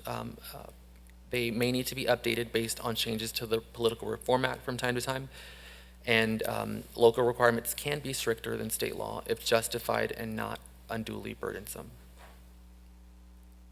Now, there are some things that cities can't do to strengthen campaign finance. And some of those things that we can't do are establish mandatory contribution caps. We cannot offer monetary incentives for agreeing to a total contribution cap, We cannot establish a total contribution cap that limits how much one may give to all candidates for office during a particular election. Other things we cannot do. We cannot limit contributions to or expenditures by independent expenditure committees. We cannot limit contributions or expenditures by ballot measure committees. And we cannot limit contributions or expenditures of a candidate's personal funds. Again, tonight we are looking for specific direction from the City Council on any changes that you'd like to see relating to the city's campaign finance rules, those of which would cover campaign contribution limits and disclosure requirements. Thank you. Darn, that was good. You went through that really fast and thorough. I'm impressed. Thank you, Daniel. Let me go ahead and bring it back to the council, see if there's any questions or comments on this item, and it's simply a work study just to get some feedback to the staff on this. So, Councilmember Lopez, this is something that you brought up. Let me go ahead and call on you. Thank you, Mayor Sarmiento. Daniel, thank you for your presentation. I thought it was a good breakdown for people to understand campaign finance, and I hope that they take the initiative to learn more about it. So I read the Anaheim language that was recently proposed, and I like a lot of that. And so I actually would like for staff to bring that language to the council so that we can read it and discuss it publicly and let staff know what we support and what we don't support. And specifically for me, I really like the language about limiting campaign contributions. We have a local limit, which is $1,000 now. I am interested in seeing if the council has any interest in lowering that. It could be, $100, or it could be the median contribution taken from the past couple of campaign seasons, if that's more of a scientific way for folks to land on a number. But I think 100 can be a strong figure to start off with. I also like the definitions that the new language included, and I think that's important for our ordinance to have. I enjoyed the language that they had about time restrictions and aggregation of contributions. I think that's important. I also would like to see language come back that prohibits the contribution of anyone that receives a grant or is doing business with the city of Santa Ana. We have, I think it's 3 months now, but I would, go ahead, Daniel. Okay. But I would like to see that be expanded to 24 months, which would be 2 years. And I think it's important for us to think about not just the business that has happened, but to have some sort of provision or language in this ordinance that comes to the council that thinks about future business partners with the city, because I think that can be a loophole for people to take advantage of as well. I am, city attorney, this is going to be directed to you. I am interested in limiting PACs in the city. Right now, there are 2 entities that have about $500,000 each. Possibly this city during this local election cycle is going to see $1 million of outside money be spent in their neighborhoods. And I think that Santa Ana residents don't want their local elections to be about outside money and outside interest. It should be about the people that actually live in the city of Santa Ana. And I want to see what is legally available for this council to discuss in terms of the role of PACs in the city of Santa Ana in our local elections. Another direction that I have for staff is, again, to bring the Anaheim language to the city council. I think that, personally, a system that is dominated by dark money and special interests produces an unrepresentative selection of people who are well connected, and that leads to government politics that fail everyday people. And we see that time and time again. And we can all look at Anaheim to see how aggressive special interest groups are and how they do corrupt elected officials, and how they can also have influence on staff. And I do hope that my ask today of bringing the Anaheim language to this council is supported by members of this council, because I think we all champion transparency. Thank you. Thank you for those comments. Any other comments from members of the council on this item or in this work study? Mayor Pro Tem? Thank you. And I applaud what I've heard from Councilmember Lopez. She's absolutely right. There's going to be a lot of money spent in this election from outside interests. We saw it in 2018, we see it in 2020, and we'll probably see it again in 2022. And it comes from all around. While there's probably assertions from certain folks up here that it's going to come from just one side, it will come from other sides. It will come from all around. And I would ask staff that, and our city attorney, whatever you can bring back to us that we can legally enact. I think really, Daniel, thank you for your presentation, because I think you highlighted the fact that while we may not be able to limit expenditures, at the very least, the best disinfectant is sunshine. And I think to just shine the light on some of the folks, especially when some of them engage in such dastardly attacks, which they will do, which we've seen done. And I think that the light should be shined on those folks, because many of those folks will then attempt to come to our public counter and do business in the city. So I would like to see stronger legislation when it comes to disclosures. And we've seen historically, we can look back at recent history, where folks have gotten around even state disclosures. And God bless it, the fact that we are a charter city, we can go ahead and enact more stringent measures. So I'd like to see whatever you guys can bring back.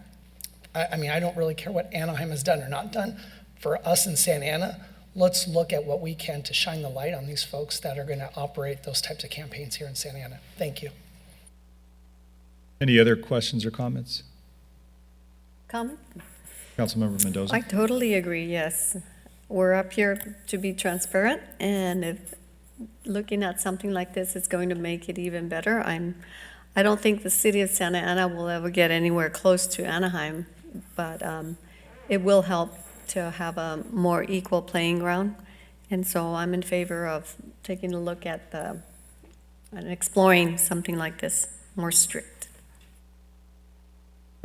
Thank you, Councilmember Mendoza. Councilmember Peñalosa? Sure, thank you, Mayor. Yeah, I just want to thank you, Daniel, for bringing this forward, or not bringing this forward, but putting this together, this presentation, very detailed.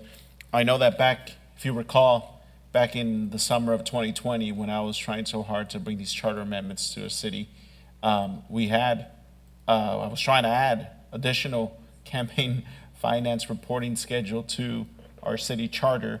And I forget why we couldn't at the time, but I know that there were multiple colleagues against the idea, saying that, it's going to add additional stress on candidates needing to report, which to me was nonsense, because if you're running for office in a city like Santa Ana of our size and you can't manage a simple schedule of reporting and disclosing, who's donating to your campaigns, and that's problematic. But definitely supportive of seeing something like this. I don't really also care what the city of Anaheim is doing. We're not Anaheim, and we're not to the level of Anaheim, and thank God we're not, because, that's awful what's going on over there, but definitely don't really care I haven't seen their language or what they had proposed. And I also am not supportive of reducing the contribution limit from the $1,000, because I believe we're one of the lowest in the county already.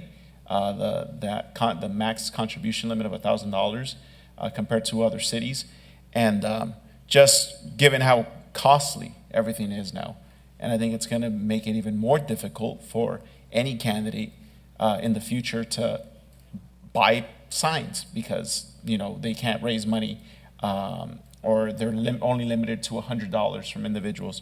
So I think 1,000 is fine. I'm happy that it's 1,000. I wouldn't want to increase it, but definitely not supportive of seeing a decrease to that limit. And I think that's it for now, but definitely supportive of seeing what we could do to shed light on oftentimes the dark money that comes into the city, as we saw in 2018 with Mayor Pro Tem Becerra. I mean, we're still not clear where that money came from, but it was a lot, and it was used to just smear his name. So, yeah, thank you. That's it. Great. Thank you for those comments. Any other questions or comments? Councilmember Fan? Thank you. I haven't seen the Anaheim language, but I'm happy to look at it and provide, input. Obviously, there's no reinventing the wheel when it comes to the law, literally. We're told not to do that very often. So I think it's helpful if we have something that could work. We can always work off it. It doesn't have to be adopted as is, but I think it'll help with structure or whatever else we want to do, rather than writing it out of whole cloth. I do not support decreasing the campaign contribution limit.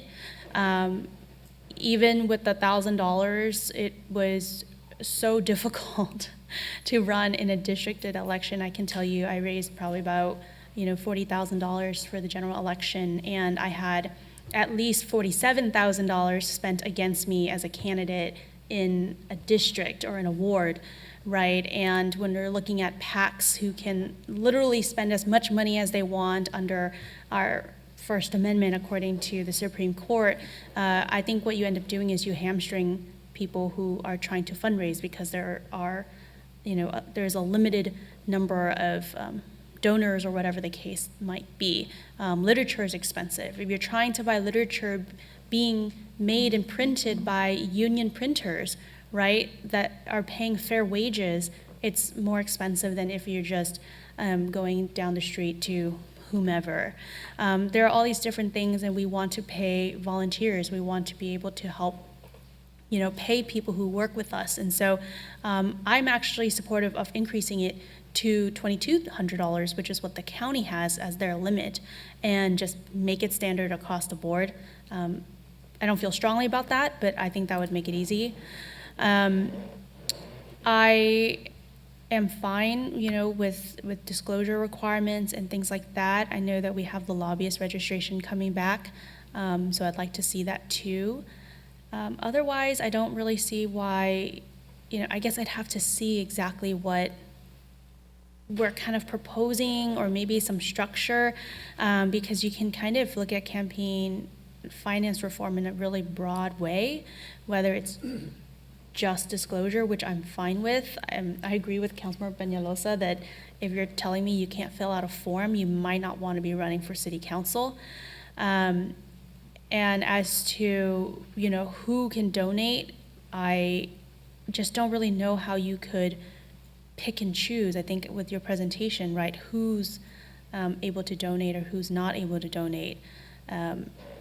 I think it would be really difficult for staff to try to implement a system that says, oh, well, this developer can't donate because we did a whole investigation to prove that they had some, quote, past corruption or perceived past corruption. If you use perceived past corruption, then it might be a First Amendment violation because it's perceived and not actual. So I don't know. I think that's just quite difficult. But again, I'll take a look at the Anaheim one, and maybe whatever staff brings back would be easier for me to kind of comment on. Thank you. Thank you. Councilmember Hernandez? Yes, my apologies. I stepped away to use the restroom. I'm supportive of what is being brought to us, Daniel, and first and foremost, fantastic job. I would like to see the Anaheim language be brought back, supportive of that. There are some bits and pieces that I am not on board with, but I think to have a discussion publicly with the council, I think would be the direction that I'd like to provide if we can see the Anaheim language brought to us. Thank you. Great, thank you. So this is just to receive some information. I think, just at a high level, what I would say is, I certainly think that it's timely. We see what's going on, and it's very unfortunate what's happening in Anaheim. It's this, Santa Ana and Anaheim are the two largest cities in the county. We have very similar structures, although some of the influences that they have are based differently than ours, but we have our own share of, interests that try to influence campaigns here. And I don't think anybody has been exempt from a hit piece, from bad actors. So I don't think any of us, can walk away and say, we are unscathed by any of this. There are degrees, obviously, of, how difficult it's been on some. But I guess the whole premise of campaign finance reform, for me, is really important for us to look at. And we've always dealt with things with sort of samples, right? And we've seen sample ordinances, we've seen sample language, sample resolutions. And I do think that looking at Anaheim, specifically because they had a problem, they tried to remedy that problem. And unfortunately, those very same folks who benefited from a lot of the undue influences undermined that effort to cure that problem. So I would like to see their ordinance, and hopefully the city attorney, I'm not sure, maybe Sonia, you can take a look at it, see what you think is relevant based upon this conversation, and we're not going to adopt it verbatim, but we can certainly redline it, we can certainly tailor it to our needs and consider that. But I do think we've always started with a document sometimes when we've adopted something here, and we've, had it evolve with all our comments and with all of our input, and, staff obviously making sure that we're, on the right path. So, just a couple things that I think I heard was, the levels, should we reduce the contribution limits? I guess I'm the only one who here is just sort of purely uninvolved because I won't be coming back, I won't be running again. But I ran when all council seats were at large. And so very different to raise money, having to, canvass the entire city as opposed to canvassing a ward. That is nothing like canvassing a city. So for those of you who've only run in wards, boy, count yourselves lucky, because this is a very, very big city. And I think it should be commensurate with what contribution limits are. So back then, I remember I think it was 250. You couldn't have anybody who had business before the council. They were limited at a 250 maximum.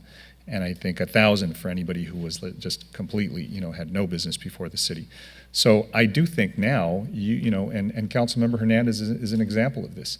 He walked his ward, raised very little money, and he defeated an incumbent.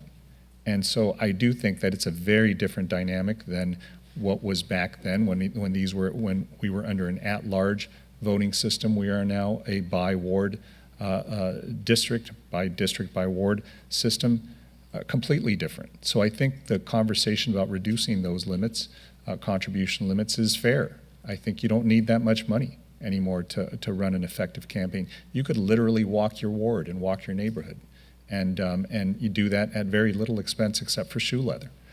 So, I think that's certainly a warranted conversation. I would certainly be open to it. The one thing I know, the conversation I've had with the city attorney has been, just disclosing, or we can't limit, from what you were saying, and I understand this, Daniel, on PACs and independent expenditures. We can't limit contributions from them. We know that, the Supreme Court has spoken loudly and incorrectly on that, but nonetheless, we have to follow that law.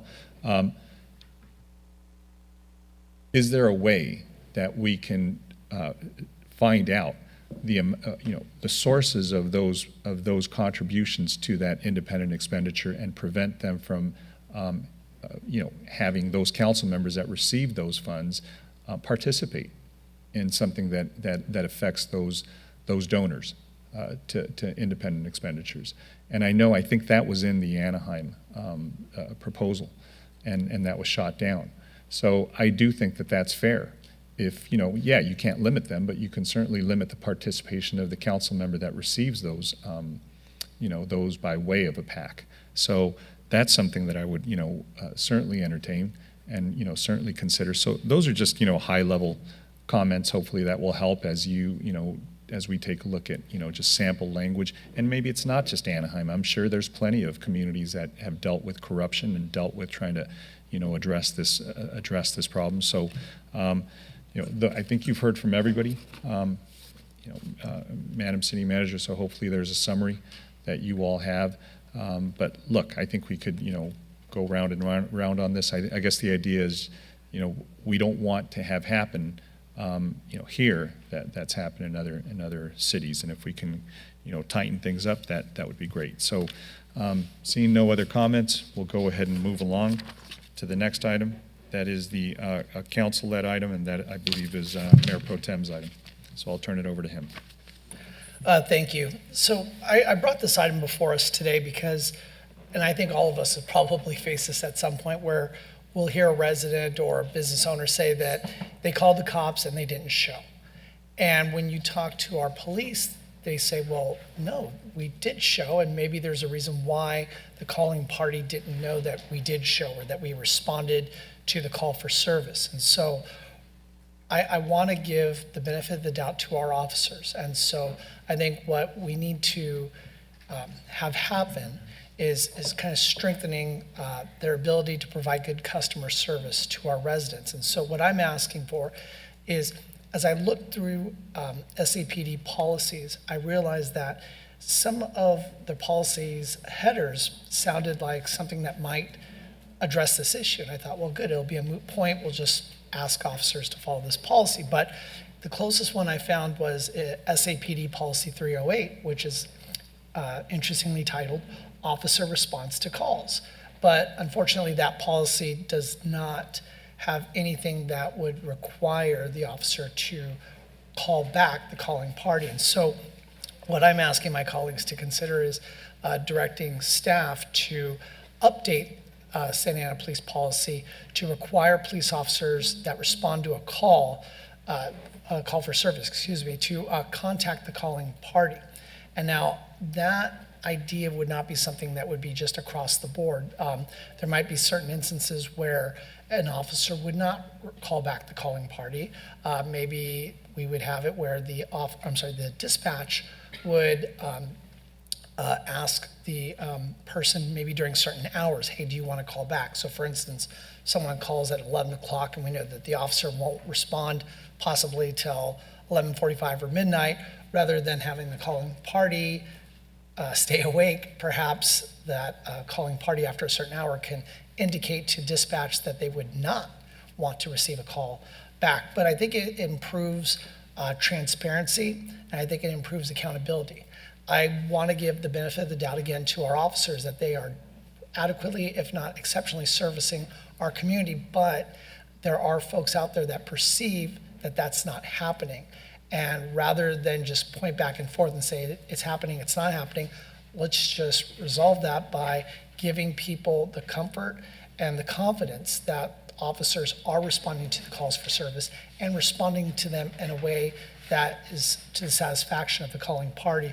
So I'd like to ask us to direct staff again to revise or create policy within SAPD to have officers respond back to calling parties. Councilmember Hernandez. Thank you, Mayor Pro Tem. I'm supportive of your item. I would like to see if you are willing to extend this to include CityNet. I would actually love to see that done. I think that might be something that probably would be brought back separately for us, but I agree with you because I think folks call CityNet expecting a certain service at a certain time, and many times they don't receive that response back, so it would make sense to have that. I'd be open. I know tonight I focused on PD, but I would absolutely support the idea of maybe, Madam City Manager, there would be a way to bring back a separate item regarding CityNet as far as responses, but I know for tonight, just as far as our agenda goes, I've focused on PD, but I think that's an excellent suggestion. Yeah, I'm supportive of this item. Thank you. Councilmember Peñalosa. Thank you, Mayor, and thank you, Mayor Pro Tem Becerra, for bringing this item forward. I'm supportive of the idea, 100%. I definitely want our residents to know when their calls have been cleared or what happened or what the status is, because Mayor Pro Tem is right. There are often times when residents are left in limbo and, our officers are out there addressing these things, but they never find out if, what happened. I guess I would want to see kind of the feasibility of this and how we could, assure that this happens and it doesn't cause any, delay or lack of answering calls, or because we're, spending time reaching out to residents. I would like to see maybe if we could at the same time kind of see if there's maybe a texting system that we could incorporate versus a phone call. That's going to take, an officer, take time away from an officer being out there. Maybe like a supportive of it to see how that looks, or I want to see it presented, but maybe a texting system that, they could automatically take that number down when somebody calls dispatch or 911 or whatnot, and there could be a system that kind of sends a notification to the resident of what's going on with the call, a status. I know that's a whole other platform and system that we might need to incorporate, but I definitely don't want to leave any stone unturned to see how we could best do this, because our residents should, know whether, regardless of how small the call is, if they call, it's important to them, and they should, know what the status is. So thank you for that. Thank you, Mayor Pro Tem. Thank you. Any other questions? Councilmember Fan? Yeah. Thank you, Mayor. So first I want to say thank you, Mayor Pro Tem, for using the city staff template. Even before the policy was implemented, it was really helpful in understanding, what the issue was and all of that. I want to say I love this idea, but I am concerned about implementation and the feasibility. In speaking to the city manager, we get about 140,000 calls a year for service. And this ranges everything from barking dog to ongoing robbery to I just got assaulted, there is a person in my backyard, all sorts of things. And so it was helpful when you stated to kind of limit it to certain types of items. But I do want to express my concern that one of the major issues that I know I've talked about and advocated to change, and many of us on this dais, is calls for service or response times. And so we are requiring that our officers, who is I think the department overall in terms of bodies, is at least they will say might be understaffed, or there might not be enough bodies. That's why we're funding 8 more positions. Are currently doing pretty well with priority 1s and 2 calls, but not so great in priorities 3 and 4. So if we're saying that any officer who responds is then, whether if it's a call, then they'll have to make the call by following up, or they'd have to sign on to an app at some other time to do administrative work. Because I know after you respond to a call, you do a report. I've read many of them in working with different police departments, and so they're already doing that administrative aspect. And so to take more time to do the follow-up, I think could be problematic when we have such a high volume here in the city. Now, I can see it being something for maybe the, really kind of high priority calls, whether it's a robbery or something that involves, I guess, pain, assault, damage, something like that, to the person. Maybe that makes sense. But I feel like in many of those cases, if there is an investigation or something, an individual could get follow-up, or they can request the police report, or they can follow up with the officer, and maybe the direction might be to create a better system for someone to seek information of their police report or their complaint. Because I do believe that you would essentially require an extra 5 hours a week or something to just respond back to each of these cases that you're responding to in field services. But I don't know the exact number. That is my concern, and I don't know if staff, I know this is a city council item, so you maybe don't have the numbers, but I think maybe then if staff can first provide us some information on how many calls are we getting? How long does it take for an officer to respond to a call? How long would it take for them to do the police report and do this other, call? Because I think Councilmember Peñalosa said maybe it's not, or maybe it's Mayor Pro Tem, maybe it's not the officer who does the calling back, but it's dispatch. But then dispatch is spending all their time dispatching our officers. So to me, those are kind of the problematic issues with implementing something like this. So I'd like to get more information about that. Thank you. Thank you. Councilmember Lopez? Thank you. And thank you, MPT, for using the template. I thought it was helpful for me. So I think in theory, this is really amazing. And I have some of the same concerns that Councilmember Fan has, because it wasn't that long ago that we heard Chief Valentine talk about all of the capacity issues that the department has, not hiring enough officers at the same time at the fastest time that they're retiring or, going to a different department. And so my fear is that this is going to prolong the time people are able to get somebody on the phone or an actual officer on site to a call. And I would like to actually find out more from staff. I'm not saying no. I just want to find out more from the chief as to what his position is on this, and from you, Christine, because we've heard many times about the dissatisfaction of residents. And so why hasn't this come from staff to the council? Do you want an answer for that, Councilmember Lopez? So for Mayor Pro Tem's credit, he did follow the whole direction that Councilmember Fan did, and he did meet with myself and the police chief. We both expressed concerns over it and did not recommend having officers call back every call for service. I think we're approaching about 180,000 calls a year for service. A lot of the time, the callers don't leave numbers. A lot of times, the callers do not want to call back.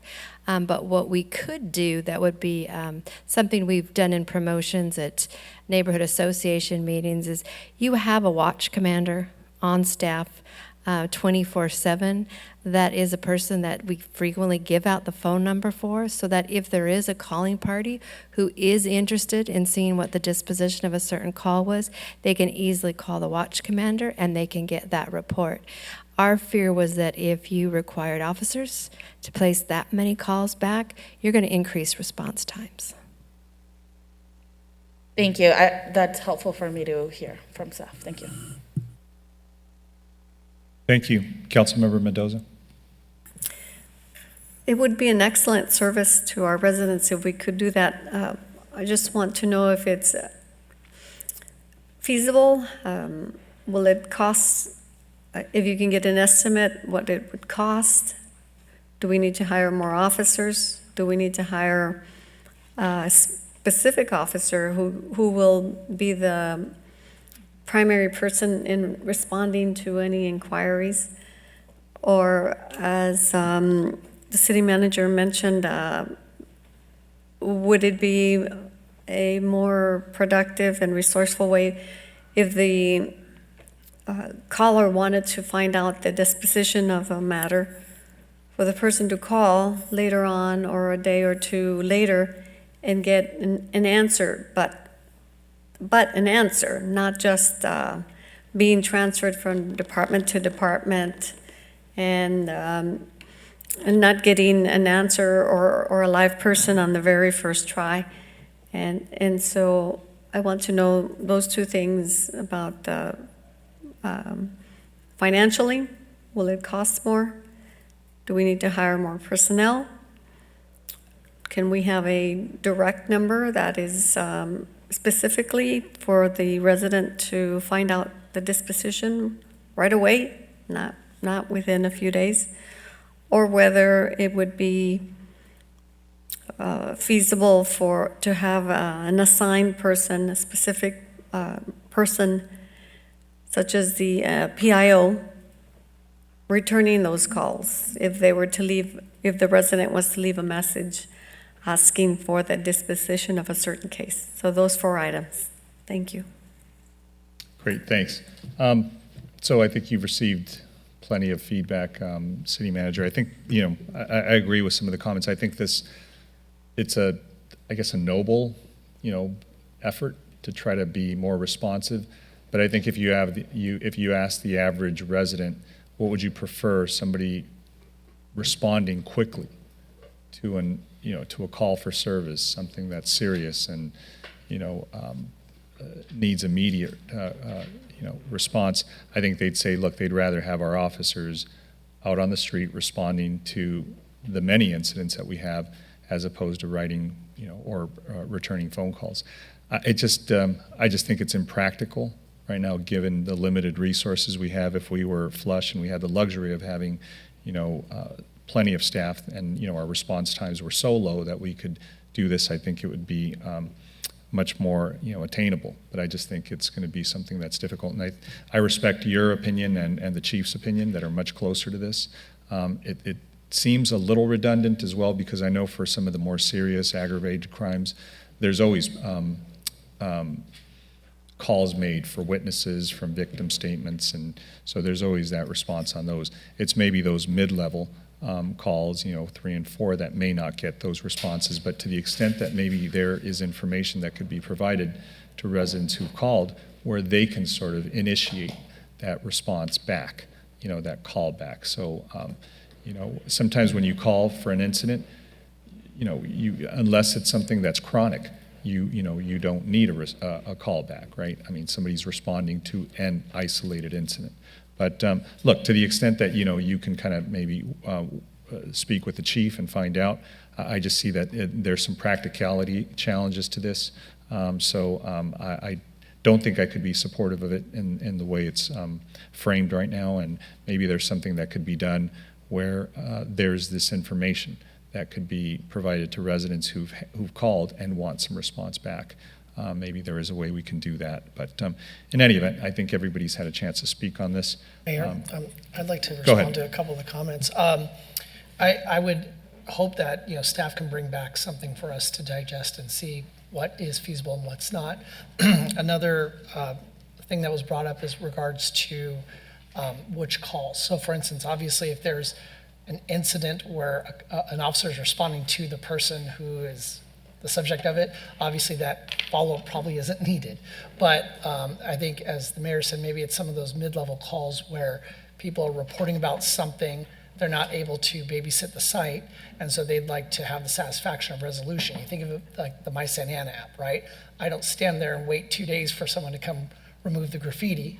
I snap the picture and I wait for at some point to see something in my inbox that says, or on the app that says it's been resolved. I would like to, see what the feasibility is. I mean, for us to understand. I mean, before we shoot it down, to see what that means.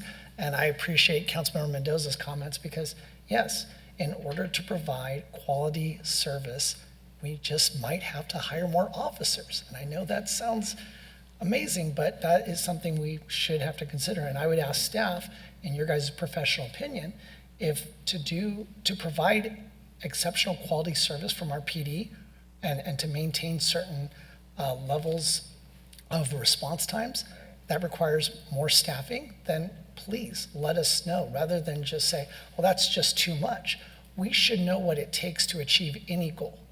And I think in this particular case, if we were talking about training for officers, we wouldn't say, that seems like a lot of work for the officers, let's just not train them. No, we would ask them to do that. We would identify what the costs are and go from there. So to summarize my comments, I'm hoping that you'll be able to bring us back something that we can then determine if we proceed.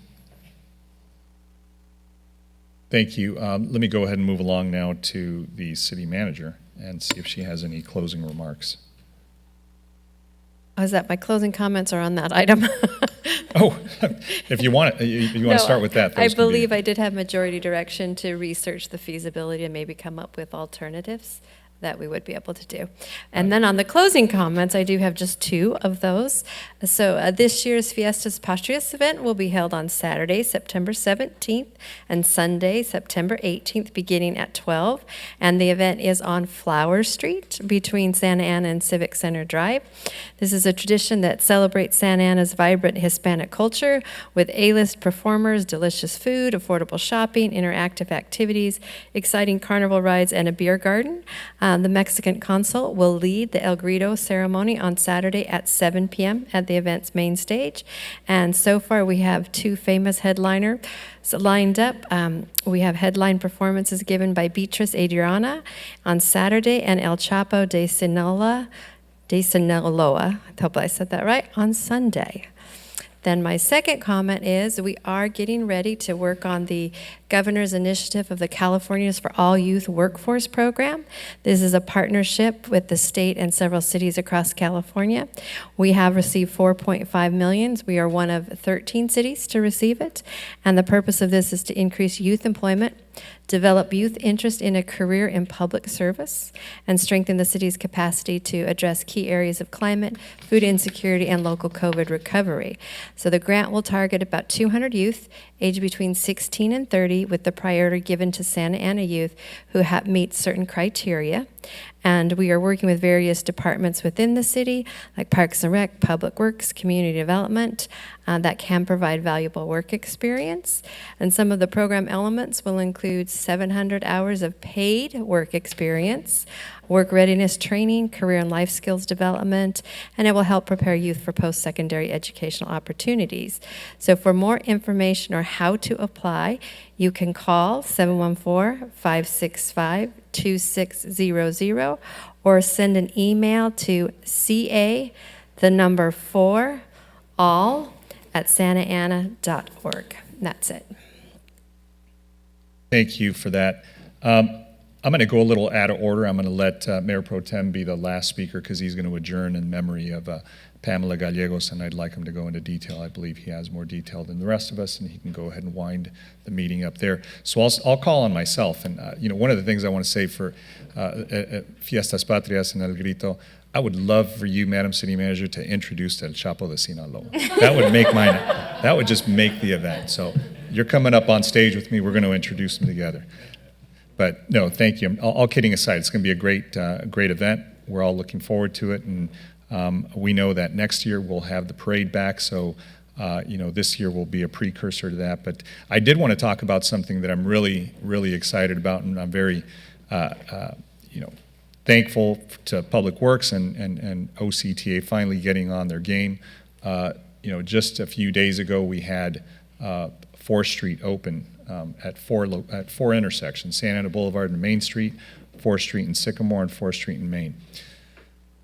Both lanes open now from French to Sycamore, I want to especially give a shout out to our Director of Public Works, Nabil Saba, for putting up those very beautiful bistro lights. Thank you, Nabil. I received comments all weekend long. The weather was beautiful. We didn't, what I know the merchants are working on right now is sort of like a press conference or something that is going to let people know that downtown is open. A lot of people have no idea that those 2 lanes now are open, from Sycamore to French and all through the downtown. So it is very encouraging. I stopped by on this past Saturday during the Art Walk, and there were fewer people than I would have liked to have seen, but it's because people still presume that it's closed. So, now it's our job to get the word out. So to the extent we can, push some stuff out through our city platforms and our own personal platforms, it's a great look, but it looks like it's coming along, and it was painfully long, and when you think about, the people that are still, that had to experience it, there's some lag time for recovery, but at least there's hope. So when, people look out their window, they see traffic, they see people going by in both directions, that is promising. So thank you to staff for doing that. And looking forward to, the fiestas. And I'll go ahead and, I know since Councilmember Fan already spoke, we'll just go ahead and jump right over her. Just kidding. We'll go to Councilmember Hernandez. Thank you, Mr. Mayor. I just want to thank Parks and Recreation and welcome our new director, Director Hawk Scott, for putting on an amazing event at El Salvador Park, Sunday, August 28th. Parks and Recreation hosted the first annual Chicano Heritage Festival. Over 5,000 families came out and attended this event and watched live musical performances from Joe Bathan, Willie G, Kid Frost, Funk Freaks, Lighter Shade of Brown, and so many more talented artists who performed.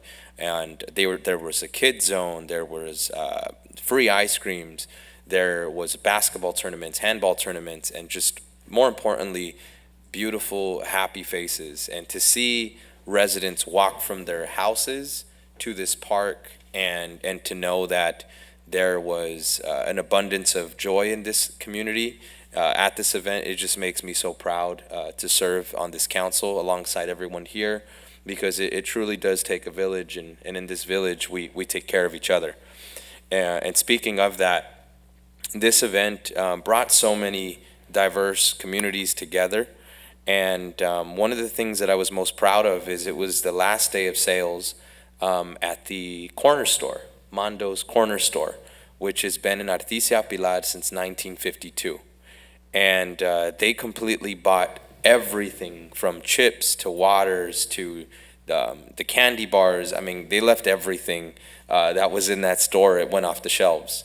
And 2 days later, the owner of that store passed away. And his name is Armando Aguinaga. And he has been a business owner in Artesia Pilar since 1952. And he gave many children in this community a second chance. And for many of us, he gave us our first jobs. And he is going to be missed, and he is going to be remembered as a pillar and a icon in the Artesia Pilar community. And may he be remembered as a hero. Thank you. Well said. Thank you for that. We'll adjourn in his memory as well. Let me call on Councilmember Lopez. Thank you, Mayor Sarmiento. I just wanted to thank staff for all of the work that they do alongside of me, and I wanted the record to reflect that on Tuesday, September the 28th, 2021, CMO staff did respond to Ms. Rosa Salgado, which we heard from earlier today. SAPD did let us know that she did not qualify for a U visa, and we responded. And I just want the public to know that we cannot change the requirements of a U visa, but we can connect people with advocacy orgs. And so we will follow up with Ms. Flores again and reiterate what we responded to her in 2021. So thank you, staff, for that. Thank you. Let me go ahead and call on Councilmember Mendoza. Yes. In the certificate that I awarded tonight, which was for the September being recognized by the City of Santa Ana as Hunger Action Month, I would like to ask the public and our staff and my council members sometime this month wear orange, which is the color of the symbol of this a proclamation to declare that we as a city support and are doing something about the people who are have the food insecurities. And so wear orange, take a selfie and post it so that we can see, in addition to having our Santa Ana Tower in orange, that we also support it. So wear orange, and I'll see you on Facebook and social media. And I too would also like to concur in closing the meeting to Armando Aguinaga. He was a personal friend of mine, and it was very, very sad to hear that that he had passed away. But I'm happy to say that he lived a very fruitful and long life. He was almost 90, and so up until those last few months of his life, he was still going to the store and still taking care of a business and being part of his community. So condolences to his wife and my dear friend Cecilia Aguinaga, and to the entire Aguinaga family, and also would like to recognize the other person whose honor we're closing the meeting, and I don't know the person, but I am in favor of sharing that, closing today's meeting, and these two fabulous people. Thank you. Thank you for that. Councilmember Peñalosa. Thank you, Mayor. I just there's a lot of things going on this week.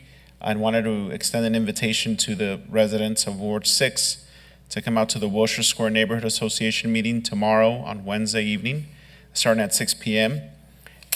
at 1305 South Birch Street.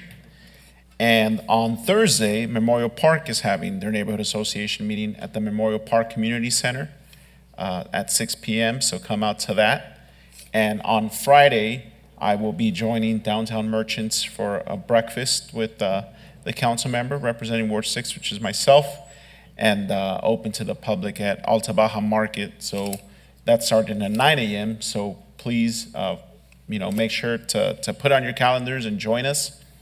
And on September 17th at 9 a.m. at Centennial Park, we are going to be having a community meeting to go over the renderings for the city's first dog park, hopefully opening up in the next couple of years. But back in earlier this year, we had an initial meeting where residents met, and there were over 30 dogs at this meeting. It was the most chaotic neighborhood meeting I've ever been a part of.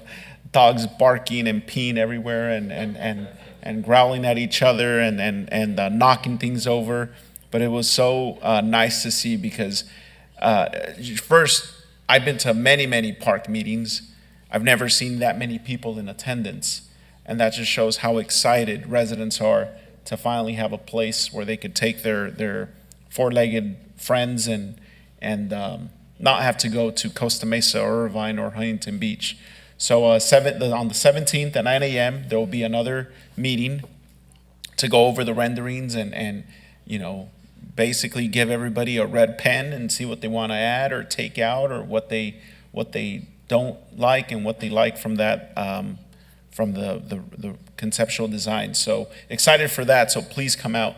And also, just because we are closing in memory of Mondo, my story with him is back in 2004 or 5, my friends were lifeguards at El Salvador Community Pool.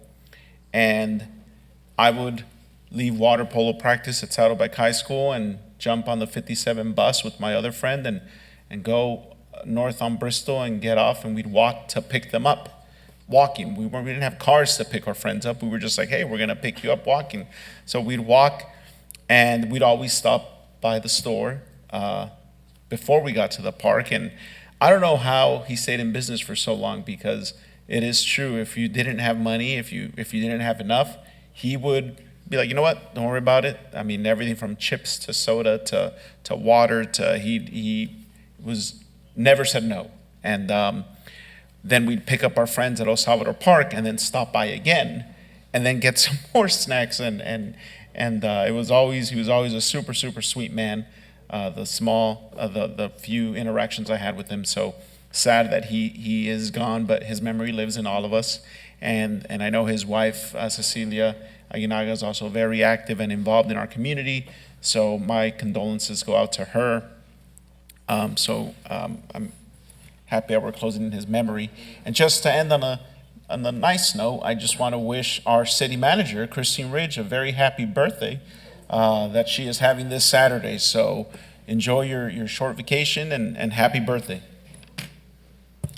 That's it. Wow, you didn't share that one with us. We'll go ahead and we'll sing afterwards, right? As we wrap up. I know. I guess we're gonna go.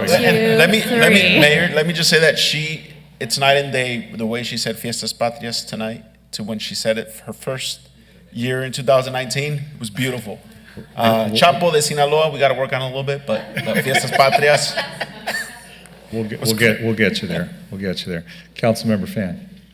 Thanks, Mayor. So just a reminder, please, if you know any college enrolled Santa Ana residents, 21 plus, please have them, send in their applications, just a resume, a statement of interest, and a little bit about their background. This is such a great opportunity for residents to be exposed to critical multi-million-dollar infrastructure.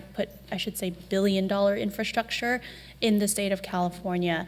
And I really want our residents to understand where water is from and create opportunities for young people to be in a space that is going to be even more dire, because in water we talk about the silver tsunami. A lot of people retiring, so there are a lot of jobs available. And finally, again, Nabil, you're just running away with everything today, because I want to say thanks so much to Public Works. for putting up the 8-foot fence for the Greenville Channel right there on Fairview. I think that was probably the first issue I brought to Public Works since I started as a council member, and residents have been asking for that because a lot of folks have been cutting through the chain link fence, going into the channel and whatnot, and the 8-foot fence is really, at first it looks so much better, secondly it's going to be so much more secure, and I'm just so excited that this council approved that and is really responding to residents' requests for public health and safety. Thank you. Great, thank you for those comments. I'll go ahead and turn it over to Mayor Pro Tem so we can adjourn in memory of Pamela Gallegos. Thank you, Mayor. Well, first I'm going to start off by saying happy birthday to our city manager. Hope you enjoy the day. I wanted to update everybody. I'm going to be having my monthly community office hours this Saturday, September 10th at 9 a.m., but this time I'll be doing it via Zoom instead of our usual location over at the Upton All Access Park at Thornton Park. To join the party, I also want to heap a little bit of praise on Public Works. Just recently, we had a meeting to update the community on the San Lorenzo sewer pump station. I think the meeting went really well, and I appreciate you bringing your staff out and delivering what I believe is some good news. And we're going to see a little bit of impact on traffic for a couple of weeks along Segerstrom Avenue, but I think that the timeline that you present to the community seemed well received, and I was very appreciative of it. I also want to give a little praise towards Santa Ana PD. They're doing a lot of great work along South Bristol, especially with a lot of the shopping centers and some of the impacts that we've been facing in regards to some of the kind of quality of life crimes. But one thing I'm going to ask publicly is that, I've been working on this since I got elected, and more people are commenting on this, and I need to really say this out loud. We need to do something about the folks that are gathering at the entrance of the bike trail at Alton and Bristol. It looks like a little mini homeless Woodstock over there. It's not acceptable. And why I get so animated about it is because it is a critical link for children trying to get to and from school. They go, whether it's between MacArthur and Saddleback over to Segerstrom and Jim Thorpe and all the schools in that area. It's a critical link for these children, and to have it in the condition that it's in, and it's daily, right there in that green space there, it's daily. So I'm asking publicly, please, we need to have more patrols. If there's other infrastructure that you'd like to place there that could secure that area, that would be very welcome. In addition to adjourning in the memory of Mondo Aguinaga, I want to thank the mayor and my colleagues for adjourning tonight's meeting in the memory of Pamela Gallegos. Pamela is a person who came to Santa Ana and grew up on Cypress Street. I had the opportunity to get to know her as she was the president of the Emblem Club over at the Santa Ana Elks Lodge. And it's very fitting that I met her that way because she was always about volunteering, and she was very dedicated, whether it was through the lodge, through the club, or through a whole litany of other endeavors. She was just always giving back to the community. She was actually Miss Santa Ana back in 1967. Believe it or not, that was a thing, and she was that. But she was an executive assistant at the old Saddleback Inn. And why that's important is because that's where she met her husband of 45 years, Rudy Gallegos. And for those of you that ever go to our main branch library or watch a football game at the Santa Ana Bowl, those are all projects that Rudy Gallegos and his company helped build here in this town. So Pamela was just a treasure trove of history, and she was just an amazing person. And so I would just like to say thank you to everybody that we're adjourning in her memory. And with that, I want to wish everybody a good night.